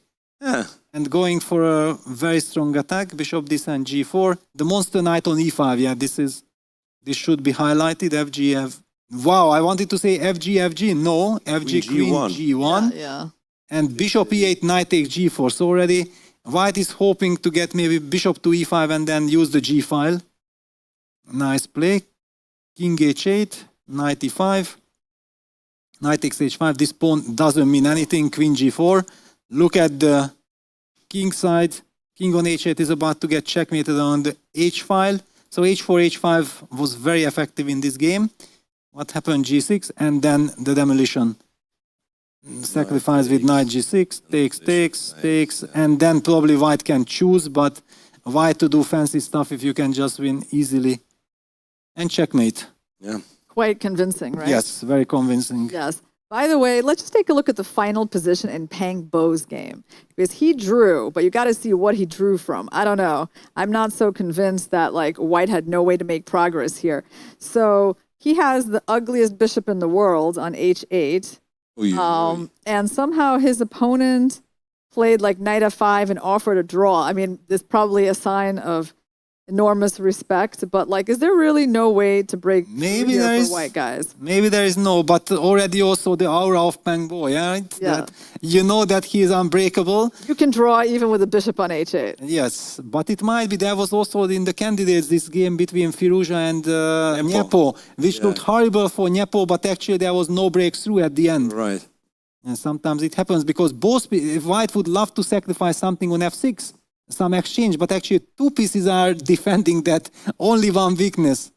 Wow, Peng Bo, but I have the feeling that he got stopped, right? You mentioned that he lost one game, now there is a draw, even the position is a bit shaky. This might give confidence for the other teams that, okay, after all, Peng Bo is human. Okay, there was a pretty exciting game between Agi Bilig and Abdusattorov. And in this game, yes, it was a Grunfeld. Started to look like a King's Indian at some point. And eventually, Abdusattorov, yeah, you can keep going forward. Yeah, I just paused because suddenly the pawn did not appear on c5, yeah? He played with knight c6, knight a5, it's a teaser. Yeah, where should I go? This is still some kind of an old area. I do remember that it existed. So black is setting up some blockade. White occupied the center, but thanks to the squares, it's okay for black. h4, no. This is not the moment when we are afraid h4, right? This is little premature. White has already castled. Where is this h-pawn going? But taking it is too dangerous. No, of course, taking it, but I don't want. This will be a weakness already, an eternal weakness. Black occupied the c5 square, and eventually we'll push f7, f5. Yeah, exactly. h5, f5. Who is attacking whom? Bishop g5, bishop f6. This was a very naive play by White. Takes, and okay, black gets. Yeah, he opened up the h file against himself. But let's see how Abdusattorov took advantage of that. Wow. Well, he already took advantage. Yeah, this is. Yeah, it's I think it got a checkmate. little bit crazy. Hold on, keep going. Okay. This is not it. I trust you. Yeah. So queen h4, f4. Okay, there is a resource. Rook f8, rook f3, g4. I mean, it was feeling a little unclear here. This is now a game. Definitely, it's a game. And what happened? Capture. So White. But maybe not too much. But the rook on c1 is hanging, but then we get checkmated. So be careful. What happened here? Queen takes f4. Yeah, the professional move. Yeah. And it's after all, the knight is too strong. The rooks are active. But was an interesting game. And we're still awaiting the pairings of round 2. So we're moving into the quarterfinal phase. Right. And what did Magnus do? I Actually, think the top 4 is going to be the most interesting. wow, The but top 4 teams are Semifinals. amazing. Of course, Amazing, of right? course, So no. I'm just saying, like, the top 4 is like, it's no worse than the top 2, right? It's actually like more interest for there to be 4 teams still left. I don't know. It seems to me like Magnus is trying to advertise the Pirc defense because, again, he plays the Pirc, and after 10 moves, he gets a dream position whatsoever. It just, this case, yeah, look at this. Very similar to the game against Gurel, only that now White did not put the bishop on e2. I was saying, yeah, why don't you play the bishop d3 setup? Well, it did not help in this game either. Bishop g7, h3, all classical, e5. Yeah, this is actually very important. Okay, I will reveal an important secret that in this setup, when bishop e3, bishop d3, knight f3, knight c3, with h3 played, it's very important for black to play e5 with the pawn on b7. Because otherwise, if the pawn would be already pushed to b5, which is thematic, then after d takes e5, White would be able to create weaknesses on the queen side. before and Yes, exactly. And Magnus knows this, so he plays e5 in this moment, d takes e5, and now all of a sudden this c5 square is available for black. Look at this, queen d2, queen e7, long castles, knight c5, bishop h6, short castle, takes, black is almost winning. wow. Strategically, just now you start pushing the pawns, and this move 12, h4, bishop g4. Bishop g4 so that you can take on f3, go knight h4. Yes, I gonna start playing the Pirc myself. Yeah, when can I start playing chess again? What is this? This is insane. Well, we're going to look at your games at the Olympiad, Peter. Yes, Okay. I have to Prepare at study least the one Pirc. Pirc, Yes. yeah. Oh my God. Yeah, my team might not agree. Okay, wow, that's it. Magnus Crushed, wins. absolutely crushed. Incredible. Okay, let's see. Are we any closer to our pairings? Nope. And this is a crucial round because perhaps we will figure out what the system for the pairing Yes. is after Yes. this one, right? So that'd be what, quarterfinal, and then then Well, it's possible that there might be some sort of a tiebreak in There is, yeah? the round of 16, but who would that be against? Hold I on. think we figured out everything. Because the favorites won, Yes, basically, and this only one match which Hans was... won. Yes, it was decided. One Ashdod, could Ashdod? No, Ashdod won. Ashdod won the yes, second one yes, that they second made. match, They were yeah. the only Ashdod won. MGD won. I don't really see Kazchas won. GM Hans won 5-1. Well, actually, So I'm not sure where the tiebreaks could be coming from. let me find this Sindarov Niemann battle. Interesting that what happened here. I see the final position is very even. It probably showed that the game itself was always more or less balanced, but if you already have time. So some Italian, two great players, Knight C3 Italian, A6, Bishop E3. I don't understand why White keeps on playing this system. I just don't believe in it. I'm too old for this kind of stuff. Yeah, Bishop C5, DC5. Didn't we see this in Costa and Nuke against Ju and June? Yes. Then she went Bishop E6. Exactly. H6, yeah. Castles now hence even went for Queen D6, So- preparing Bishop E6, Knight D5 castles, A3 takes, Knight E7, Bishop A2, Bishop G4, H3, Bishop H5. Okay, yeah, one can argue that this bishop is kind of a strange bishop, but there are also not so many pieces left already. Right, and Knight White created D2. all sorts of dark square. Also, yeah, if Black's Knight reaches F4, then it will be bad news. Of course, it will never happen. So, did White manage to play F4 later? Yes, definitely he goes for it. Okay, Bishop D5 and take on C6. Yes, okay, eliminated, but now already, so Black's bishop is alive. Yeah, I feel like it was a good strategical game, but none of the players really got the upper hand because they neutralized each other. Kind of, that's my feeling. King G3, Rook D2, Queen B6, yeah. Sorry guys, I didn't select the most exciting game, but it was interesting to see the clash between these two great players. And there is also this thing that sometimes you look at this at fast forward and you think, okay, they were maneuvering. There's so much left behind. Exactly. And then it's very hard to chew through these games. Like you can look at it 5 minutes or analyze for a week, right? Yes, exactly. Now also, for example, this structure. Have you ever seen this structure? I'm playing the Italian with both colors and I So never... you have the C pawn. Yes. So you had to Exactly. capture a couple of times to reach this. What is this? The Tetris feeling. Yes, Rook E1, King G8. And I felt Yeah, like we've some heard some repetition. announcement, right? No, it's only in our dreams, Miro, that the next round is actually starting. You know, in a happy dream. And Bishop E8, yeah, nice. Okay, protects the weak pawn and there is a pawn on A3 hanging. And then there was some liquidation. I will not torture our dear viewers any longer with this strategical battle. But look at the Knight G1, Knight E2. Okay, G1, yeah. it was a high-class battle. Let's leave it there that way. So And let's go to something a little less high class. Let's go to a King's Indian game, okay? Okay, show me. Where is it? Street fighting chess. Divisara. This is a Dubov versus Makhnev. Ah, okay. I kind of didn't think he was going to go for a Queen's Gambit again, and okay, it did end in an end game, but I think there was some interesting stuff on the way there. For So sure. let's learn about the King's Indian, how we Dubov play is for a playing the win. King's Indian Wow. with an early Knight D7. D4, Okay, G4. Wow. C5. Mm-hmm. D5, B5. So Nice. Banker Gambit, King's Indian. What is this exactly? A hybrid Yeah. of them all, but White has committed this crime on the king side. Like G4 might have been too much, to be honest. Yeah, and this Queen A5, the modern kind of touch. Yeah, Black is setting Knight takes E4, and then he wants to capture the A6 pawn and then capture And with the queen. yeah. Yeah, very smart. Bishop D2, Basics. Bishop probably. A6, Knight F3.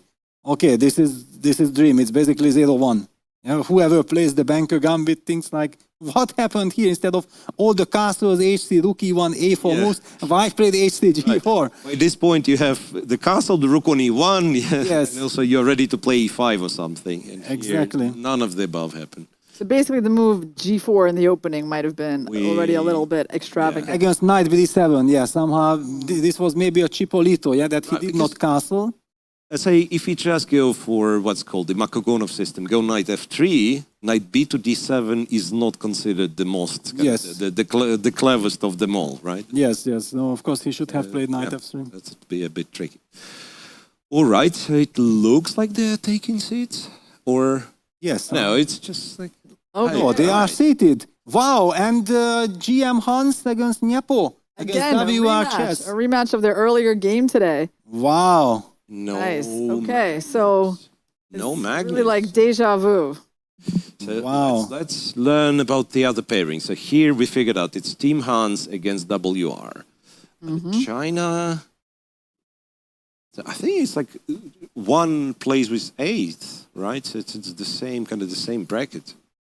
So team Yeah, 1-8, yeah. team against Ashdod, I'm guessing. It's Nihal Sarin against Erigaisi. Yeah. Wow. It's Ashdod against.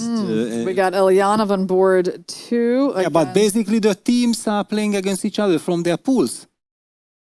Right. I think, I mean, it. Oh, it, this it is a big feels this matchup. way. Can we watch this one?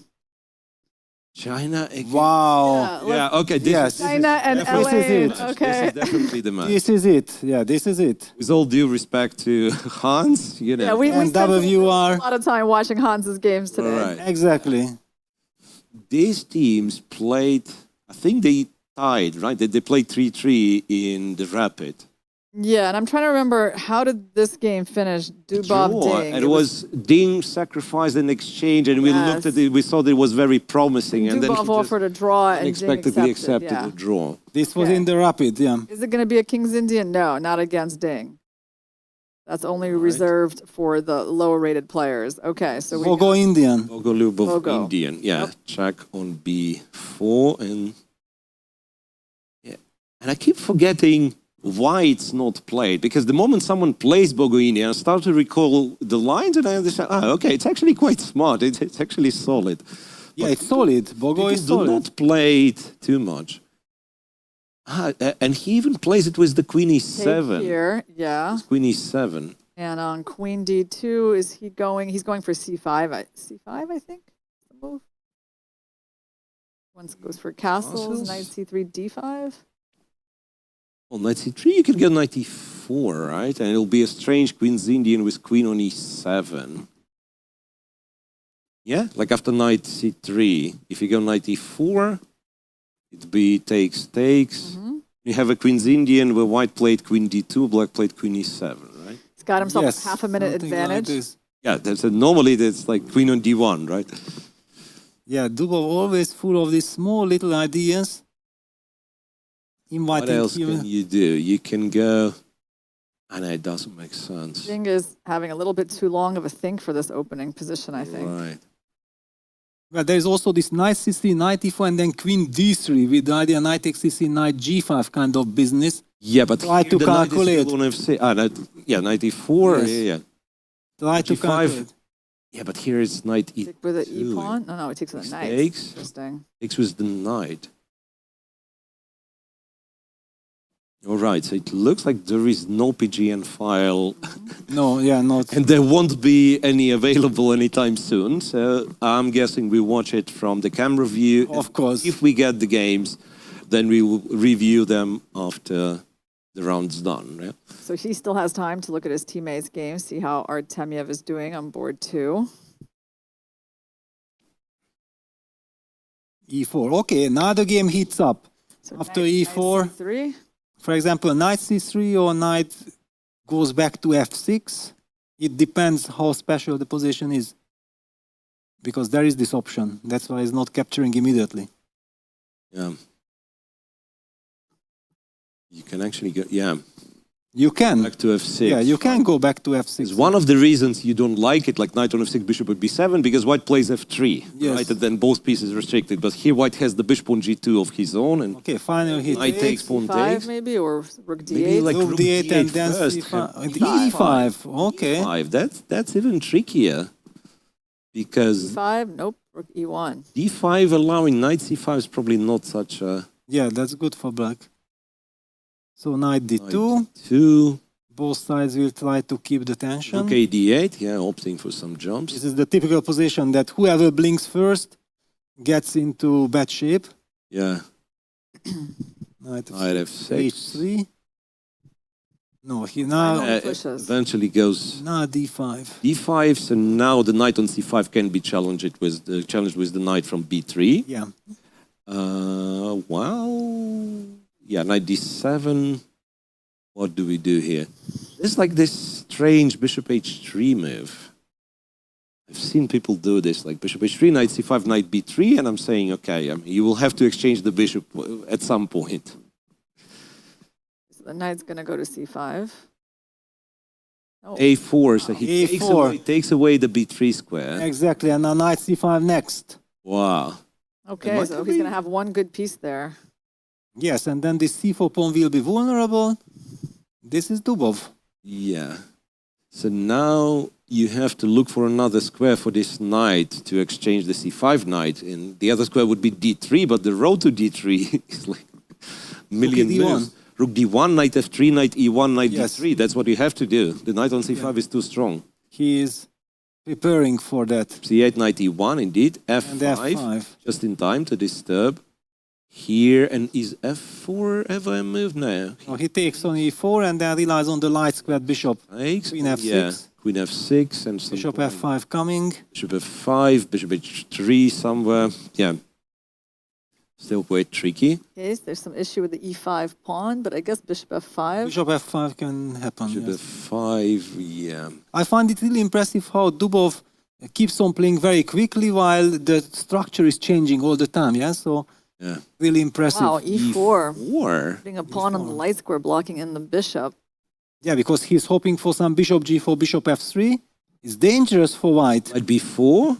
Knight b4. Okay, so that c6 knight to c6 d4. Yeah, stability. 6 to d4. Yeah, well played by. And he's not, I don't think he's planning to take the rook after bishop f3. I'd be worried. I mean, I don't know. Can he? What a high class game. Incredible.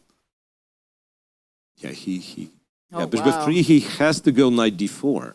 Because what happens right. if you take the rook? Queen f5 immediately. I don't see how you, Of course, yeah. how you stop queen h3. Don't even look in that direction. Yeah, just knight d4. Yeah, Wait, just. but after knight d4, in fact, it's not that easy for black, right? Because the moment you move the queen, f3 is not protected. Yes. If you go rook exactly. f8, then it's knight f3, queen e6, queens are off, white is happy. Yes. So maybe actually bishop g4, and then hoping that because also for white, yeah, that's it. Bishop g4, played with a signal like okay, yes, I don't know how to proceed. Rook c2, Rook c2, even h6. What will Daniil do? No. h5. No, Dubov never played h6. Yes, so never he can played, play yes. h5. Yeah. But okay, it's the same spirit kind of. Yeah, but maybe h6 was...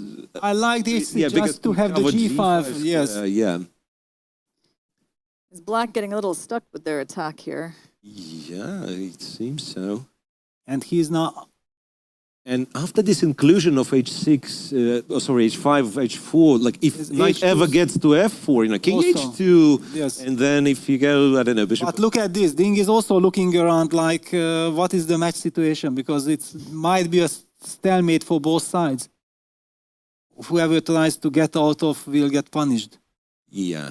So realistically, what is white? Draw. Agreed. Dubov for the draw. Tricky. Yeah, very Tricky? tricky. Kind of the master of the strategic Yeah, draw yeah. offer. Yes, fantastic. Wow, but what is going on in the match? We don't really know, and they can't know, right? They have no idea. All the other games are still going. Exactly. Well, that was an exciting game. Maybe we can get our view on the next game. Artemia versus Wei Yi.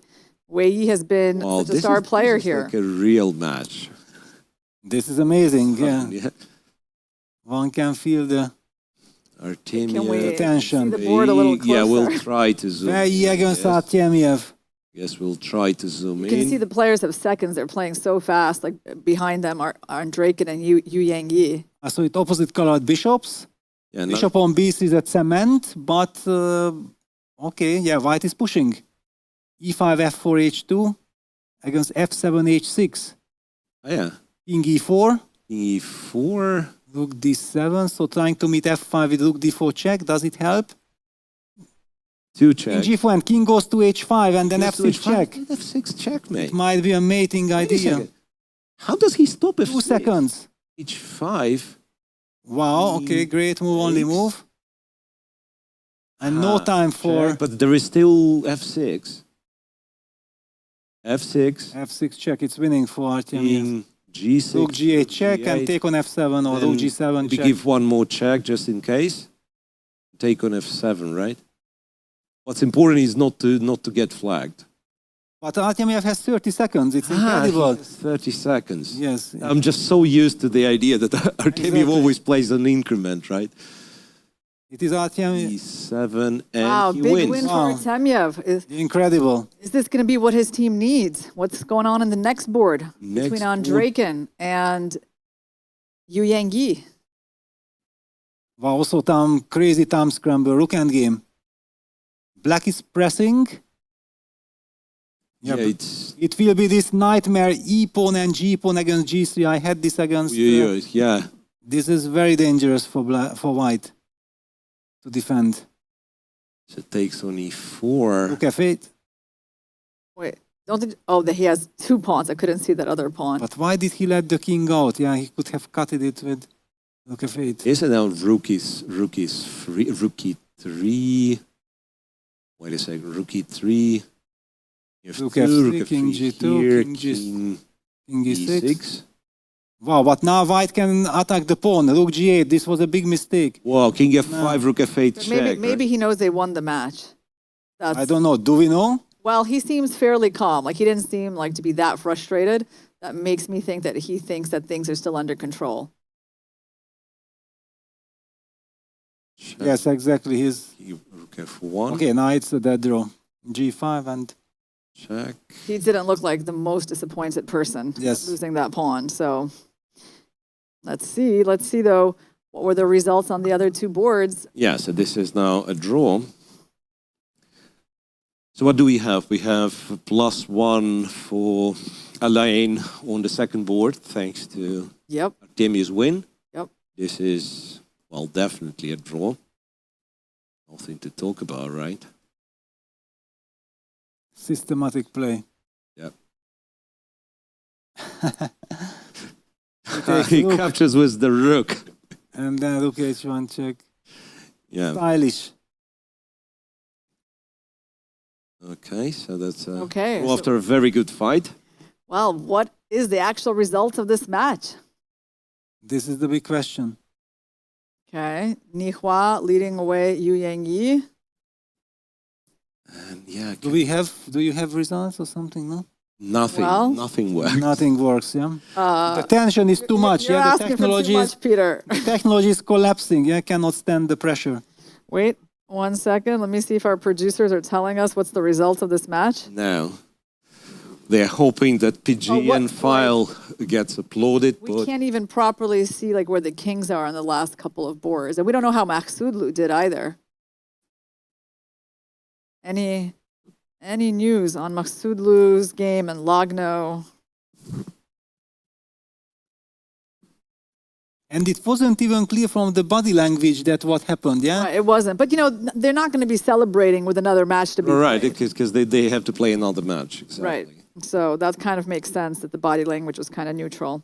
Yeah, but also there was not so much surrounding this game, yeah? So it really meant that the match is already kind of decided in Right. some direction. Right, exactly. Now we can't even check any results, right? Yeah, we are. We are doomed, yeah? really in the dark. Yeah, we're really in the dark there. So Yeah, at we least don't- we have the the But yeah, we don't know. Oh, Chessy Cast Chess, also amazing match. brackets. Oh yeah, it was all very good here, and MGD won.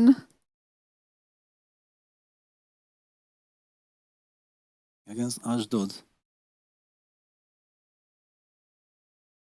Wow. Give us the results. Yeah, so from what I... Okay, guys, we are going to take a short break to be able to resolve all of our questions here and come back maybe with some results for you.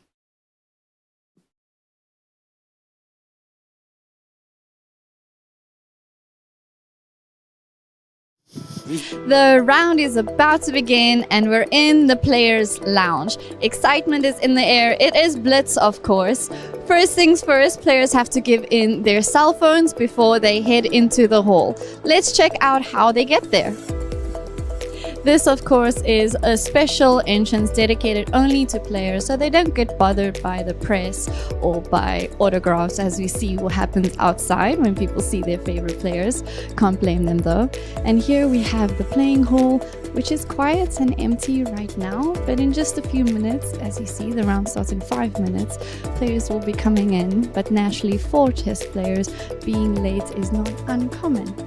So picture yourself being a player sitting at a board just like this. Would you be excited or nervous? We are live in the playing hall where the World Blitz Championship is about to start. Yesterday, the Rapid finished with Alain ACMG taking first place. Today, the players will play 7 rounds and 16 of the teams will go through to a knockout stage of 4 rounds. Of course, winning the Rapid, there is a lot of pressure for ACMG to pull off another win, but I think all eyes will be on WR chess as well, because of course we expected them to do a lot better in the Rapid. Can they get a Blitz title? And let's also remember that this is the first ever World Team Blitz Championships. So stay tuned, it's going to be an exciting day and lots of chess.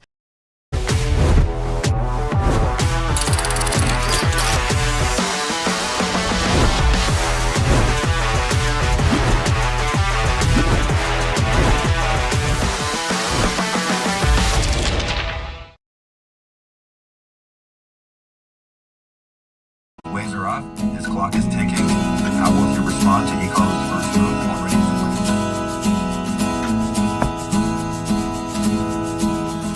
Who's gonna swing across the channel? I'm a strong swimmer. Who's gonna swim across the channel? Why did you wonder? You say a lighthouse. Am I right, boy? Am I right? Why did you wonder?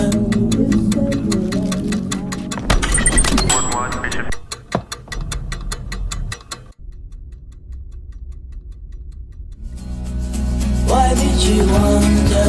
Make your move. The 45th FIDE Chess Olympiad, Budapest 2024, where the story becomes history.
Hey guys, we're back with the results of the quarterfinals first round match.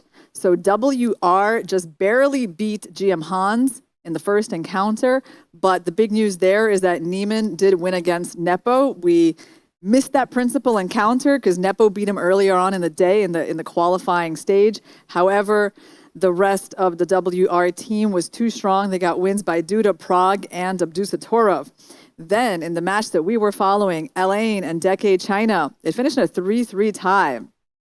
Artemyev and Maksudlu won for Elaine, but Xu Xiangyu defeated Katerina Lagno, and Peng Bo defeated Galim Januli on the last board. So that's so close. Chessy and Kazchess, also 3-3 tie. Grishik beat Rapport.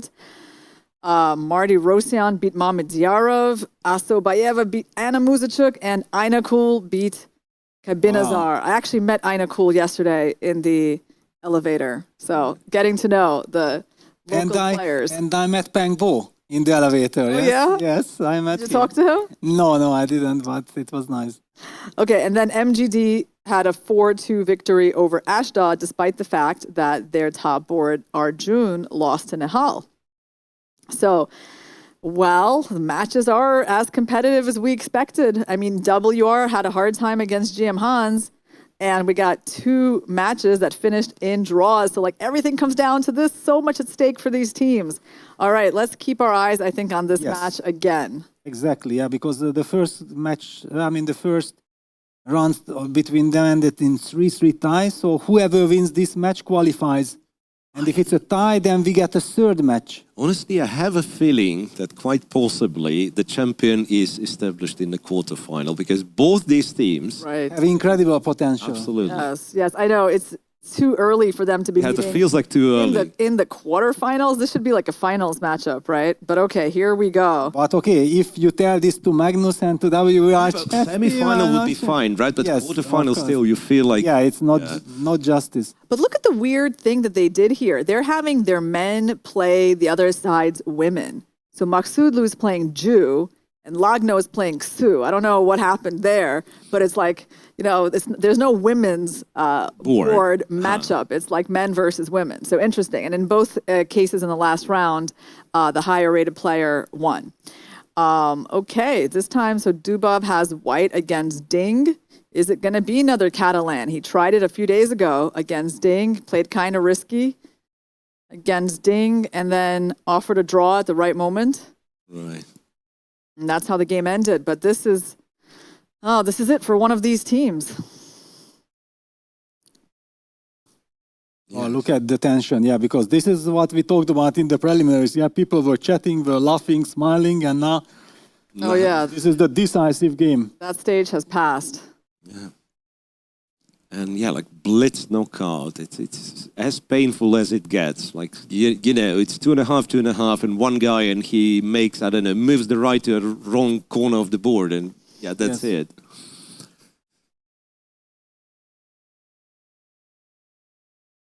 So in a way, yeah, that's an Armageddon match, right? Yeah, well, Artemyev beating Wei Yi was a big result. I mean, Wei Yi has been so strong in this competition. So now Wei Yi is going to have the white But, case. we got to remember, like Peng Bo, I mean, if he gets back to his winning ways, that makes China a very difficult team. That's why they all got to play for a win, basically. But since he haven't played for a very long time, maybe to play Blitz for him, it's more tough than Rapid. The Rapid, yeah. Exactly, yeah. You really need experience in Blitz, otherwise it's super tough. All right, and... So today so far, he lost his mini match against Kabil back in the last round, actually. Yeah. But okay, he won this one. We'll see how it goes. So far, he's been getting the best of Galim Januli. They've played already in the Rapid as well. And once again, we are waiting for the round to start with no sign of PGN files.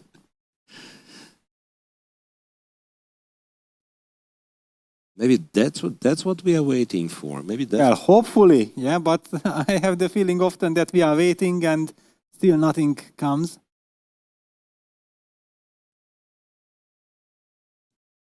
Yeah, so how How many games did we play? 3. 3, yes. Three. This is, And Round you're 4. roughly keeping this rhythm of one game in half an hour No, that's too slow. or 25 minutes, something. Yeah, they got to speed things up. well, I think things will slow down because there will be many tie breaks. Oh no, don't Yes, say that. yes, here. yeah, exactly. Saying, No, no, on the other hand, there'll be less teams to manage, therefore, like less PGNs and so on. So the That's- final should be relatively smooth. That's the captain of the Chinese team, Yeah, Nihua, Nihua. Who was the player, right? in this, 2014 2014 in Olympiad. Tromsø. Yes, And exactly. he's the guy who found Pang Bo. Yes. He has done a good job as captain. He has the connections. He's, I think, also the main coach of Ju and Jun. I think that in many of these World Championship matches, it was said that he is the main coach. Okay. The handshake. And they're starting. Okay. Okay, let's zoom in then. There we go. No, Not a Catalan. not a Catalan. 5 is the knight on B1. Bishop E7, going for the Lasker. Or it can be also Knight Bondarevsky C3, Makagonov. H6. And none of the above because decided. The games appeared, guys. Decided. Oh, wow. I'm super excited. Wow. I'm super excited. Now there's less games, so maybe even like less delay. Wow. Can this be right? Dubov We're Dingliren. trying to play a solid system. Well, but also a surprising system. The big question is, does he really have an idea here, or is he just trying to get Ding out of the... Yeah, what happens on like, well, I guess there's no bishop g4 because the b7 pawn is hanging for now. Yeah, but normally white does this when black plays the Bondarevsky with b6. And then it makes sense. Now that black has this very stable pawn structure and invites queen b6. Okay, queen b6 on the board. And then bishop g4. So he defended the pawn and then attacks this knight. Knight Goes d2. back to d2. But okay, bishop g4 also invites some h3 g4. Okay, it's very risky for... Knight d, oh, rook e8. Okay, you got to decide what you're doing with your king. Yes. Goes short. Yeah, that's why d7. it made sense. Yeah, it was very clever by Ding. So he forces white to castle short. After h3, he falls back with the bishop to e6. Rook e1. Okay. Wow, okay, so white wants to go f4, knight f3, knight e5, or what exactly? Yeah, that's a Depending. big question, right? So the Knight bishop on g4 is a little bit awkward, though, right? I mean, with the pawn on h7, you'd be so happy to just go bishop Yeah, but g6. it was strange that Dubov did not include h3, because now if he plays h3, actually the bishop might also... Go to h5. But then f4, rook takes e3. You have to watch out for all these tactics. Yeah, so if white tries to trap the bishop with f4, g4, then there is this counter-strike with rook takes e3. Anyway, He dropped goes the back bishop to back to e6. Liren goes back to e6, the solid move. This could be the moment where you go f4, right? But now c5. He prepares c5. That's why he wanted to protect the pawn. But anyway, Dubov goes maybe- f4. Okay, f4, c5, f5. Yes, exactly. f5 is there. f3. Now white is in time, right? Now it makes sense.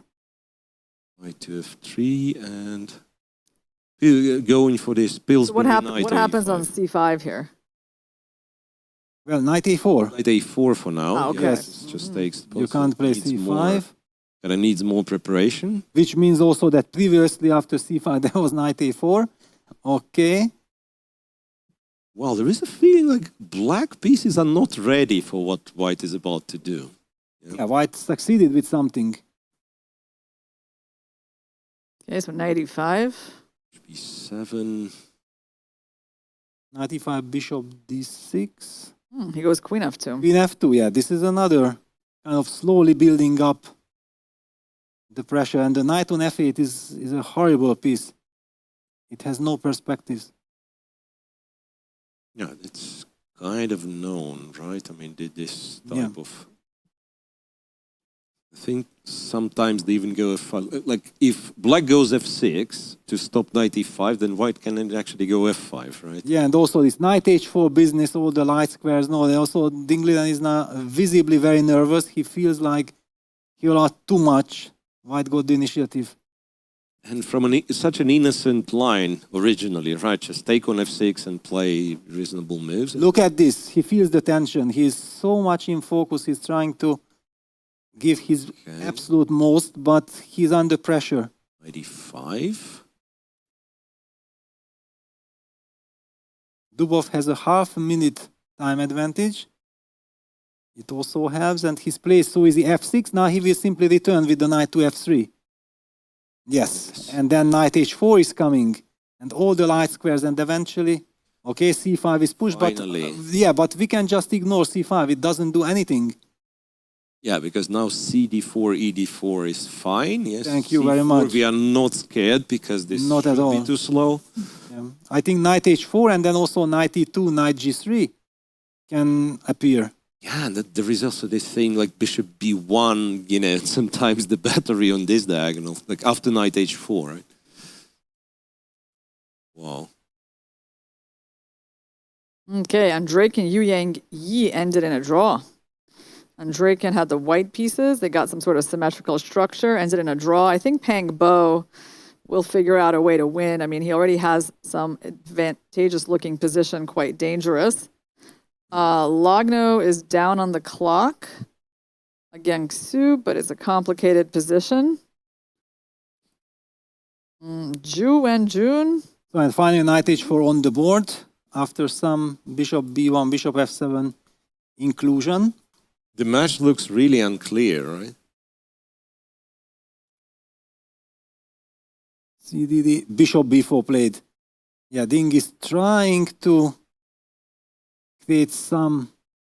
Maybe queen G3 or... Okay, he played rook C1. Okay.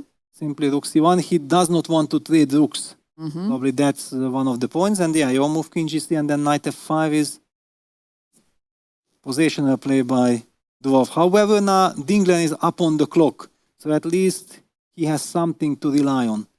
Yeah, like about 10 seconds ahead on the clock. Yes, when you are done to a minute, it kind of means something. Well, maybe now it's not as bad. Yeah, now it's already much better than it was. D7, bishop F5, queen D6. Bishop went back to B1 after going to D3.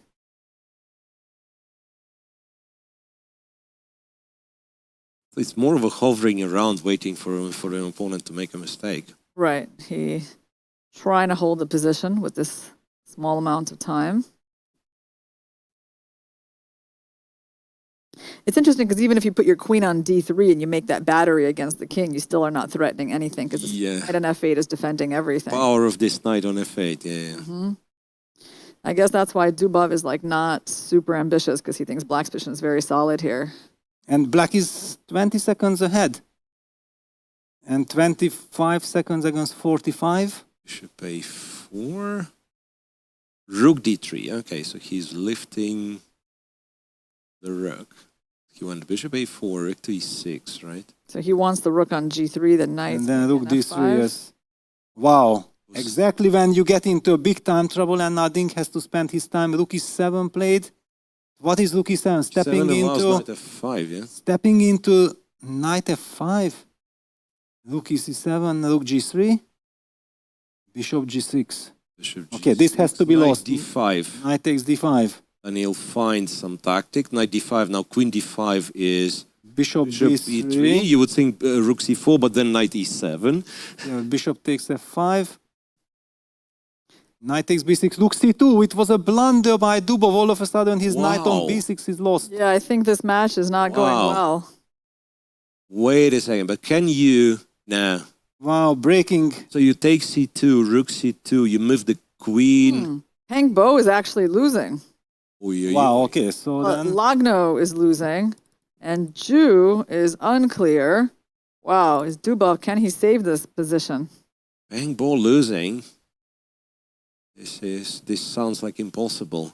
Well, no, I think now Ding is in full control. Yeah, it's completely winning. So the king is safe, and bishop E4. Knight comes to H4. No, it's just a disaster. There is knight F3. Okay, he doesn't even bother with tactics, just the position is so dominant. But hold on, Artemyev is up a pawn. Okay, I'm jumping immediately to the Artemyev game. Artemyev's up a pawn. Maksudlu has beaten Ju. He's turned it around. And Galim Januli, I mean, he's up a piece. He's got to win with that extra bishop. He's easily winning, easily.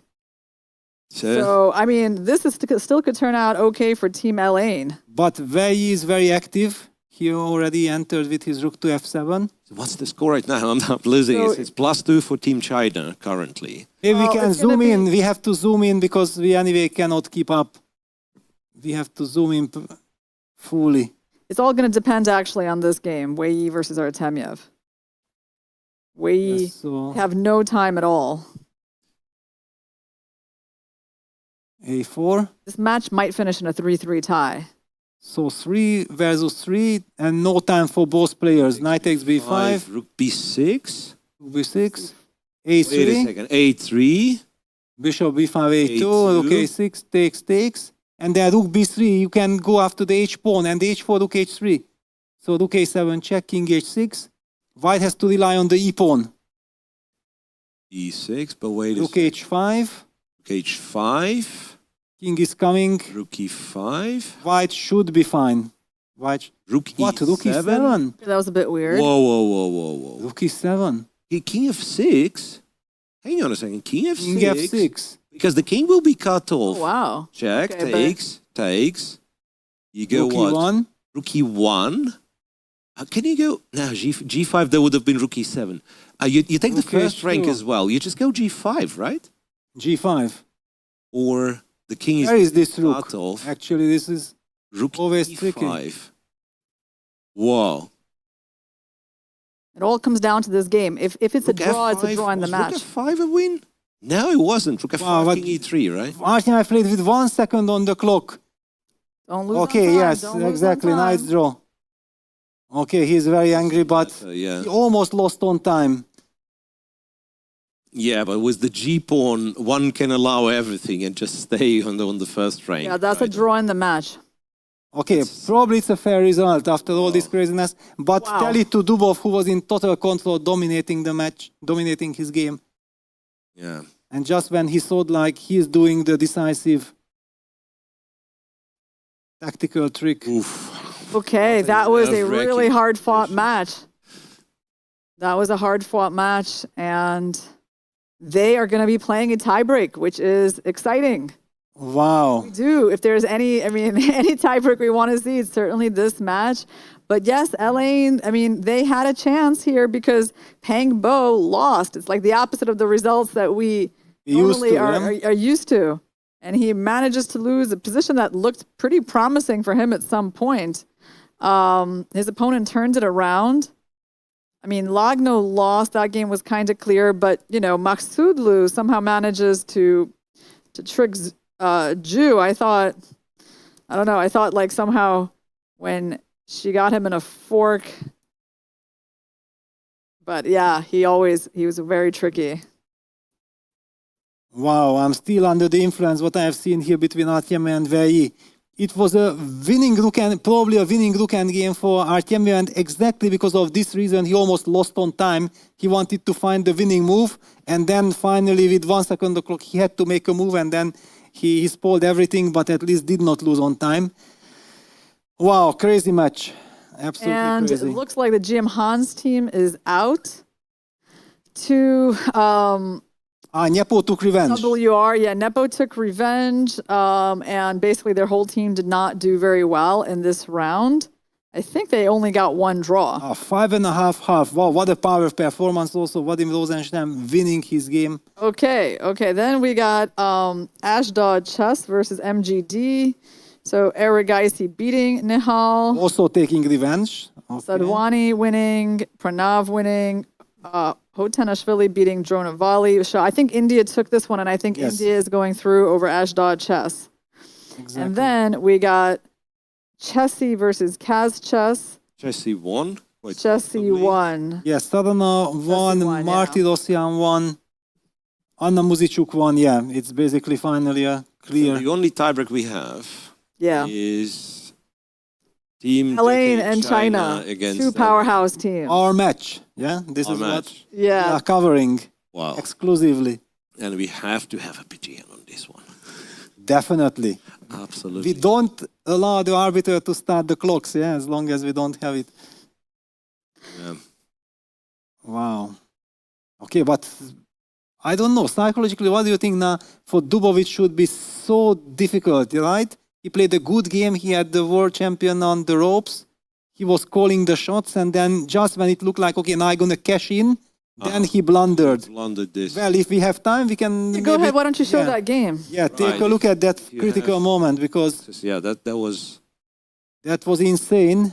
So, okay, I will just start from this moment, because we have seen before that, yeah, white was in total control. We speak about this knight on h4, the bishop on b1, all the light squares, black's king is in danger. And then Dubov very nicely also increased the pressure. Bishop c2, queen d8, bishop a4, hitting the rook, rook e6, rook d3. That was like a key idea which seemed to win the game, because the rook is joining the attack, and then knight f5, rook g3 will just crush through.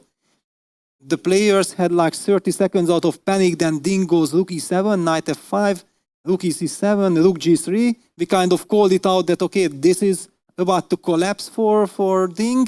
Bishop g6, for example, instead of the beautiful knight takes d5, just very natural and human knight takes h6, g takes h6, f5 should automatically win. Yeah, just a technical win without any dramas whatsoever. Yeah, He had a chance to play that? Yes, Dubov Also- had this. Knight d5 is still kind Exactly. of present as an idea. Yeah. Yeah, maybe knight takes d5, what he played is objectively even stronger, but given all this crazy situation, but here suddenly things are turning. After bishop takes f5, I don't know if he still had a move, but he was relying on taking on b6 On and, b6, and yeah. hitting the rook on c8 with a tempo. So your opponent, all of a sudden, he ran into this devilish counter with rook c2. Bishop takes c2, rook takes c2, exchange sacrifice, but it's not an exchange sacrifice. In fact, black wins material because the knight on b6 is hanging and no way to defend. And after it, black is also very compact. Yeah. What a turn of events, yeah? Wow. Incredible, heartbreaking. And if you imagine that actually all they needed just to draw from this game, which was won, Yeah. crazy. Yeah, it's tough. It's tough when you kind of contribute to your team's loss, isn't it? Yes, but okay, luckily they are not knocked out, yeah, so it was not like a very costly mistake, yeah, there is a tiebreak. Besides, we don't know, maybe some other games also turned, yeah. Take a look actually at Maksudlu's game against Zhu Wenjun. I mean, that one was really interesting, the way he created some big dynamism in the position. Like, let's go back just a few moves from here. Okay, for So- example, here, yeah, Yeah. white has this It felt like white two knights. has things completely under control. But so okay, far. with the bishop on d5, at least there is some hope, and black is creating counterplay with f6. Yeah, white is probably better, but black is not without counterplay. Yeah, queen Easy g5. to lose control, and also knight on d6 is nice, but it's not restricting the pieces too Exactly. much. There is rook f8. Each black piece has a square. And look at this. Now suddenly after rook f1, the knight jumps from a4 into action, knight c3, queen e1, knight e4. Wow, what's that? What a shocker. Yeah, knight takes e4 is met by queen takes e5. Got two knights hanging. Wow, what a motive. Max Sodlu. Knight e4, knight f7, okay, fork. What happened? Was this foreseen? Queen g4, knight takes d8, Knight g5. knight g5. And probably the players had just few seconds on the I clock. think checkmate in one and H1 queen now, d4, queen right? takes d4. Wow, No, Okay. Maksudlu is a beast again. absolutely. Yeah, I know. He created some sparkling things at the end of this game. And then, okay, takes, and yeah, now the knight is hanging. Nice And then handing he found a and checkmate. Knight takes B2. c6, queen b2, and then queen g2 checkmate is coming. Wow. All right. All right, how tense it was. And just out of curiosity, what happened in this very game earlier?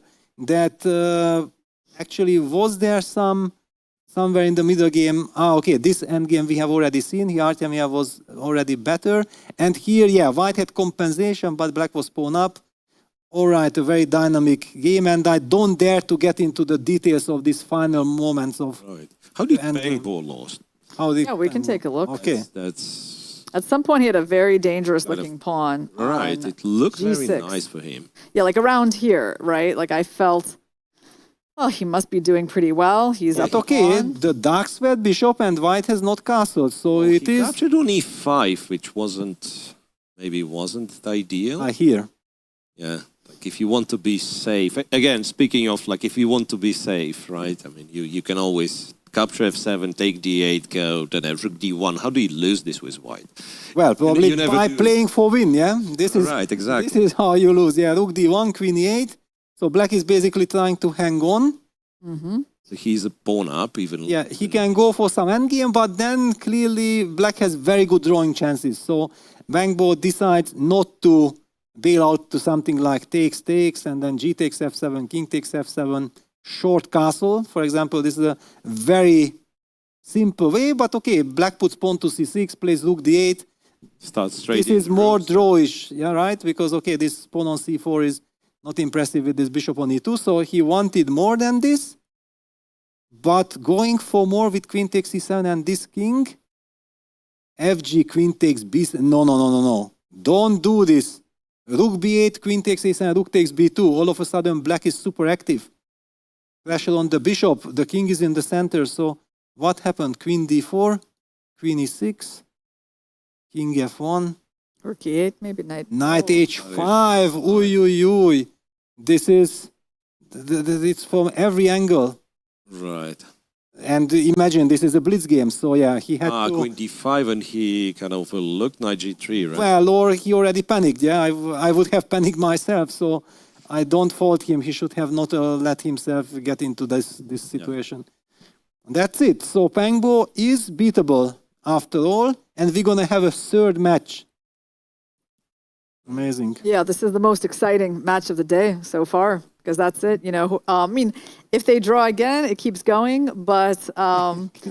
It's not impossible. You know? Not, yes. How evenly they are matched, right? It's not like someone would be like favored during the match. Yes. But what do you guys think? Now they have the right to change the lineup. Because there may be all this trick that the females are not playing against each other. Maybe it should be, if I would be captain, I would be thinking about... Oh, yeah. Yeah, so far, the way it's worked is that the females have not played each other, but it's still kind of canceled out, that decision, because like the guys have won in both matches so far. So I don't know, maybe they should just pair up Jun and Lagno and Ksu and Maksudlu, but we'll see.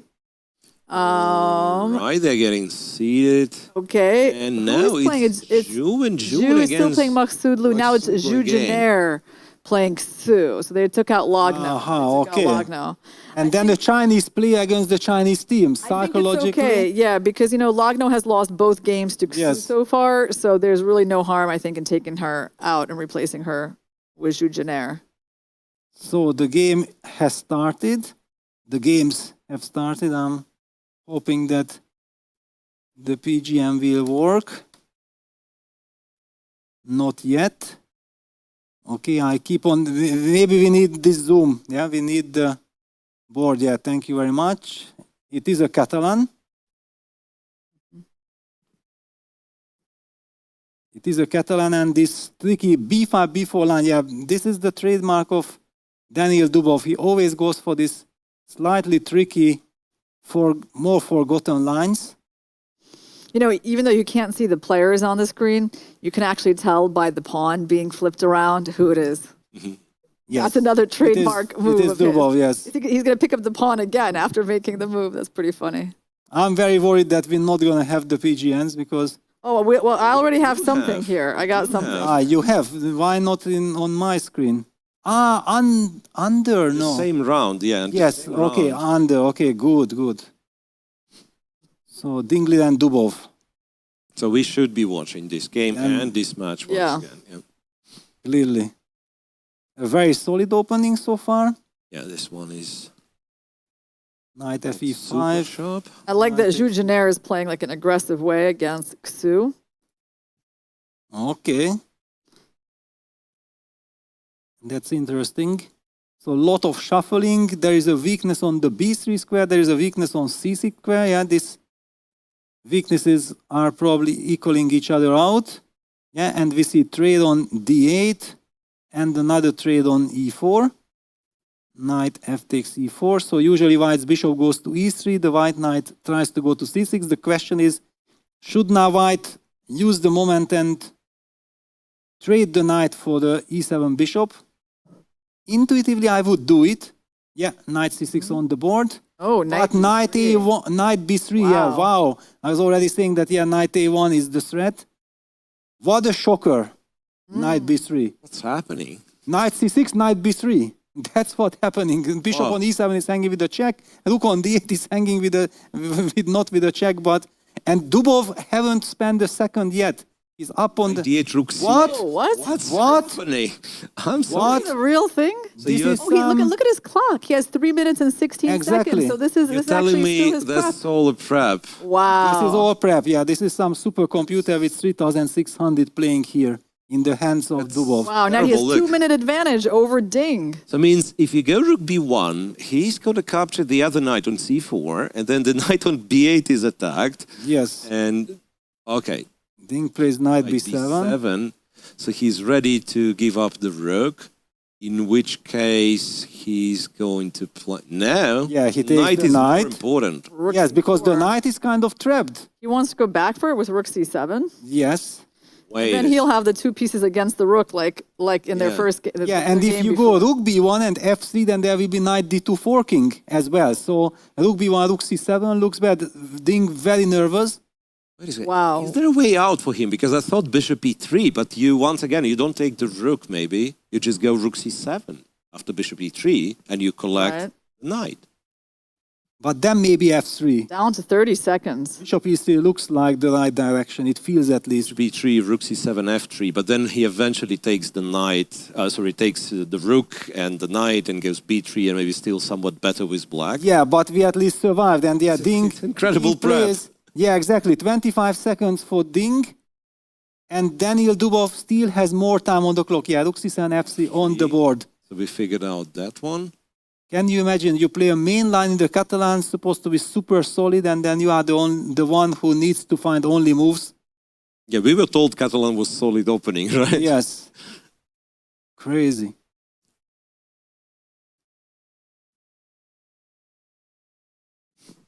So do we take on B7 and then take on A1? So No, he Yu pulled Yang the Yi knight. and Knight F6. Draken is already a draw for He you went guys. back, and after rook ad1, now he collects the knight on b7. So 2 pieces versus rook, and the rook d3, knight c5. Bishop takes it. This should be a technical win for black. Wow, Dubov taking revenge. Will he taking the revenge? Yeah, it's just 2 pieces for a rook. There's not even a pawn for white. Well, there will be some. Well, -3 according to computer. I just Yeah. updated the system. And yeah, g5, a classy move. Of course, g5, you create luft for your king. Bishop e7 back. Rook c1. Okay, I'm checking the other games. Yu Yang Yi and Draken is already a draw. Maksud Luju Wenjun, some, well, perhaps balanced endgame. Su is up a pawn against Zhu Jiner. Yeah. So, I mean, And he's Peng better. Bo has, well, I want to say he has some positional advantage, but it's hard to tell, really. So Ding Dubov is so important. Extremely important. And yeah. Yeah, Zhu Wenjun, she's solid right now against Maksudlu. So she's doing a lot better than Zhu Jiner is on the other board. On the other hand, I would say that Artemyev is doing pretty well against Wei Yi. There's definitely a chance there. He has a lot more time, too. Yeah, Artemyev so far in this match is incredible because he's neutralizing Wei Yi, who has been an incredible force for the Chinese team. Okay, so Ding is down to 10 seconds. It's crazy, yeah. B3, A5. Well, since there is not much lines to show, maybe we can just zoom in fully and then we commentate because, okay. Yeah, for now we know that it should be objectively winning. Exactly. Dubov and yeah. The computer also confirms. So we can just zoom in. Before. Yeah, and White's Trying to prepare a knight c4 to win the White's b2 pawn. problem is like you're running out of moves, right? F4, what's F4? Rook takes. Okay, he has no time and okay, it's... So it's not So like he has hopeless. some specific idea about it. Okay, so But it's also professional that Daniil is not rushing. Yeah, he knows that he should just not blunder. Was also no, he just wants to be rock solid, right? To be rock solid because now he's also winning on the king side. It's enough for him to trade the queen side pawns. Rook a2, a5, a4 will be pushed. Don't blunder rook e6. Yeah, don't blunder rook e6. That's kind of important. Or, yeah. You can actually blunder rook e6. I mean, you can take... you cannot. No, if you play king g6, then rook f6 against rook b2. Yeah, it's... Wei just has a couple of seconds against Artemiev. He's like down to 5 seconds. Knight g6. And oh, wow. 7, wow. Okay. That's a clinical solution, huh? Going for the rook endgame with 2 pawns up. Right. Takes, and this should be easy. Okay, that a5, just put the rook on a2 and go all the way to rook a1, a2, and push the pawn, and that's it. So now one... I think he's going to win on time right now. Artemiev beat Wei, a handshake. We can jump to Max Todlu. Xu Jiangchu beat Zhuzhine. Last board is a draw. So at the moment it's equal. No, it's +1 for the Alain team, thanks to Dubov. Maksudlu needs to win. Maksudlu needs a draw. He needs a draw. Ju and Jun needs to win. The funny thing is, like, he's actually down. He's down a pawn now. Oh, really? So he hasn't put himself in the very best position, but he should still be able to hold it. But wow. So that means my PG and file lags. But what happened? Right? Something happened because something happened. Look at this. They are waiting for the arbiter. The clock stopped or collapsed, or what on earth has happened here? Crazy tension. The game is apparently aborted. For some reason. Or was the repetition of moves. Repetition of moves, guys, and probably Max Todlu claimed the draw. What are the rules? Bishop d3. Because it was like a 5-time repetition, yes. Oh yeah, that's it. They repeated a lot, and that works out for Max Todlu. Yeah. Max Todlu, yeah. Oh, then Team China is out. Whoa. Wow, that's what amazing. A pain, huh? Yeah, they were playing brilliant, and yeah. Yeah, it's more than 3 times even. Yeah, and the handshake. Wow, big hug. Yeah. Look at this, Daniil Dubov and Max Todlu. And Daniil taking revenge. I understand him for this previous game. That was hurting him so much. Right. Look at the spirit of this team. Amazing. Yeah, and Drake, he's very happy. He had a nice, relaxing 13-move draw. I think, he and Yu Yangyi had a lot of respect for each other. They didn't play either of their games, the last couple of ones at least. And but Ju Wenjun, yeah, she actually was putting Max Todlu under pressure. He's really relieved to get that draw. And the real they move on. One of the heroes, look, one of the heroes of this match was Artemiev because... Yes, 2.5 against Wei. Oh, yeah. He has done amazing. Strong. Yeah, super strong Wei. But Dubov's comeback with the black pieces, that was pretty incredible to see that time advantage. And what a preparation, yeah? Yeah. Sensational preparation. To see him having like 3 minutes and 16 seconds against like something over a minute. Yeah, when he just played rook c8 after knight takes d8. Yeah, white captures the rook. Maybe we can just bring that position one more time up. Knight b3 was already shocking, but you understand, okay, this is preparation, guys. Yes. It's okay, but then I did rook c8 a tempo. Yeah. Yes. Again, you see it in online chess, you think it's a mouse slip, right? I have it. If we ever go back, I have this exact position where rook c8 happened. Just shocking. Absolutely shocking. So we're down to 4 teams now. It's WR, Elaine, Chessie, and MGD. MGD. All this great spirit. Of course, the Chinese team would have deserved also to be part of this creme de la creme. Yeah. But yeah, Elaine with this incredible fighting spirit. Really amazing stuff. Yeah, Peng Bo, he kind of slowed down a bit. He was only able to draw his game, so you see how much they were relying on Peng Bo in these matches. So, all right, so now we got 4 teams left. We're into the semifinals, and we're going to take a break for just a couple of minutes, guys. We will see you for the semifinals.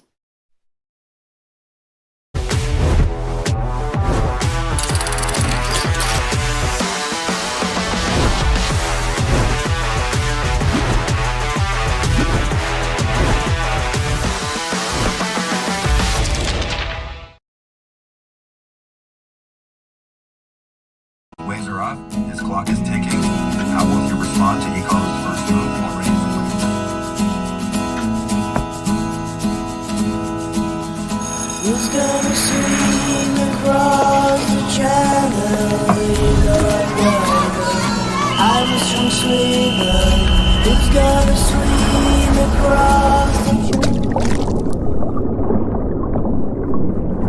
Why did you wonder? You say lighthouse. Am I right, boy? Am I right? Why did you wonder?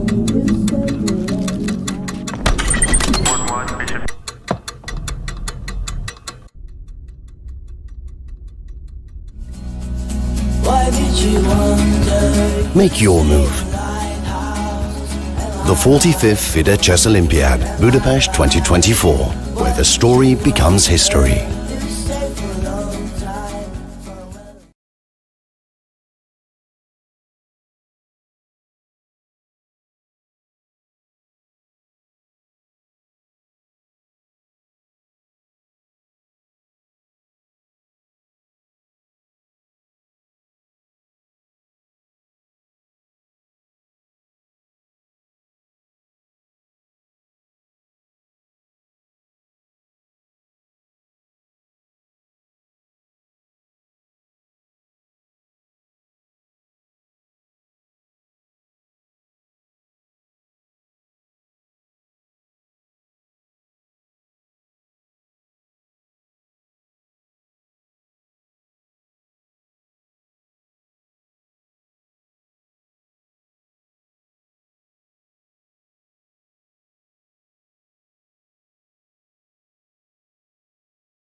Yeah, it seems that we are back, getting ready for the semifinals.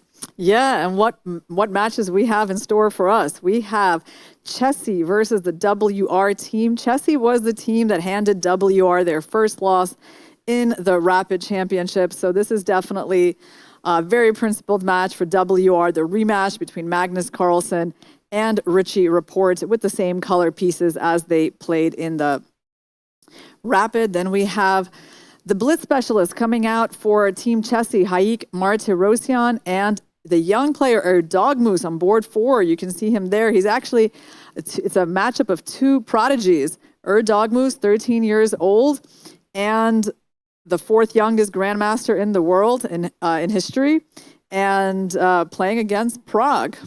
Wow. So what we talked about, yeah, that for any youngster playing against an even younger youngster, it's kind of tricky, yeah? Because if you lose, that will be all around the news. I do remember that Prague has beaten Mishra in the very last round of Biel. So he got an experience playing against a younger player, which ended well. That's always important psychologically for the player. I'm still waiting for the PGN. Right. So please don't start yet. Yeah, don't start yet. We have to watch Yes. Richie with Exactly. Magnus, right? And it's also the same colors that they had. Yeah. They'll play with both colors, but they're starting off with the same. Will we see another Caro-Kann, or will Magnus just start with a different first move? What is your take? He can go what he's been doing in London and Blitz. Go London. Yeah. Richie's quite unpredictable. Okay, we got Yeah, Charlize in the playing hall. Let's listen to her.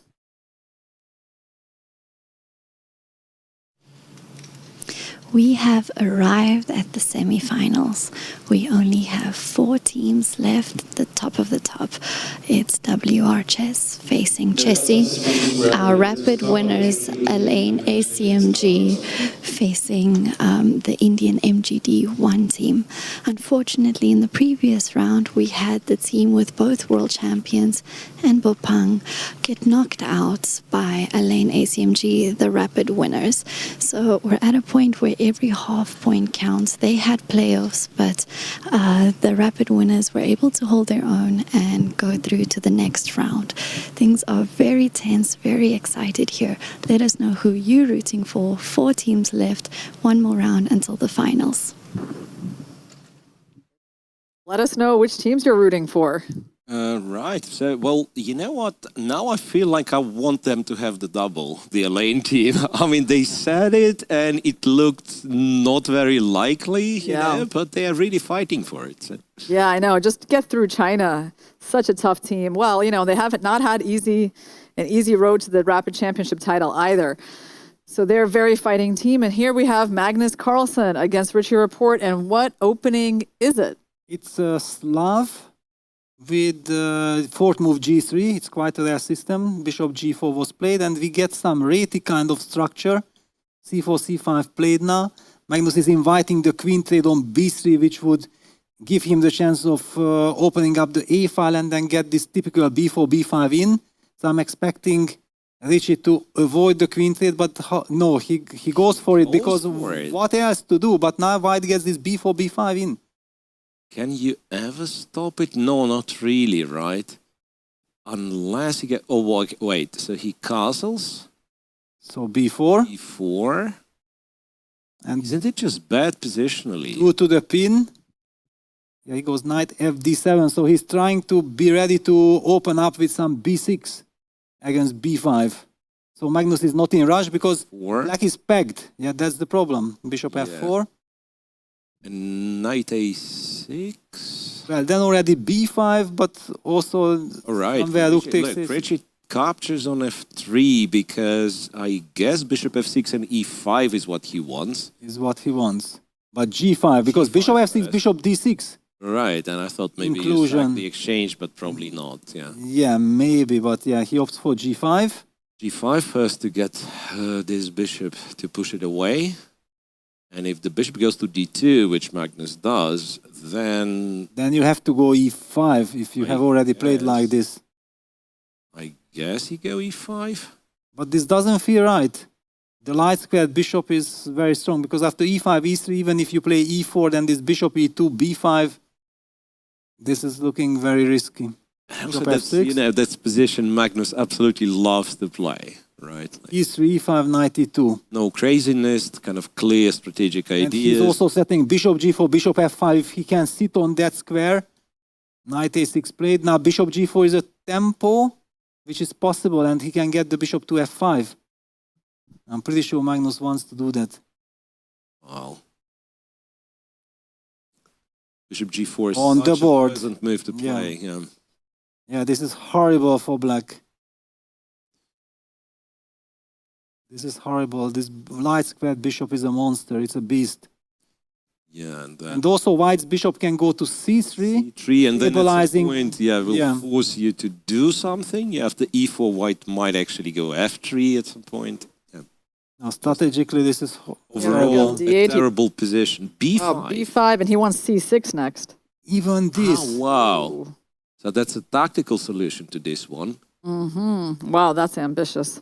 Wow, poor Richie. Yeah, basically it's over. It's over. Yeah, like you have because to take on c5, but that's yes, just two. Yeah, you pieces, have not to- enough compensation. you have to sacrifice because What CB else? c6 wins the piece and knight Knight c7 he takes bishop c6, a5. bishop a5. Wow, what a It's- nightmare. Yeah, he takes. There is nothing else, but okay, this have is to go. not a happy sacrifice. Have to go fishing for chances. Takes on c7. Well, At least Yes. there was a check. This knight, this recheck. so this game featured a check, right? Yes. Magnus again did not manage to castle, but Yeah. this is a different scenario. Yeah, meanwhile, Nepo on the second board, I think his opponent blundered something because Nepo is up 2 pawns now and is doing really well. So I think that WR is in good shape on those boards. Well, Duda is not up a pawn, but he's very comfortable against Vidit. And yeah, I don't love Erdogmus's position either. His king is kind of open.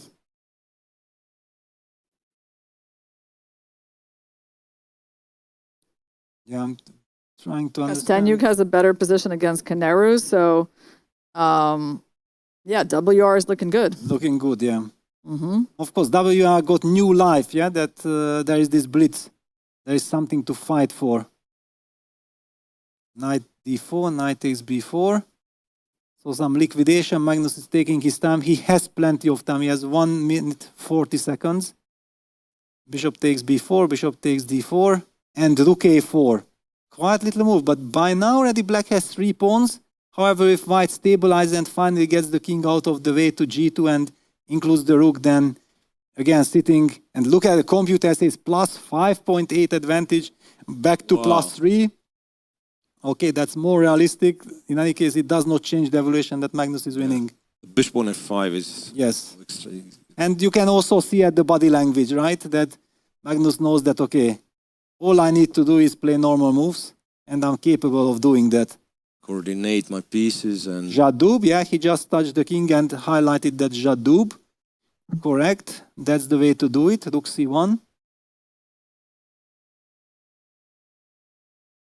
c1, and the c pawn's lost, it seems. Yes. Okay, so So d4. Bishop takes c4. D takes c3. F takes, and the bishops are controlling everything. Rook e5. Yeah, and Bishop c3. Rook c5. Bishop f6, rook d2 check.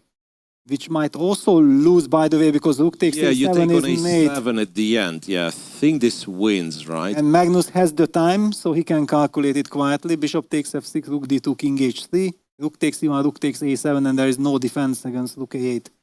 Checkmate. So the line we are talking about is this.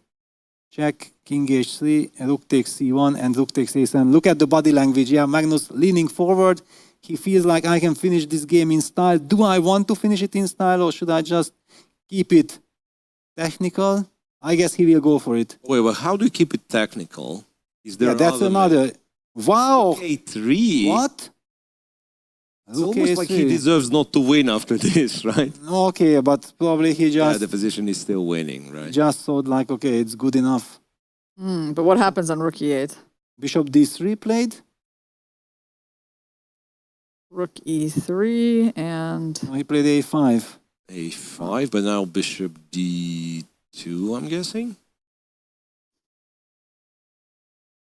Rook c2, rook takes e3, bishop f6 takes, and then a check here. But yeah, but there is no chance, right? Yeah, this is absolutely hopeless. Magnus just takes the g5 pawn. No connected pass pawns for black. Yeah, that's it. the H pawn is the right color for the bishop. All right, so huge win by Magnus Carlsen taking revenge. We jump to the next game. You already highlighted, yeah, Nepo is kind of winning, so this is not that dramatic. Duda, Pragnanda has won against Dogmus, already clear. Jan-Krzysztof, Duda, okay, that's kind of a drawish endgame. Maybe we should go to the other match. Other match? Because it's not going well for the Lane team. They have just lost boards 2 and 3. And Dubov made the draw, right? Right. So 2.5. And Vadim Rosenstein gonna hold the draw, so yes, they have things Let's take under a control. look at Galim Januli versus Shah. Oh, well, I mean, actually, thankfully for Team Lane, they're going to get a point there. I don't know if it's going to be enough for them. Max Todlu against...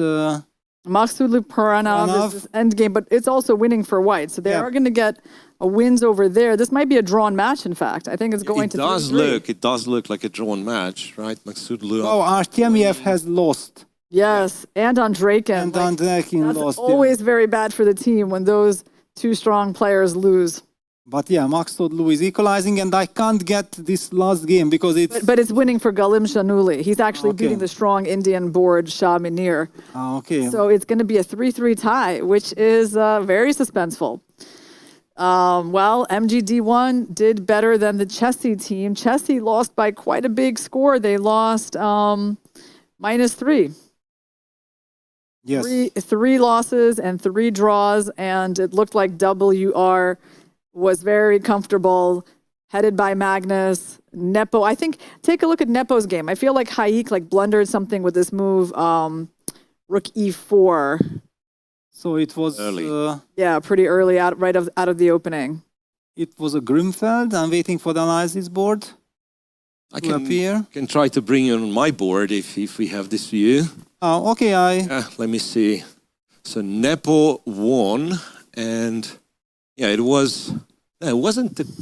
Was it the Grunfeld? Yeah, it was. It was a Grunfeld with e3, bishop c4. And then, c5, castle, cd, ed, knight c6, d5, knight to a5, h3, captured on b3, queen d6. I don't know if it's... Well, it doesn't look like a theory, to be honest. Yeah, no, it is. 1, bishop d7, bishop g5 here, queen d2 here, rook e4, and blundered bishop bishop c3.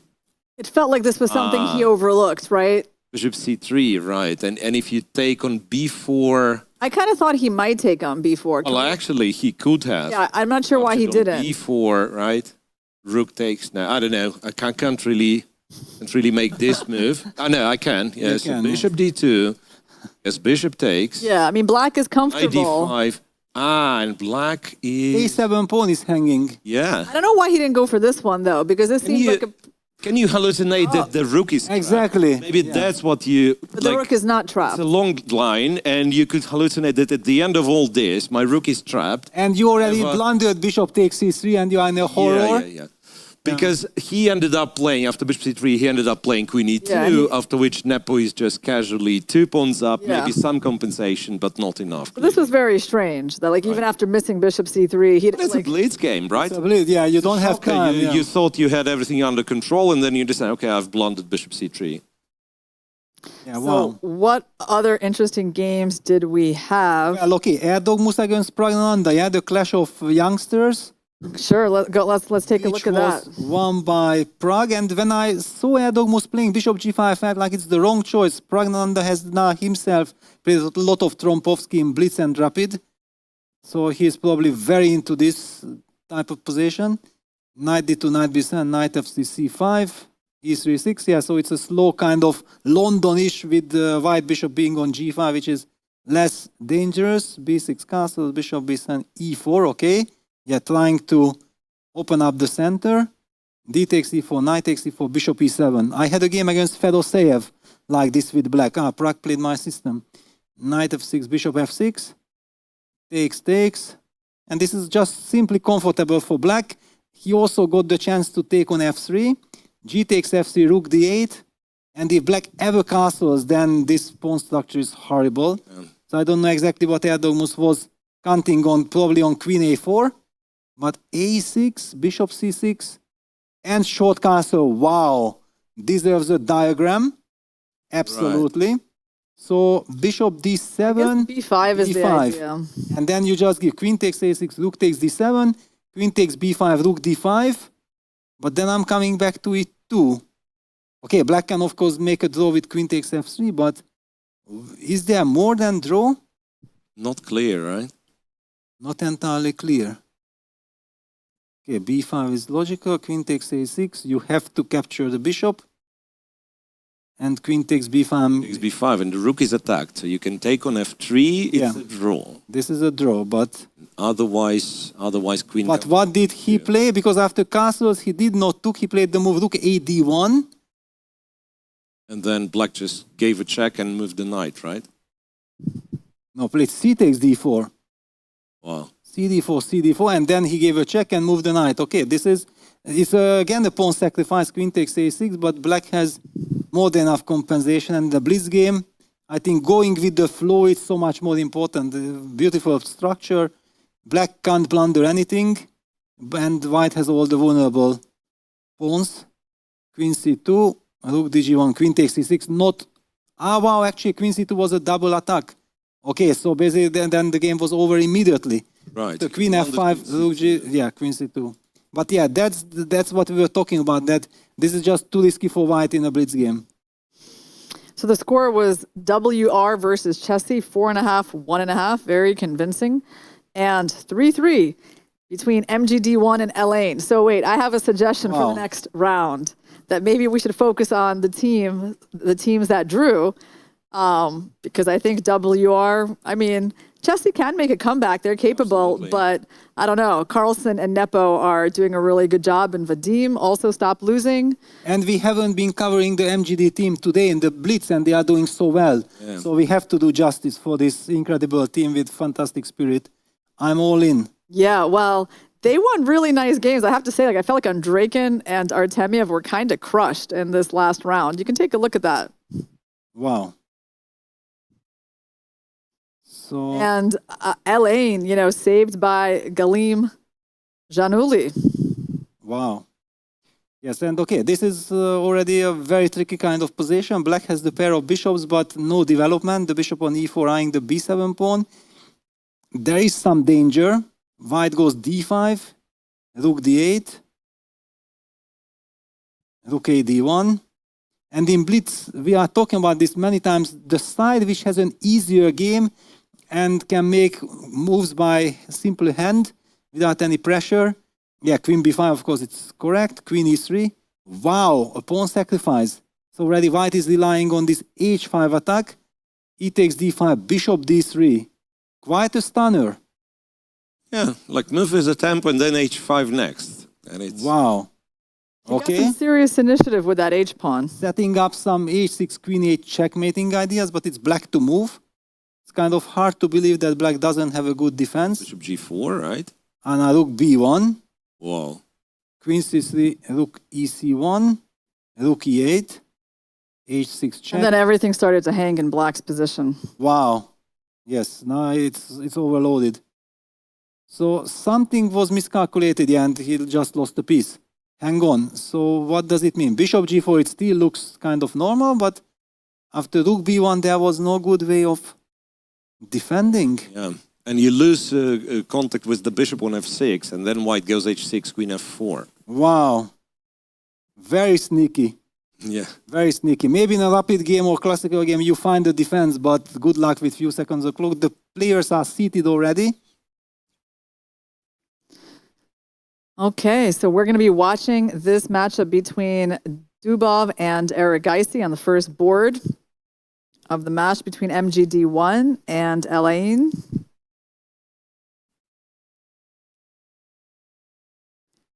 Dubov had the advantage in their blitz game earlier in the day. He was up a pawn. He used a tricky little tactic, but Arjun defended well. And in the end, it was Dubov who was trying to save that game. All right, we are waiting for the PGNs to reappear, right? And the colors are the same. And I believe that game, that was the exchange Slav. So I wonder if we're going to see Slav again. That was an exchange Slav. So we are zooming in. Knight f6, knight f3, d5. It can still be no, e6. No Slav, okay. Aha, so the trademark tricky line by H6, Dubov. I think, is a move. Okay, he goes for c5. Bishop takes c4, c takes d4, castles. Wow, so aggressive right from the start. Yes, such is the line. Dubov Yeah, I honestly don't know anything about this line. knows. So it looks like white has sacrificed a pawn.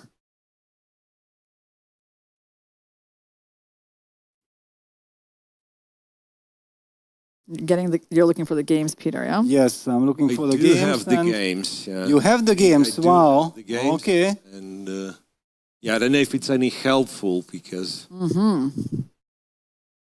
Yeah. Yeah, so this is kind of fascinating. White has sacrificed a pawn and the bishop pair. Yeah, I also It's have the games. quite a risky way of playing for white, no? Of course, this whole line is kind of a big bluff. Yeah, well, I mean, where do you see white's compensation? And Arjun is calling the bluff. Yeah. But Dubov is still over 3 minutes, so he's still in his preparation. You know, after what he's done to Ding Liren, I mean, I'd be very scared to fall into this man's preparation. Yeah, but on the other hand, here one has the feeling like, okay, what are the surprising elements? Not too much. H5. Okay, that's a surprise. We are old school. Castle would have been more natural, but yeah, H4 and then some knight G5. Knight stands on G5 and it will be very hard to play F6. Yeah, he's castling queenside. Hanging, yeah? Queenside, wow. Bishop B5. Probably king B8. I don't think there's an exchange sack on C6 yet. Okay. To B8. Took the king off the C file. I mean, I'm a little concerned about what white is doing here. I mean, like I said, he's not only he's down a pawn, but he also gave up the bishop pair. But he has knight C5. Knight C5. Yes, no, this whole long castle, H5 long castle position, I'm not liking. Computer also suddenly jumps in white's favor. Bishop E8. A lot of jumping available. White. Yeah, and A4. And I just don't feel the pawn. I don't feel like I'm pawn up with black. Knight A6 is already an idea. Knight takes B7 also, knight A6, yeah, everything on the light squares. Oh, wow. So the initiative actually is pretty serious now. Right. And the bishop on G7 is kind of not contributing at all. At defending the queen side. Oh, he's C8. got a big time advantage. C8. So how do we proceed from here? So we can't sack on B7 anymore. Rook C4. So just bringing more men into the battle. Yeah, look, EC1 is the idea. And then you renew the threat of knight takes B7. Very unpleasant to play this. Oh, Arjun's under big pressure now. And on the clock as well. And imagine, like, this is a preparation, and just for an argument's sake, the correct move is A6, for instance, and white doesn't have a win, but only a potential. Right. How do you play A6? No one will ever play A6, right? Okay, knight A5 on the board. Okay. Well, now white's got something to calculate. So you don't really want to take on A5 because of rook C5.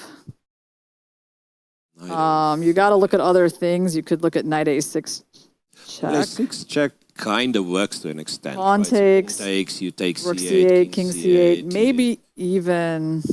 Okay, but it isn't so... I feel like knight A5 was a very clever move by Arjun, showing his tremendous class. He finds this one moment when he can change the course of the game. Yeah, that was really, really tricky. And I think Dubov is now kicking himself a bit that he played so fast with rook C4. Because what are the options here? You got your rook hanging, your knight hanging. Yeah, finally, probably he will have to settle with something that he would have wanted to avoid. So knight to a6, right? Take on c8, and perhaps you'll have to take on e8 as well, right? Yeah. But then it's not.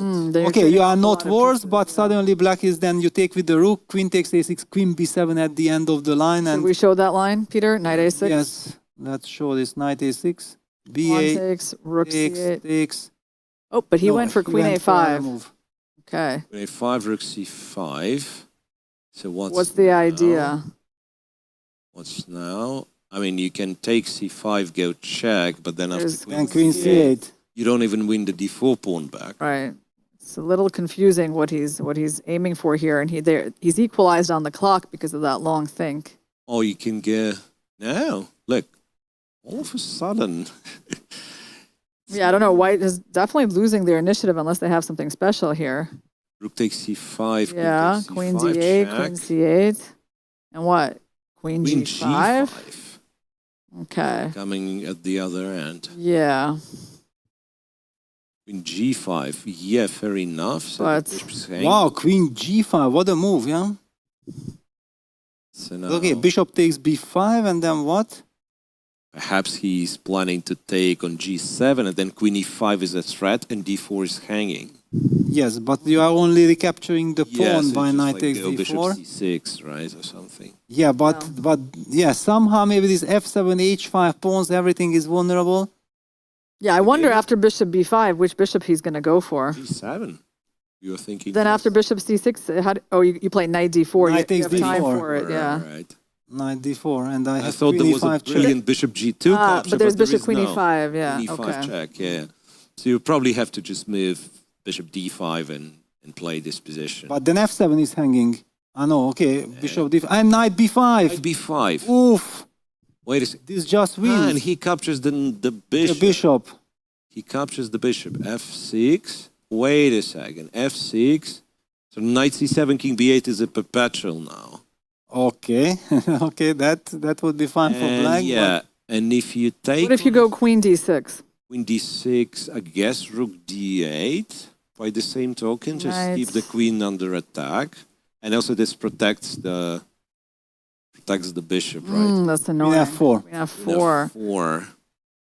And, Then can he go and e5, he's going. e5? Yeah, but queen that f6. means he wants to two get both right? pawns. Yes, he wants to win Means both. 2 pawns. And G8. Arjun is down to 7 seconds or so. I guess, okay, you got to be careful with it's f3 because crazy, there's queen crazy. c5. G3. Okay. Wow, because of knight c7 fork, a6, A6. Yeah, you do want to try queen takes e5. Five, nice. You want to get rid of that pawn. G6. Maybe knight d4. Yeah, and then the bishop can't stay on the diagonal. We do want to get rid of the bishop. Yeah. What's he thinking about? Okay, knight Knight d4. Well, there's rook e8. Oh, that's what he was thinking. Knight about, e6. Okay, he's knight c7 as a threat, or Wow, no not time. exactly a threat. Yes, king Yeah. a7, okay, knight. Queen d7. Queen d4. Arjun blunders queen straight, and rook e3 can Dubov And take knight on c6. c6. All right. And that's Okay, it. we got our decisive results, and what is happening in the rest of the games? Let's take a look. So Go on fire. we got Sadwani It's drawish. as Droish. We got Andreikin, who's Winning, probably. probably, yeah. Pranav Maksudlu. Let's bring that up Okay, because actually not so easy that game, but yeah, he's pressing Andreikin. Maksudlu is up in exchange. Harika is better against Lagno. Yeah. Ah, wow, actually Sadvani got chances against Artemiev. And this is what we have on the board. How did this happen? So many things happened here. Since Right, so RPGN is behind, right? yeah, PGN is way behind. To figure out what's going on. Yeah, we probably have to Yeah, zoom in. So you'll come down to F and H pawn. And how easy is it to make a draw? 8 seconds. But this look on h5 is kind of Rook is trapped. terribly placed on H5, yeah. Wait a sec. Can he... King H4. King F6. Whoa. King H4 was... That's it, finished. Now, look F8, it doesn't matter. Don't go King G6, right? Yes. Okay, it's a draw, yeah? It is a an draw. easy draw, yeah. Okay, that's important. So we can move But on. the thing is that Harika has beaten Logno. They're also having chances to win on the last board. But actually the PGN is completely mixed up because the Andrek in Narenan game is the game of Artyom against Sadvani. Oh, yeah. Actually, just so that we know. Then the Sadvani game is the Andrekin game against... What a crazy mess. Yeah, draw agreed. Also on the other board, draw agreed. So what? Harika beat Katrina Lachno and Pranav against Max Sodlu. What is this crazy position? Okay, well, Black is trying to win. Black is up in exchange. Yeah, and what is the last White's board? got 2 pawns. It's not that clear. Well, the last board is still being played. Okay. Because I don't have access to the last board. Black actually kind of escaped. Black is escaping. Black was in trouble. Now Black is And Black is fine. Black is Galim Januli. For Alain. For Alain. At least now Black is actually up a pawn. I mean, he's definitely not losing unless he likes... This is the Max Sodlu game. Okay. 2 seconds for Parham. Drew.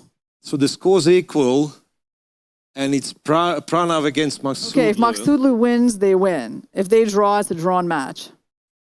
So it's 4 versus 3. What I forgot. What was the first result? First match result? Was it a 3-3? It was a 3-3. Wow. And Parham is looking, asking, you have no time. Yeah, don't... Be careful. Knight B5, it's a positional draw. This is a positional, and Parham is asking, what should I do? What is happening? It's like he can't even ask anybody, right? But he has 4 seconds only. Yeah, don't lose on time. Don't lose on time. Wow. Don't go crazy here.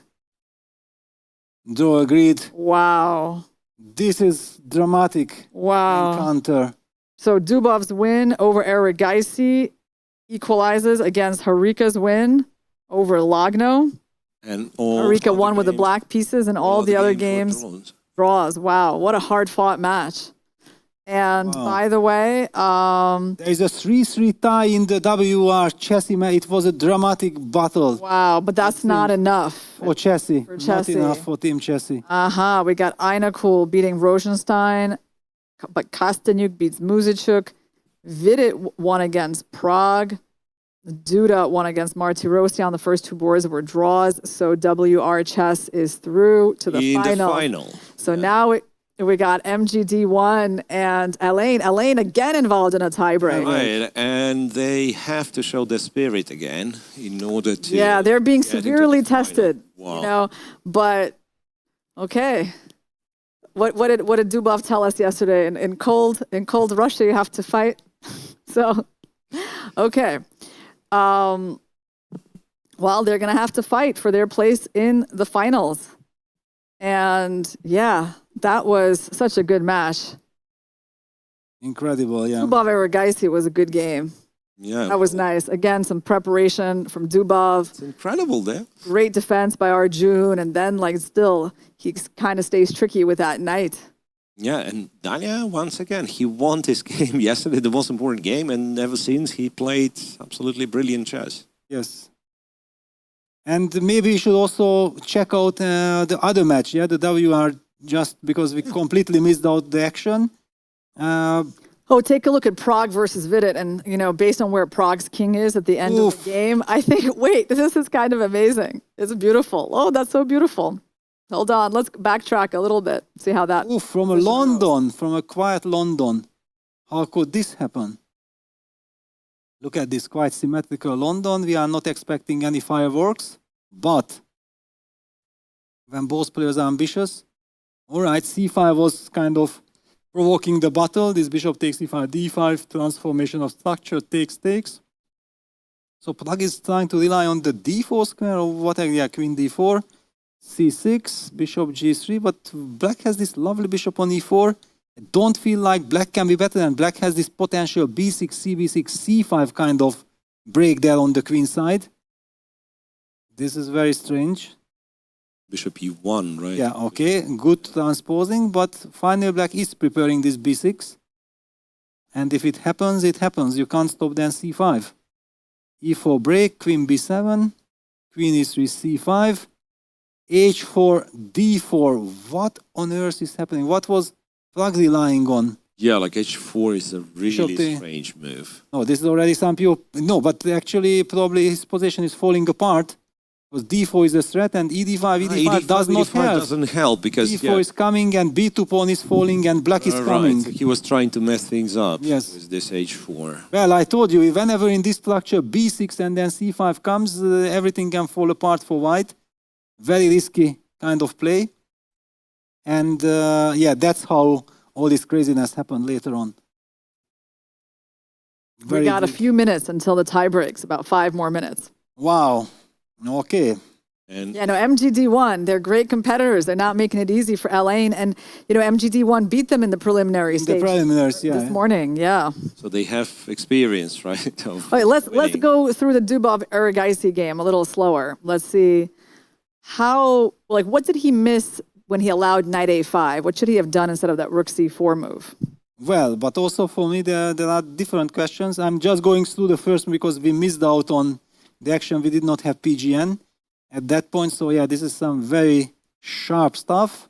White is sacrificing a pawn, but clearly relies on the fact that black's king is in the center.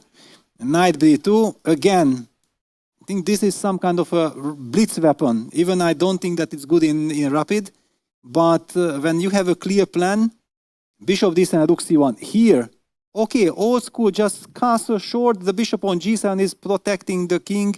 What happens here? I don't understand. White might have enough compensation for equality, but never for more. Yeah. I cannot believe. Clearly some knight g3 and white starts jumping. But okay, we are definitely not that afraid of this.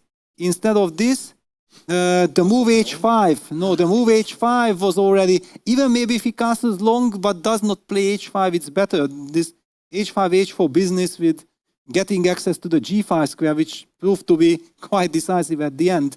But also what's amazing, Dubov kept playing very fast. Yes.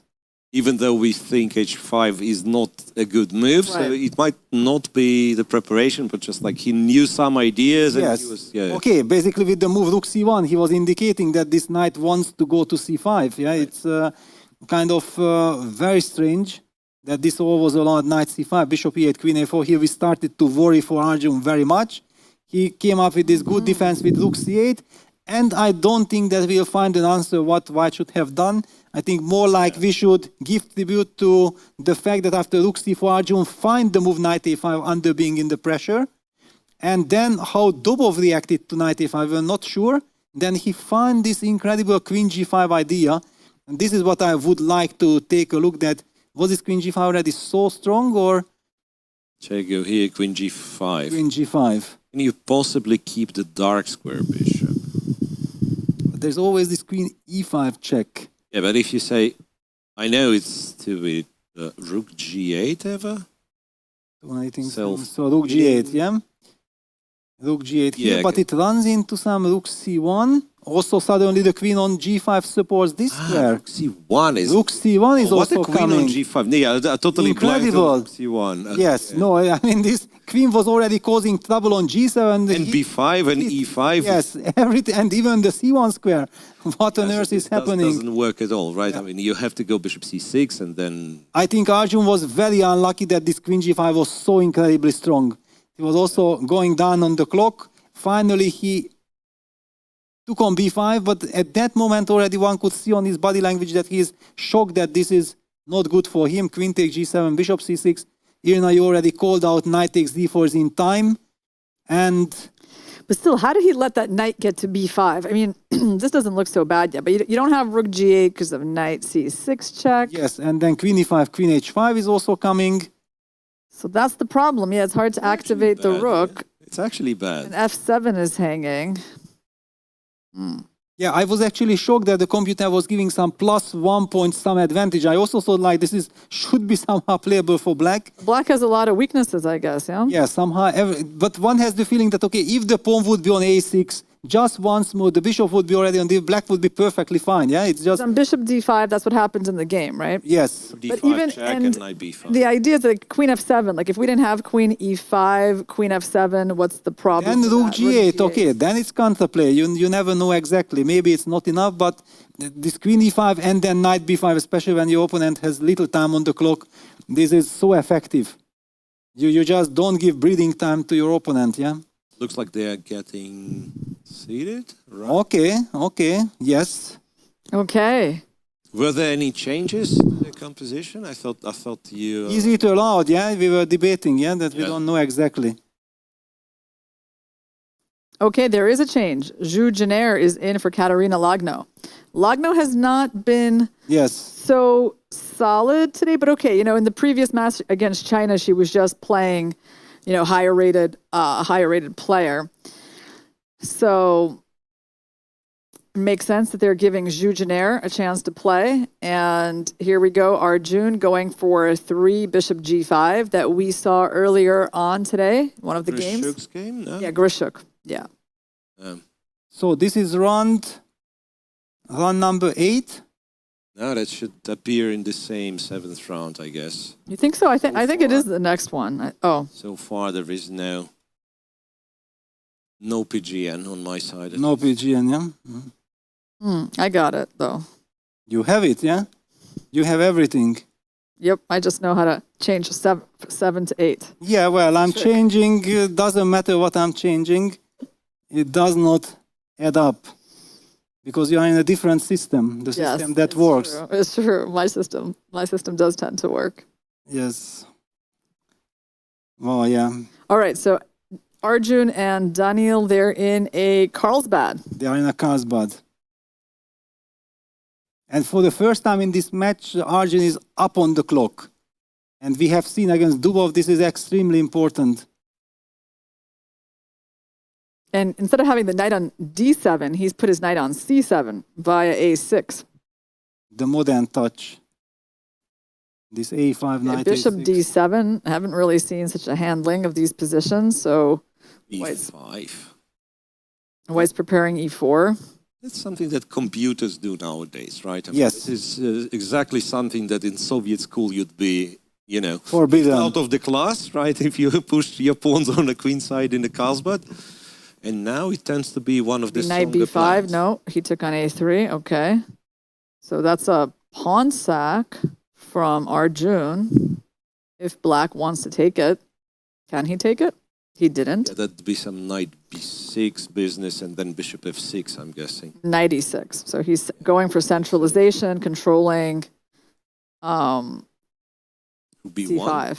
once again. So after bishop a3, that'd be knight b6, I'm guessing, and then you take f6, d7, and eventually win the pawn back with some nice profit.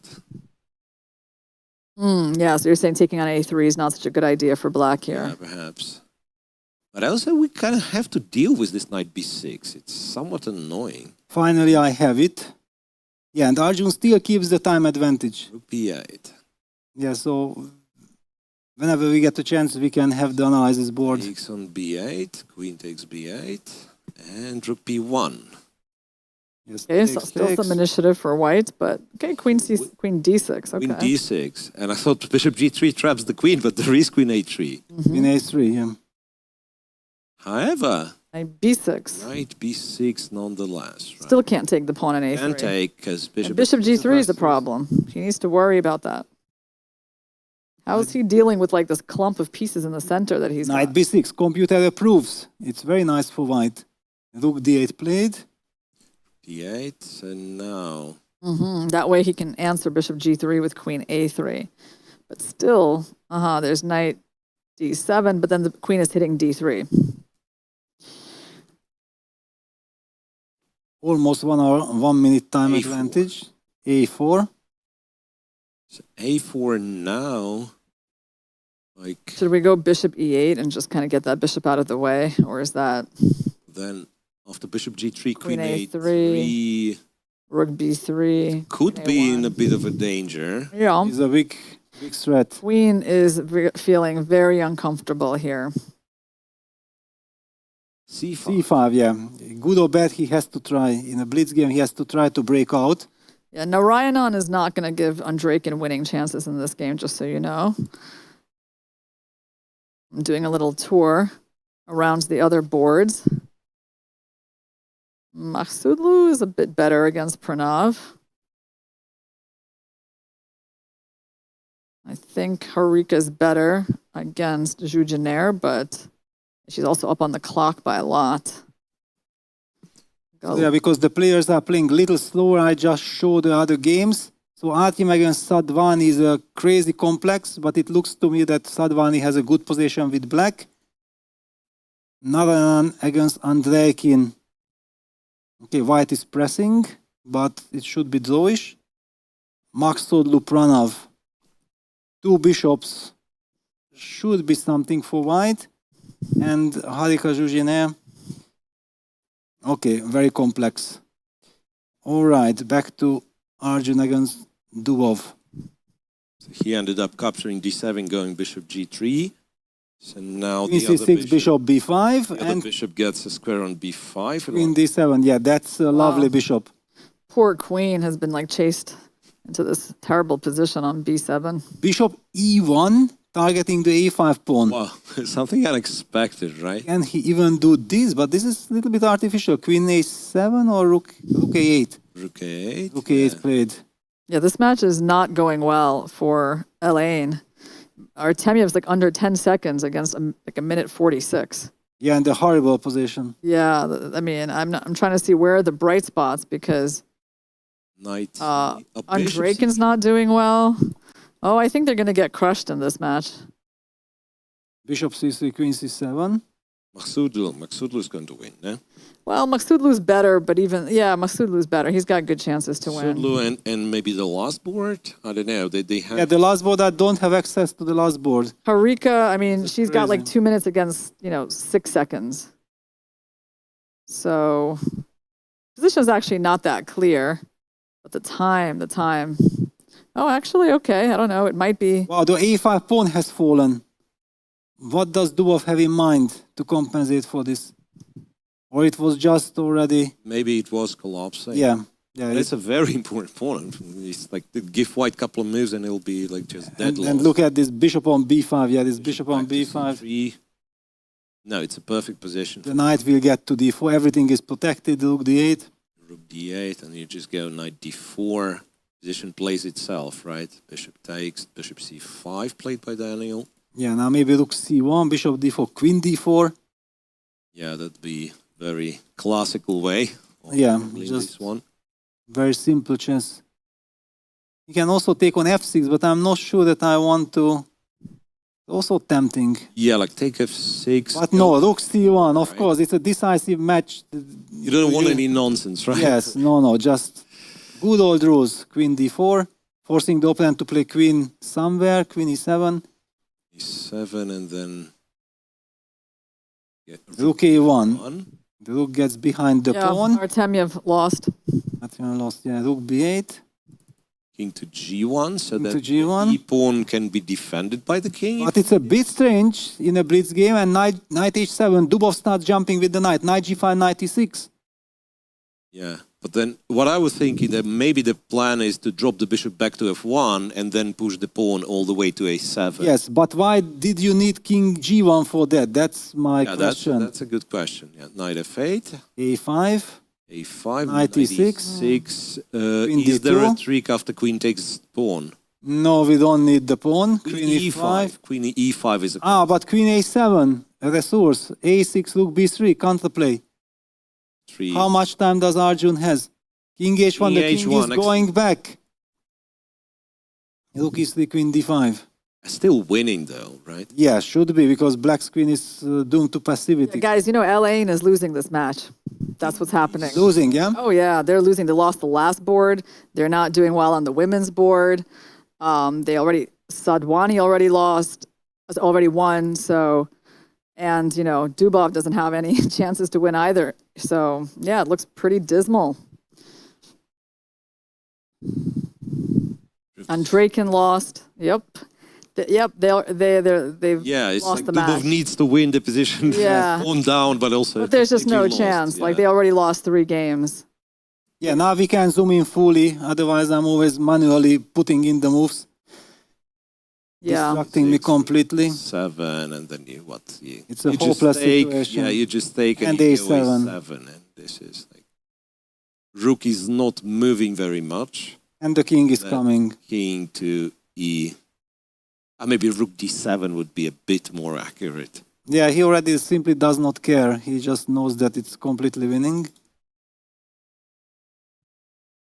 Right, so the rook is free. But very strange, yeah, not the most precise technique by Arjun. Now, like among other things, he could just, like go here, for instance, and then just collect h6. I mean, start collecting those pawns. Yes, now rook h6. 5, h3. And then if you move the rook. King a4. Yes, finally. King b6, king b4. Rook moves. Rook f8. Wow, even Makhsudlu lost? Wait a second. Makhsudlu lost What too. What is Arjun doing? Arjun decided to blunder everything, right? Or is he still winning? The king is too far away. Feels like the king is too far away. King here, rook h5. Yeah, he's extremely lucky that he is still winning. After all these blunders, is he winning? Yes, he is winning. Takes and rook d5. That's it. G7 is a bit okay. surprising, but that's also that's also good enough. Yeah. Go to G7. Yeah, that's kind of somehow you get to G7 and you switch off your brain, right? I mean, king on G7, rook pawn on G6, always winning. Sad end to the Blitz Championship for the LA team, but they're losing like very convincingly. Okay, they're showing tremendous performance anyway. Yeah, they already won. They are in the semifinals. They have knocked out the great Chinese team. Yeah. They should be really proud of themselves. I wonder if there's going to be a match for third place. Yeah, no, I don't think that they want to play for a third place. I would love to, but I don't know if... congratulations for the Indian team. Amazing MGD won. The fighting spirit, the great team spirit that we are witnessing here next door. I mean, they won 5 games, I think. At least 5 games. Have they won every game? I mean, because Harika is still trying to win. They might be going 6-0 in this tiebreak. It's incredible. Wow. Yeah, I guess Harika's game it doesn't get more convincing than 6-0. For all the rest. And you don't need it, yeah? Yeah, okay, Harika is drawing. Yes, rook versus bishop now. Okay, somebody should even tell her that, okay, just stop and relax. The final is coming. No need to burn. Yeah, we would like to move on to the final match. Yeah, no, I mean, no need for her to burn any mental energy. And she is smiling. 5.5 points. Wow. Okay. And the big hug. Like she didn't know. She thought like she has to squeeze. What a big happiness. What a big happiness. We are very happy for this team also. It's amazing. So nice to see. Total underdogs on ratings. Yeah. And they have been dominating Galen. In the preliminary, they have beaten them. Here they were absolutely equal and then knocking them out. Yeah, that was a very well fought match. Yes. I also feel like the extra tiebreak and this nerve-wracking match against the Chinese team could have cost Ellen really so much energy. Yeah, they've had to go through two tie breaks now. Yes. And at some point, yeah, your energy runs out. It's been a long day. And the mental energy, the nerves and everything. Yeah, it just... The day started at 11 a.m. for them, and now it's past 6 p.m. So, yeah. Yeah, and it's by no means over because we are waiting for the finals. Yes. So in the finals, we are going to see WR versus the team from India. Well, you got to say the WR, they are the favorites on paper. They're led by Magnus and Nepo, and have very strong female players as well. But, you know, the way MGD1 is playing, it's still going to be an unpredictable match. Yeah, and one always feels that they are so fresh. Yeah, whenever I talk to them and like this, I'm also trying to give as much energy as possible because they are so nicely spirited. Yeah, but one can really feel that they can go on playing 100 games. Yeah, they are this type of guys. They have the energy, right? Yes. And the only little thing that we will have to figure out is there or is there not a match for the third place? Because technically, if you think of prize distribution, it could be like the third prize is something special, or maybe just like the semi-finalists getting equal amount. So this is something that I'm not aware of, full confession, but as you guys see, we are We kept don't know everything. we Yes. do not know a lot of things here. They keep Yes. us uninformed. We can try to find out the information about the prizes. in the official website. Yeah. It'll be very soon revealed, I'm guessing. Yeah, Like, yeah. if We there have is a graphic. pairing. We do have a graphic. Do for you have a that. graphic for the prize fund? Ah, well, that makes sense. I think Oh, there we have. go. Beautiful. Yeah, so you see. Then there should be a equal. match. No, it is equal. For rapid, it was Equal. different. For Oh, third and so- fourth, yes. This is only Yes. only four prizes. Elaine and Chessie Yeah. are getting the 17,500 for their team. Now MGD1 is guaranteed at least 25,000, and they are playing for the $40,000 first prize and the honor, right? Because Right. defeating Magnus's Exactly. team would be extremely. And look at this. We should also talk about the rapid prize fund because I don't think that we had this beautiful.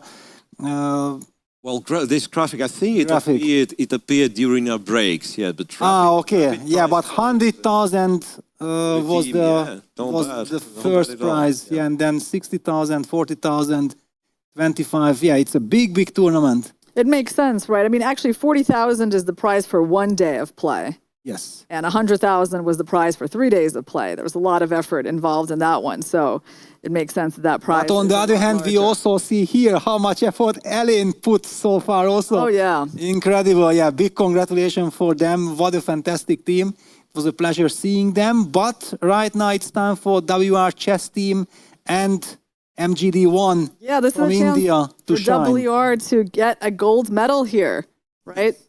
So not leaving this tournament empty-handed.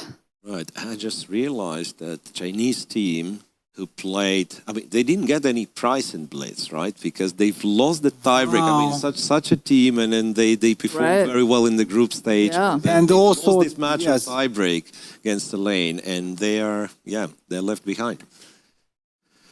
All right. But they won the 60,000 in the rapid. Yes. So after all, it was worth there it. was Yeah. something, Yes. Yeah, there was something. Well, do we have any information? When is the final or how much break we have? No, Right, well, let's wait for, maybe nope, we'll we get don't have that updated. information yet. Should we look at some games? Yeah, because that's why I'm asking that if we don't have anything in Let's store. take a look at I don't know, Artemyev Sadwani. Yes, that what happened there with Artemyev, who has been just so impressive And then he loses. from the start. Yeah, right from the start, something horribly went wrong in this kind of typical, normal, solid stuff. Yeah, like, H6. imagine our team, you've losing something like this with white. It's the G5, bishop, GC, knight, H5. Okay, so black immediately goes after the bishop. Okay, it's double-edged. I was always wondering that what is white's play in this kind of structure, but yeah, F5, knight G1. Okay, slightly artificial. Hang on, my mouse refused to make a move. Well, Wow, then the system is, yeah, okay, again, good. doesn't- No, okay, Okay. back. Knight G1, knight DF6, FC, knight take GC. Well, Miro, maybe you have to, I think the system just collapsed. yeah, it's It goes very slowly. Maybe getting luggy. So Yeah, okay, now we are back. But this is already looking fantastic for black. yeah. What on earth has Artyom been doing in this game? Right after the opening, after 12 moves, he's in a lot of trouble. Queen E2, bishop descendant, very easy play for black. This knight on G1 is stuck. Two bishops. Nothing moves. A5 long castle. Even black does not bother. Please push this pawn to A6. I don't care. Bringing all the pieces into the game. Queen F1, knight D5, and already the knockout punch Terrible. It's is terrible. happening. F4, and the knight is Lands on jumping. E3. Yeah. Yes, even takes. E4, knight E3. Computer is boycotting white's position, does not want to move. Yeah. Yeah, I think And rightfully so. yes, it's a no, terrible yeah. position. Basically, white has given up the exchange. No. Yeah. This is a total catastrophe.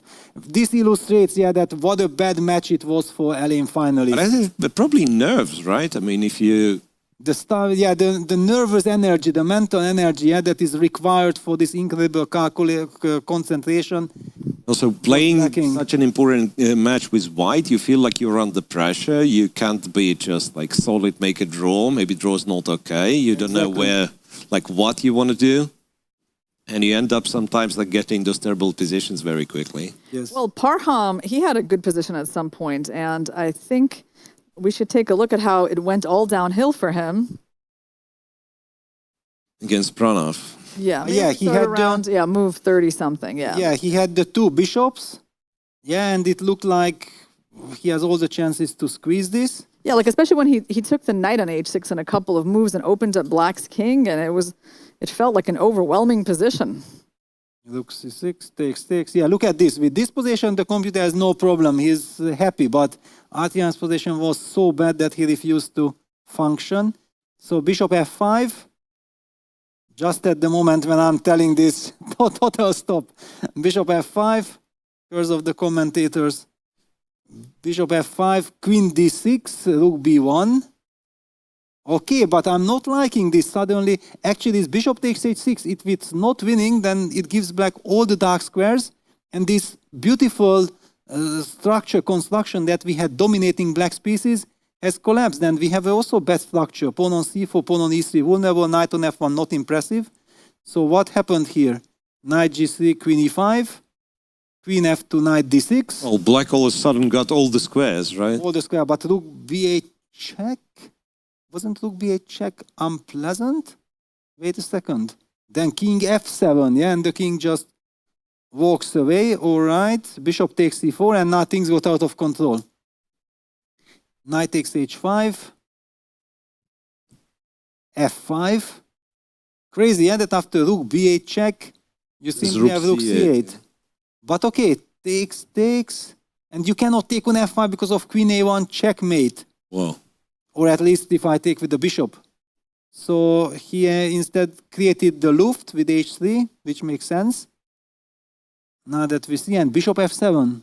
What the fighting spirit, defending the position, and then, okay, somehow the game ended in the way it ended. It was a big fight. Okay, and we see the players sitting at the boards, and Team India, I don't think there's any changes to their lineups. And we do have Carlsen and Nepo in, Duda and Abdusattorov. So they're sitting out Prague and Keimer, and we have, I think, Alexandra Kostenyuk. Well, so let's hear what Charlize has to say to us from the playing hall.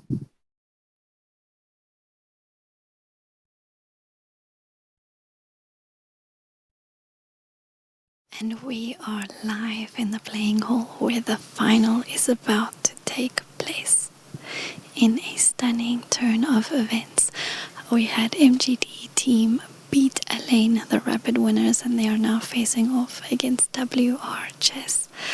Things are really, really exciting, nerve-wracking over here. It's been so sad seeing the losing teams feel disappointed in their victories, in their losses, and of course not going through to the next round. But for our winners, it's been all hugs and smiles, and it's just been great seeing chess players celebrate their wins. But everything has led to this moment here.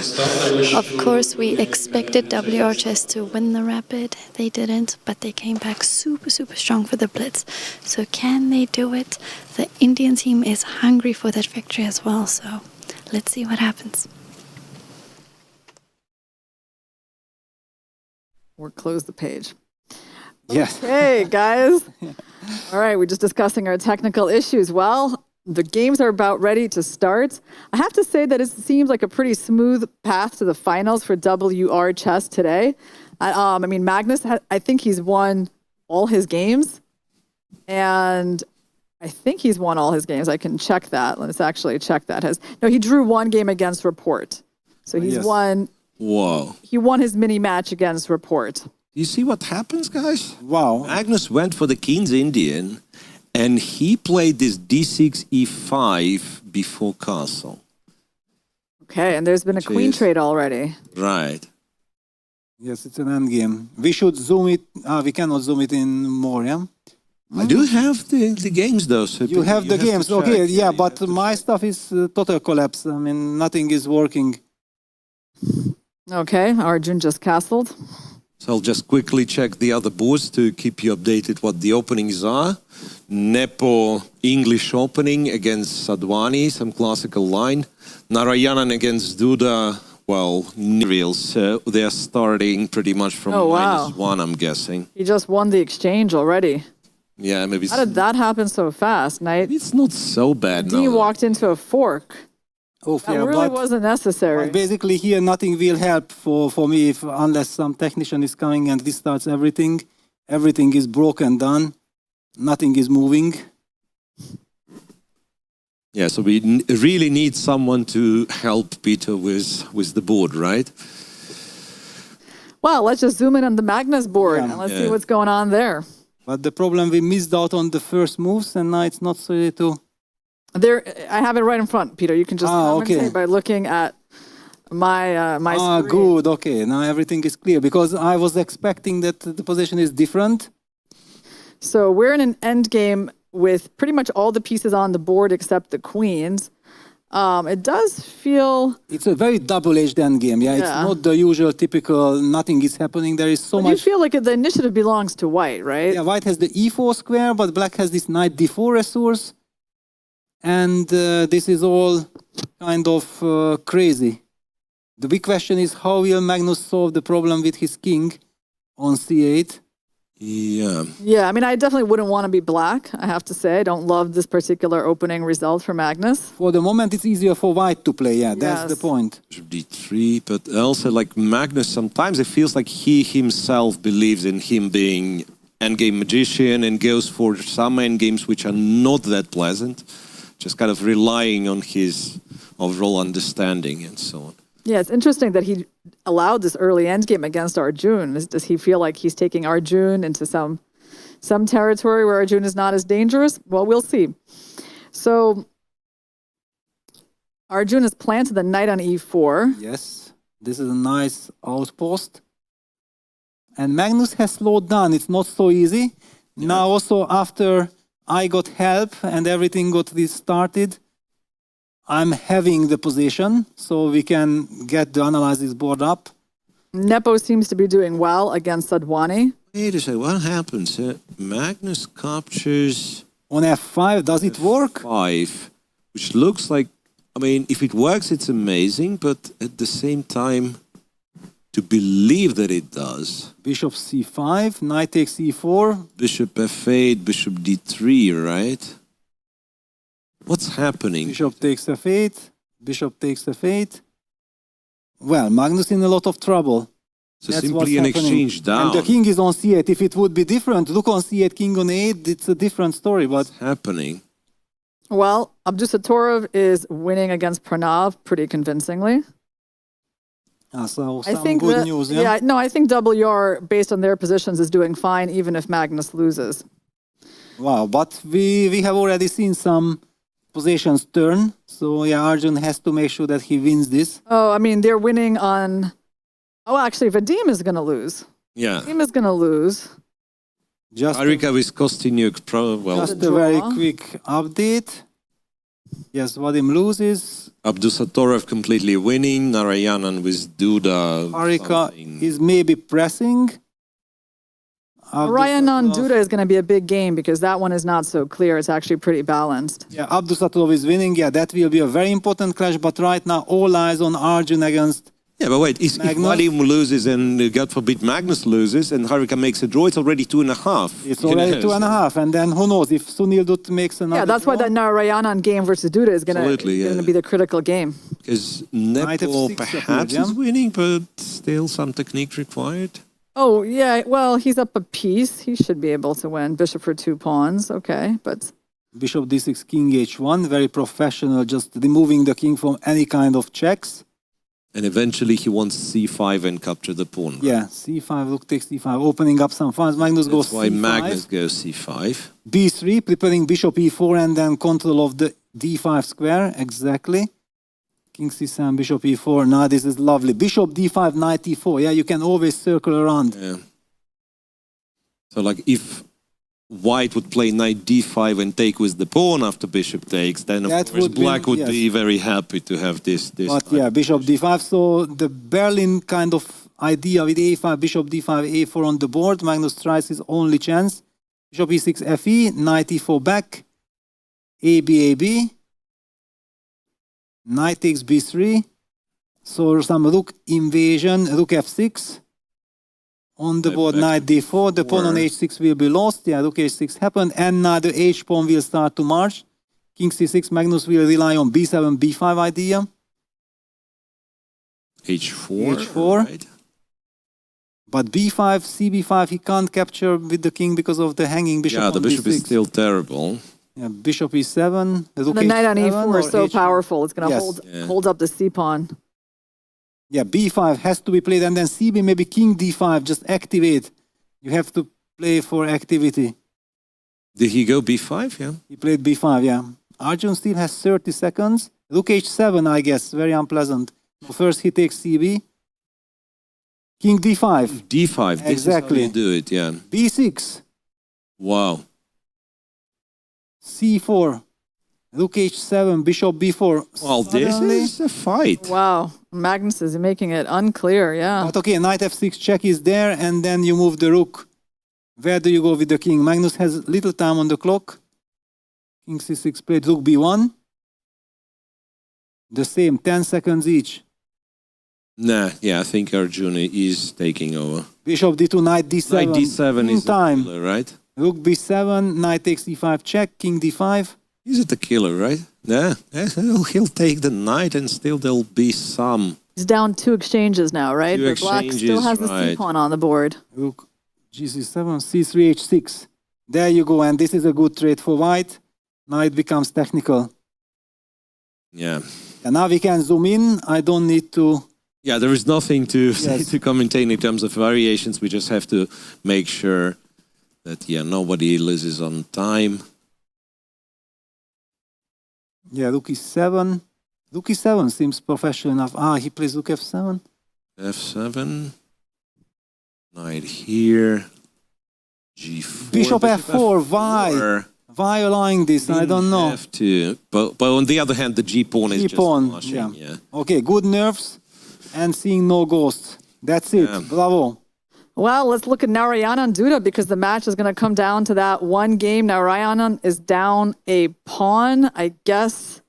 But Yeah, there's it still should be. some drawing chances, right? Some drawing chances, but yeah, if this is a draw, then this is some fairy tale, yeah, because black is more active, black is pawn up.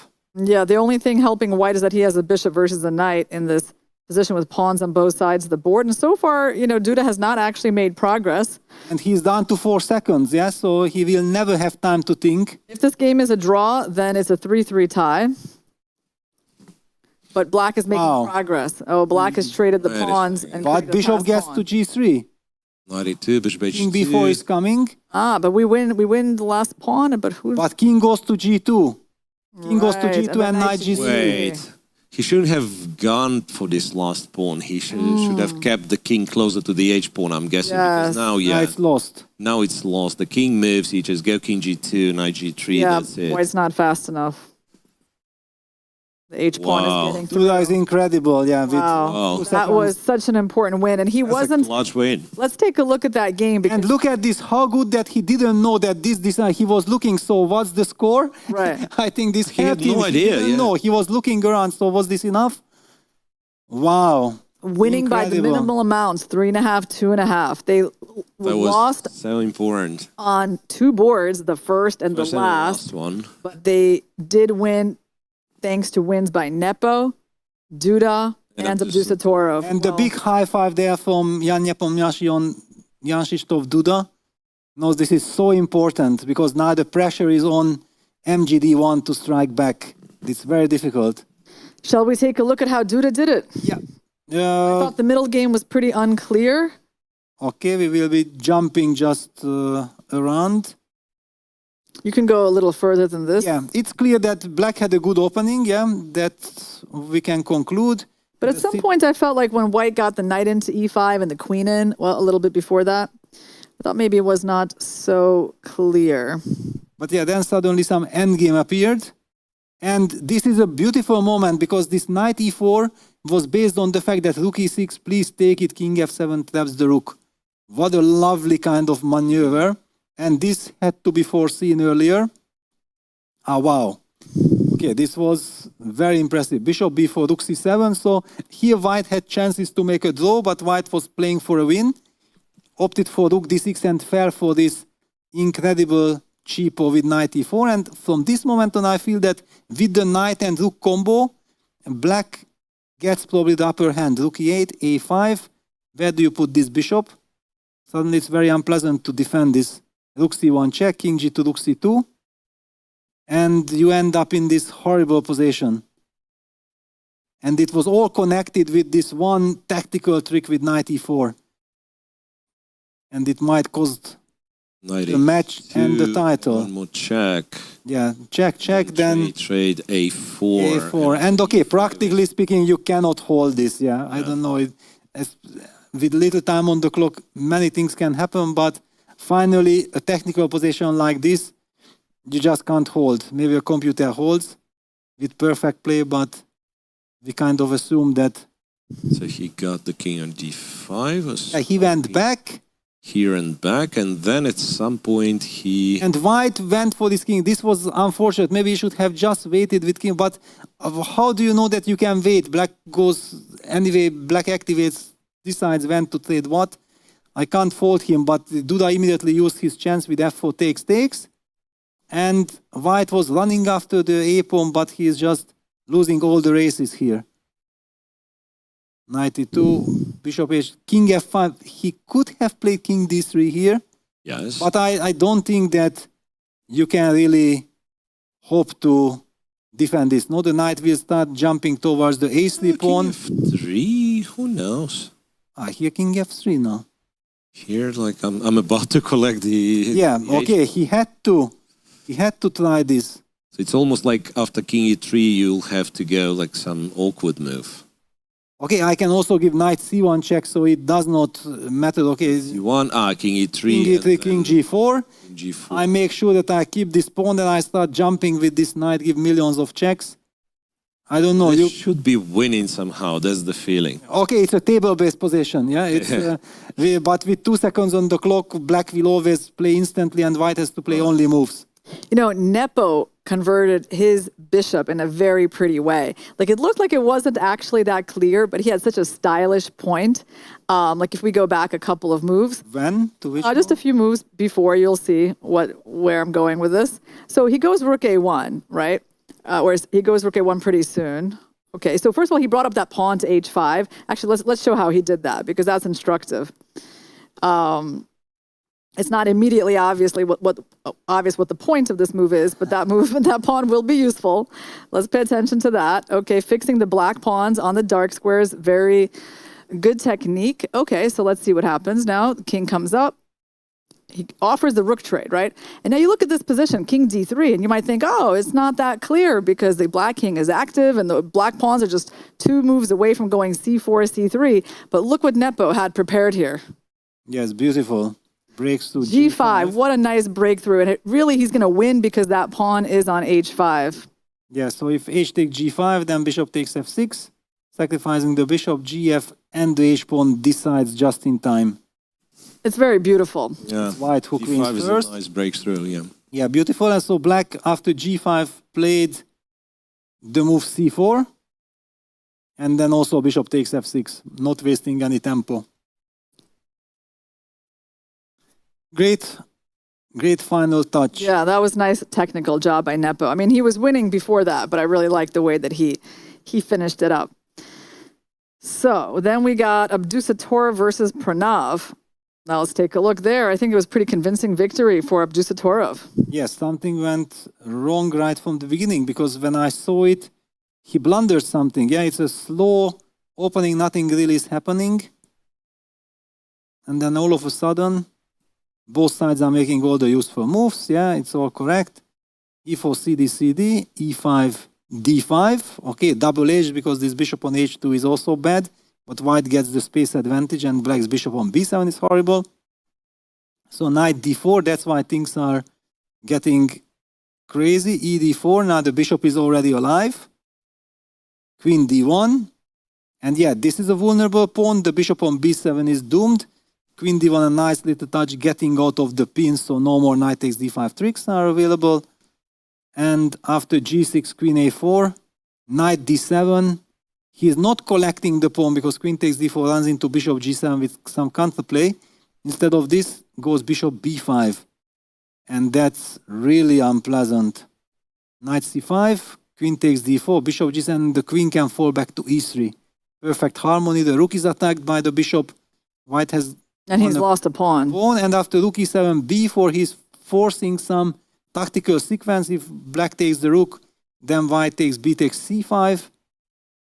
Does he? Then Rook takes C5. Yeah, maybe he just takes on A1. Maybe he just takes on A1. And you have to drop the knight back and then Bishop D6, right?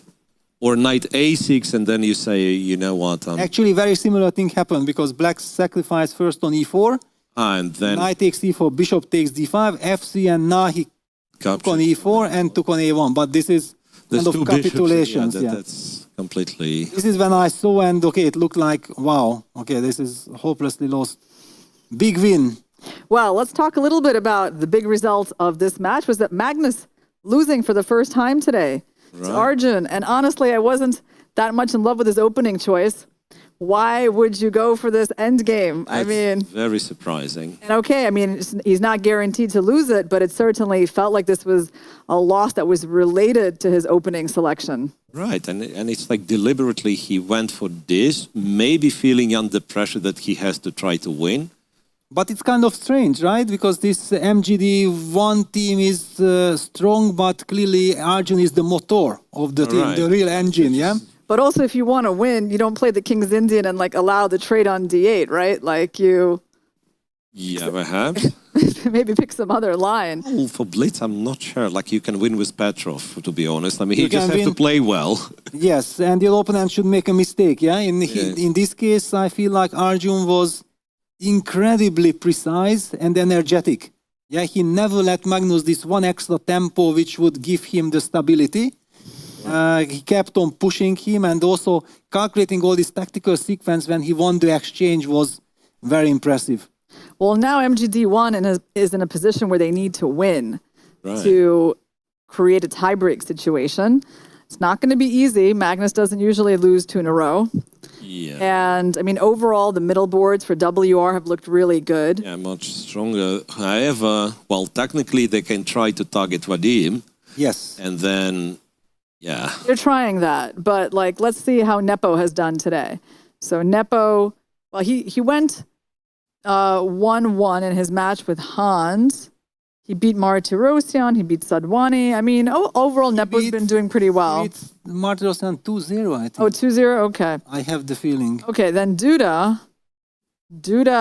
is doing everything. Yes. He beat Tabatabe twice. He beat Martirosyan, beat Narayanan. Okay, so... Okay, he also had the fortune on his side when he survived and won that game against Jumabayev, the last game in the preliminaries, and he brings all this energy with him. Already Kostanyuk is sitting there, so the second round of the final is about to start, but the pressure is now on MGD1. They need to win at all cost. A draw, a 3-3 result, which is otherwise a great result against WRCS, is not enough. It looks like they have relied on Kostanyuk a lot today.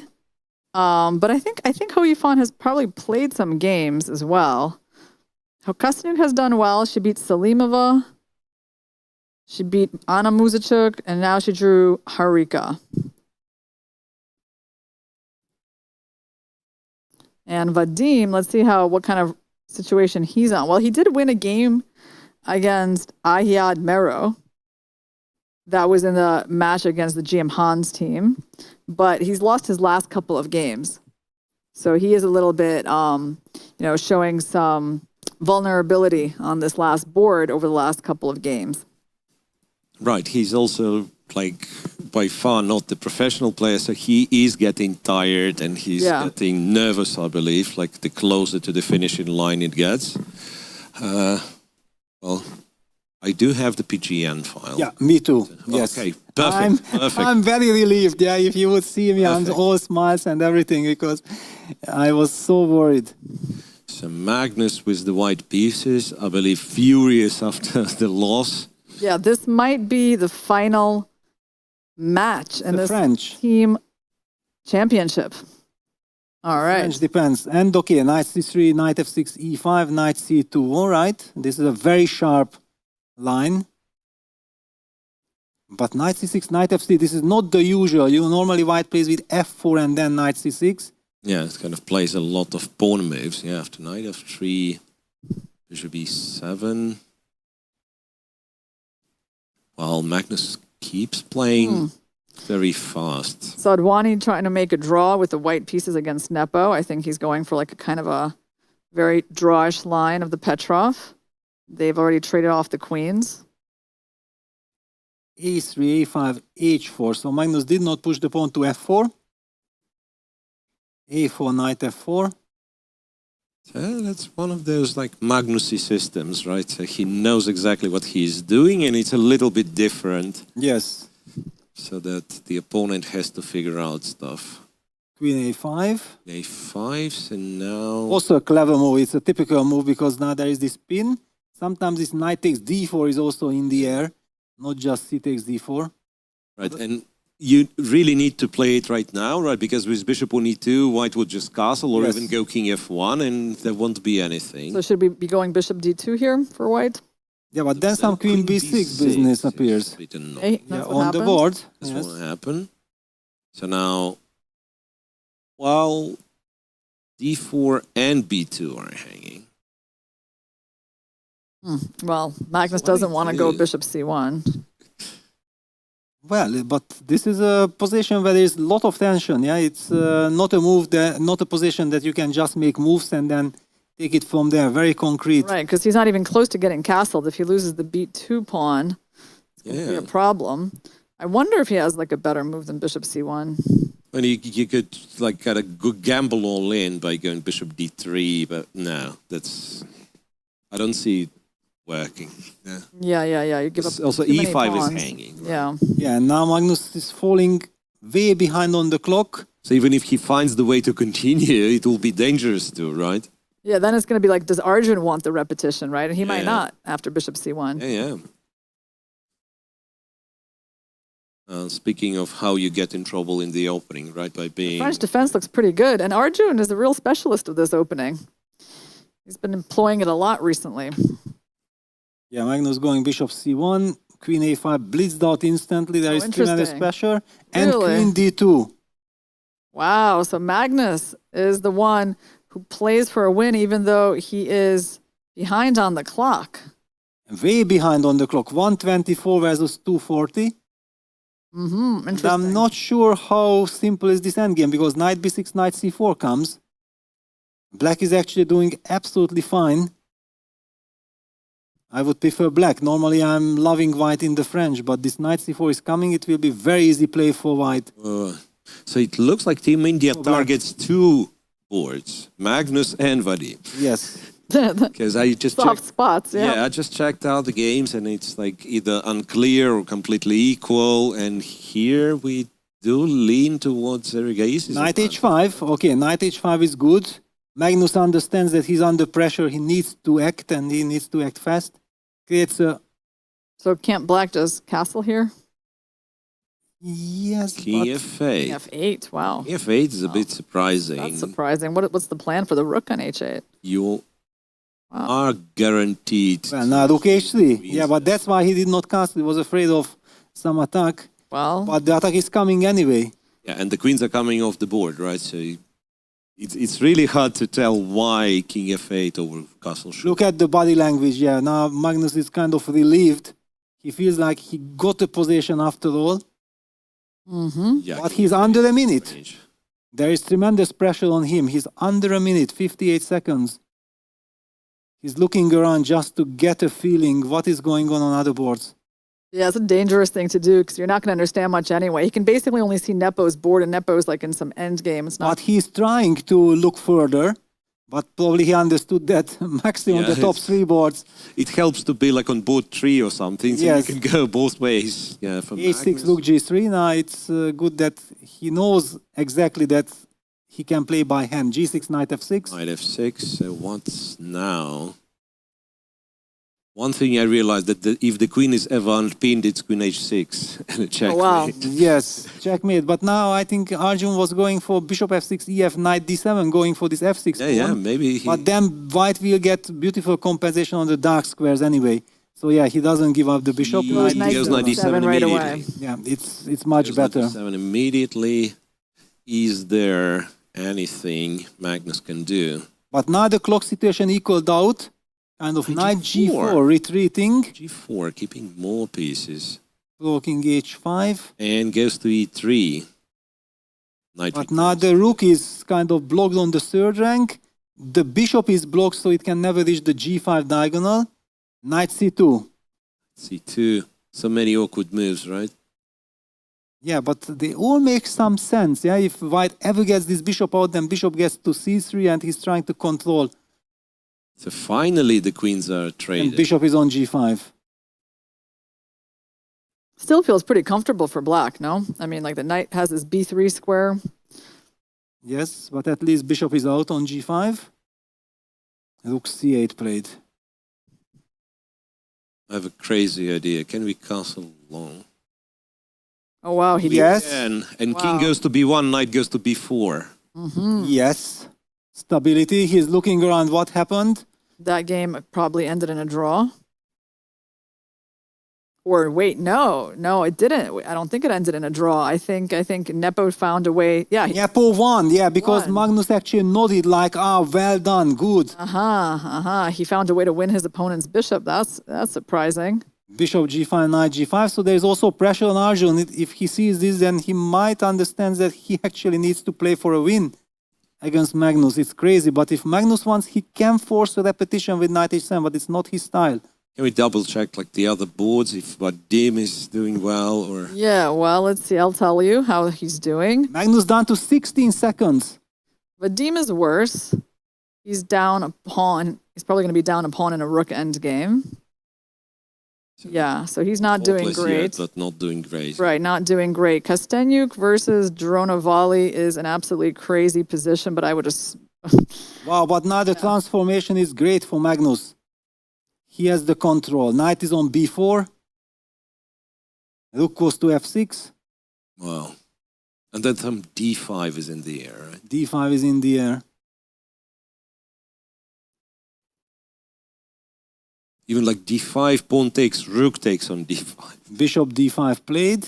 Bishop D5. Yeah, King C2, King C3, very classy. Just bringing the king. The system cannot really upload as quickly as the... Branov is actually doing well against Abdusattorov. He's up a pawn. He should win if things go the right way for him. Oh, and now Magnus opens up a new front on the king side, wins the H pawn. That's how it feels. Knight H7 wins the game, wins the exchange. Narayanan is a piece up, by the way, against Dura. Wow. Pranav. Magnus created a beautiful position from what he Yeah, had. fantastic. Everything is harmonious.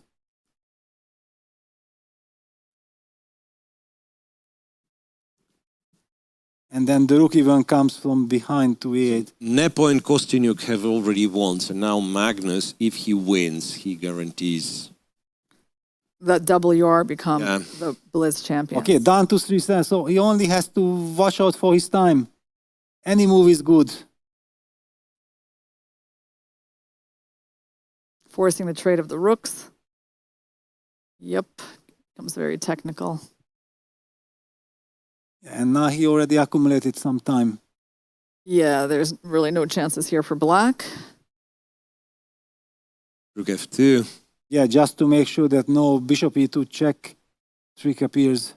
Ah, okay. Yeah, Knights are that's it. traded, king B5, and Magnus wins. Okay. Wow, what a game. It was a very big clash with a lot of finesses.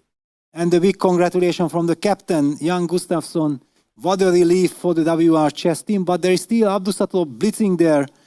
Okay, it's already a free blitzing because his team has won. So Carlsen won, Nepo won, Kostenyuk won, but you know, they are losing. So it will be 3-3. Yeah, it'll be 3-3 and they still win. Yeah, they win because they win because they won the first previous match. Okay. Yeah, so this match is this one is finishing in a draw, 3-3 tie. Still great for Well, Team India MGD shows won. such a spirit. Incredible. Yeah, Team India, fantastic, phenomenal performance. Yeah, I mean, just given the fact that they didn't come here with their best players, right? But they are playing in the finals of the World Right. Team Blitz Championship. One of the national team players is actually playing for WR. Yes, although they didn't put Prague in for this final match against Team India. But yeah, 3-3. So it's a win by Narayanan, a win by Pranav. Abdusattorov resigns, but they say, don't worry, well done, we won. Yeah. Yeah. Wow, fantastic performance by WR chess team, but big applause for the Indian team, MGD1. What a fight it was.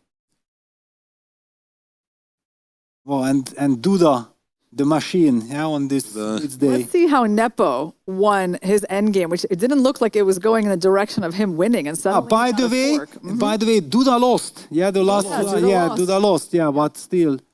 And Charlize is there to interview them. Then I think we should look out for this interview. Yeah, we will go to Charlize as soon as we get the sign. Wow. She's on camera. She's on camera. Okay, should we Very just nice. Okay, show this Nepo's show Nepo's fork? Yeah, well, it was some kind of an end game, typical battle of end game. I'm waiting for my board. And okay, black is tiny bit better. Black is already squeezing here something actually, but of course white should hold this. However, a very big accident happened here.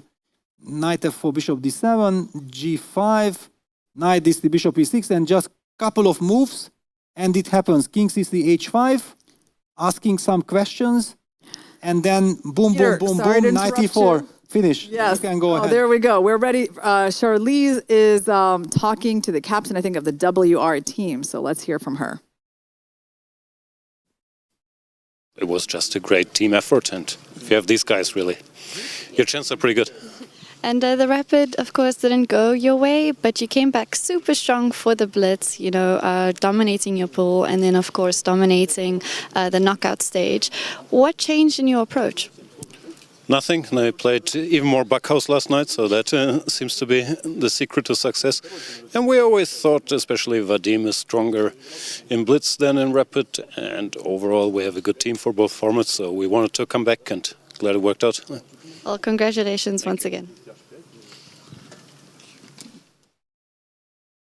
All right, guys, let's recap for the day. We have the World Rapid Team Champions and the World Blitz Team Champions now at the end of our 4 days here in Astana. Oh.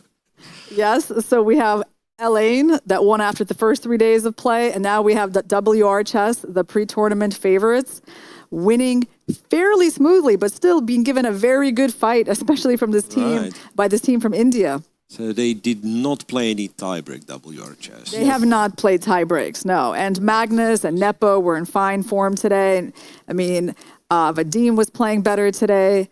Duda was doing very well. The whole team really just came together today. Yeah. And, well, I think certainly the team from India deserves all the credit. Yes, they are in second position and they outperformed. They beat Elaine in a very exciting match that went to tiebreaks. It took them 3 rounds to get past Elaine. Elaine also had to play 2 tiebreaks. They defeated the China team. I mean, they were very exciting to watch today as well. Right.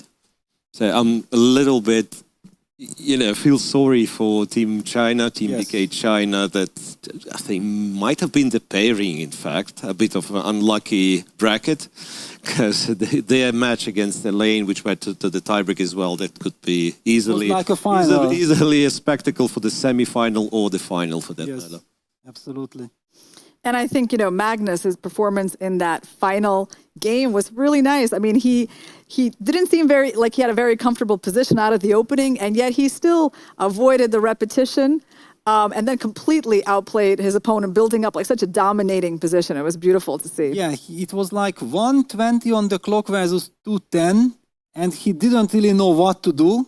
And he said that, no, I'm not going to repeat, and then went for this very double-edged He was game. down on the clock. The Yes. position wasn't convincing, and he still played for the win. I mean, showing us, of course, why he's the world champion, and he's an enormously, confident player. Yeah, well, Erigaisi's King of Fate, though, still remains a mystery. Like, what was wrong with Short Castle? But maybe we should not be asking too many questions about Blitz games. Right? It happened just because it happened.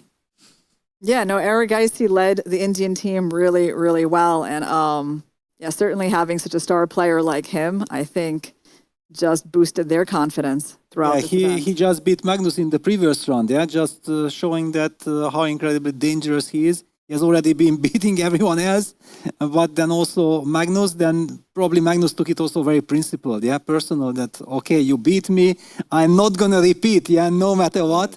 And he went on to show his incredible class. These team Blitz and Rapid events are very exciting. Yeah, honestly, when we started doing all this, I did not expect how exciting it's going to be. This format not only deserves the right to exist, it actually has to be kind of popularized, and we should have more tournaments, more team tournaments with this format that, it's a mixed team. Yeah. And you don't know, maybe you want 6, let's say all-round team. Maybe you want big stars. Maybe you want to hunt for the amateur player who will win all the games for you. So that happened to be a fantastic event and also a brilliant format. Yes, I feel the same, that the tournament is growing. And also the teams are taking it more and more professionally. So it's not only the WR chess team who is so professional like it was already in the very first year. Now the Chinese team is here. They perform well. I really hope that they will be back next year with this incredible lineup. The MGD team, Arjun said that this is very much the same team that was already last year getting the bronze medal. So are just incredibly dangerous and fantastic team spirit. Chessy team was something new. Also a very interesting lineup. The Elaine team winning the rapid portion. So many things, fascinating stuff. And we already know Pangbo, the secret weapon. I'm pretty sure that now India will be also searching for the right person. They had a very strong last board anyway. Right. But, okay, one has to challenge Pangbo next year. Yeah, it's amazing how these team events bring the top elite players in the world in this fun format, bring, the top women, in this case, it's the amateur players and create these really suspenseful situations, right? Where you feel how much is at stake. Sometimes it all rides on just one game. And those tie breaks that we watched. And if it decided on board 6, sometimes the match would be decided board 6. And imagine how stressful that is. Yeah, so after 4 days of competitive chess, we've got 2 new champions next year. Hopefully, we're going to have the 3rd edition of this event. We don't know where it's going to be yet, and there will be more teams that will be motivated to participate. So, okay, I guess it's time to wrap up, guys. I had a lot of fun working with you. It was our first time working together, and it was a real pleasure. Yeah, absolutely. Thank you. We're enjoying every minute of it. Thank you, guys. All right, guys, so we're going to close out our coverage here at the World Team Rapid and Blitz Championships in Astana, and we'll see you next time.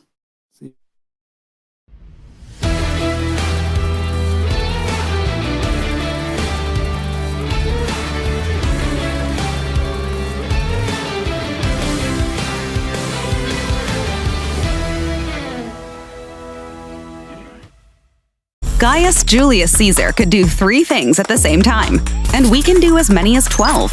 Feels like you're a kid in a candy store, right? As if you're choosing which companies to buy shares in. But thanks to Freedom Broker, it's easy to do. You can trade stocks from the comfort of your home. Speaking of home, you can buy your own house. With the help of Freedom Bank, you can apply for a mortgage online. We want you to feel comfortable and safe. Through Freedom Insurance, you can insure your home and car completely online. You can even purchase life insurance online with us. We do everything to make your life more comfortable. You only need to have a smartphone at hand, which you can buy in Freedom Mobile stores. But a smartphone without a mobile connection and the internet is just a piece of iron with a camera. Therefore, you need to connect Freedom Telecom to be connected and surf the internet. You can fly yourself anywhere in the world, for example, to Japan to learn the history of real samurai by buying tickets in the Aviata. Or, to learn the way of a real samurai, it's enough to go to the cinema using the ticket on. But you can't have a lot of rest. It is necessary to earn money. Having opened a business, you can use Freedom Pay to manage your accounts. And with the help of Rikasa, it is easy to issue fiscal checks. Perhaps while you were watching this ad, you got hungry. No problem. Order products through our online supermarket, arbuz.kz, in just a couple of clicks. Oh, a flat tire? And here, too, we can help. With the Freedom Drive service, you can easily order tires and wheels online. And this is only a part of what we can do. Freedom Digital Ecosystem. One brand, 1,000 capabilities. Waves are off. His clock is ticking. How will you respond to Eco's first move while raising the wings?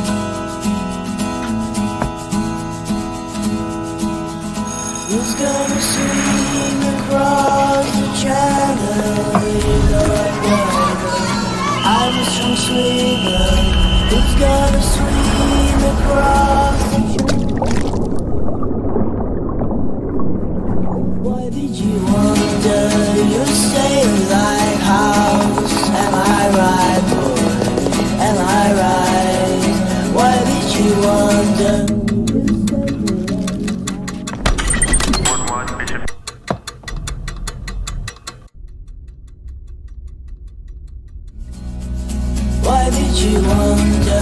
Make your move.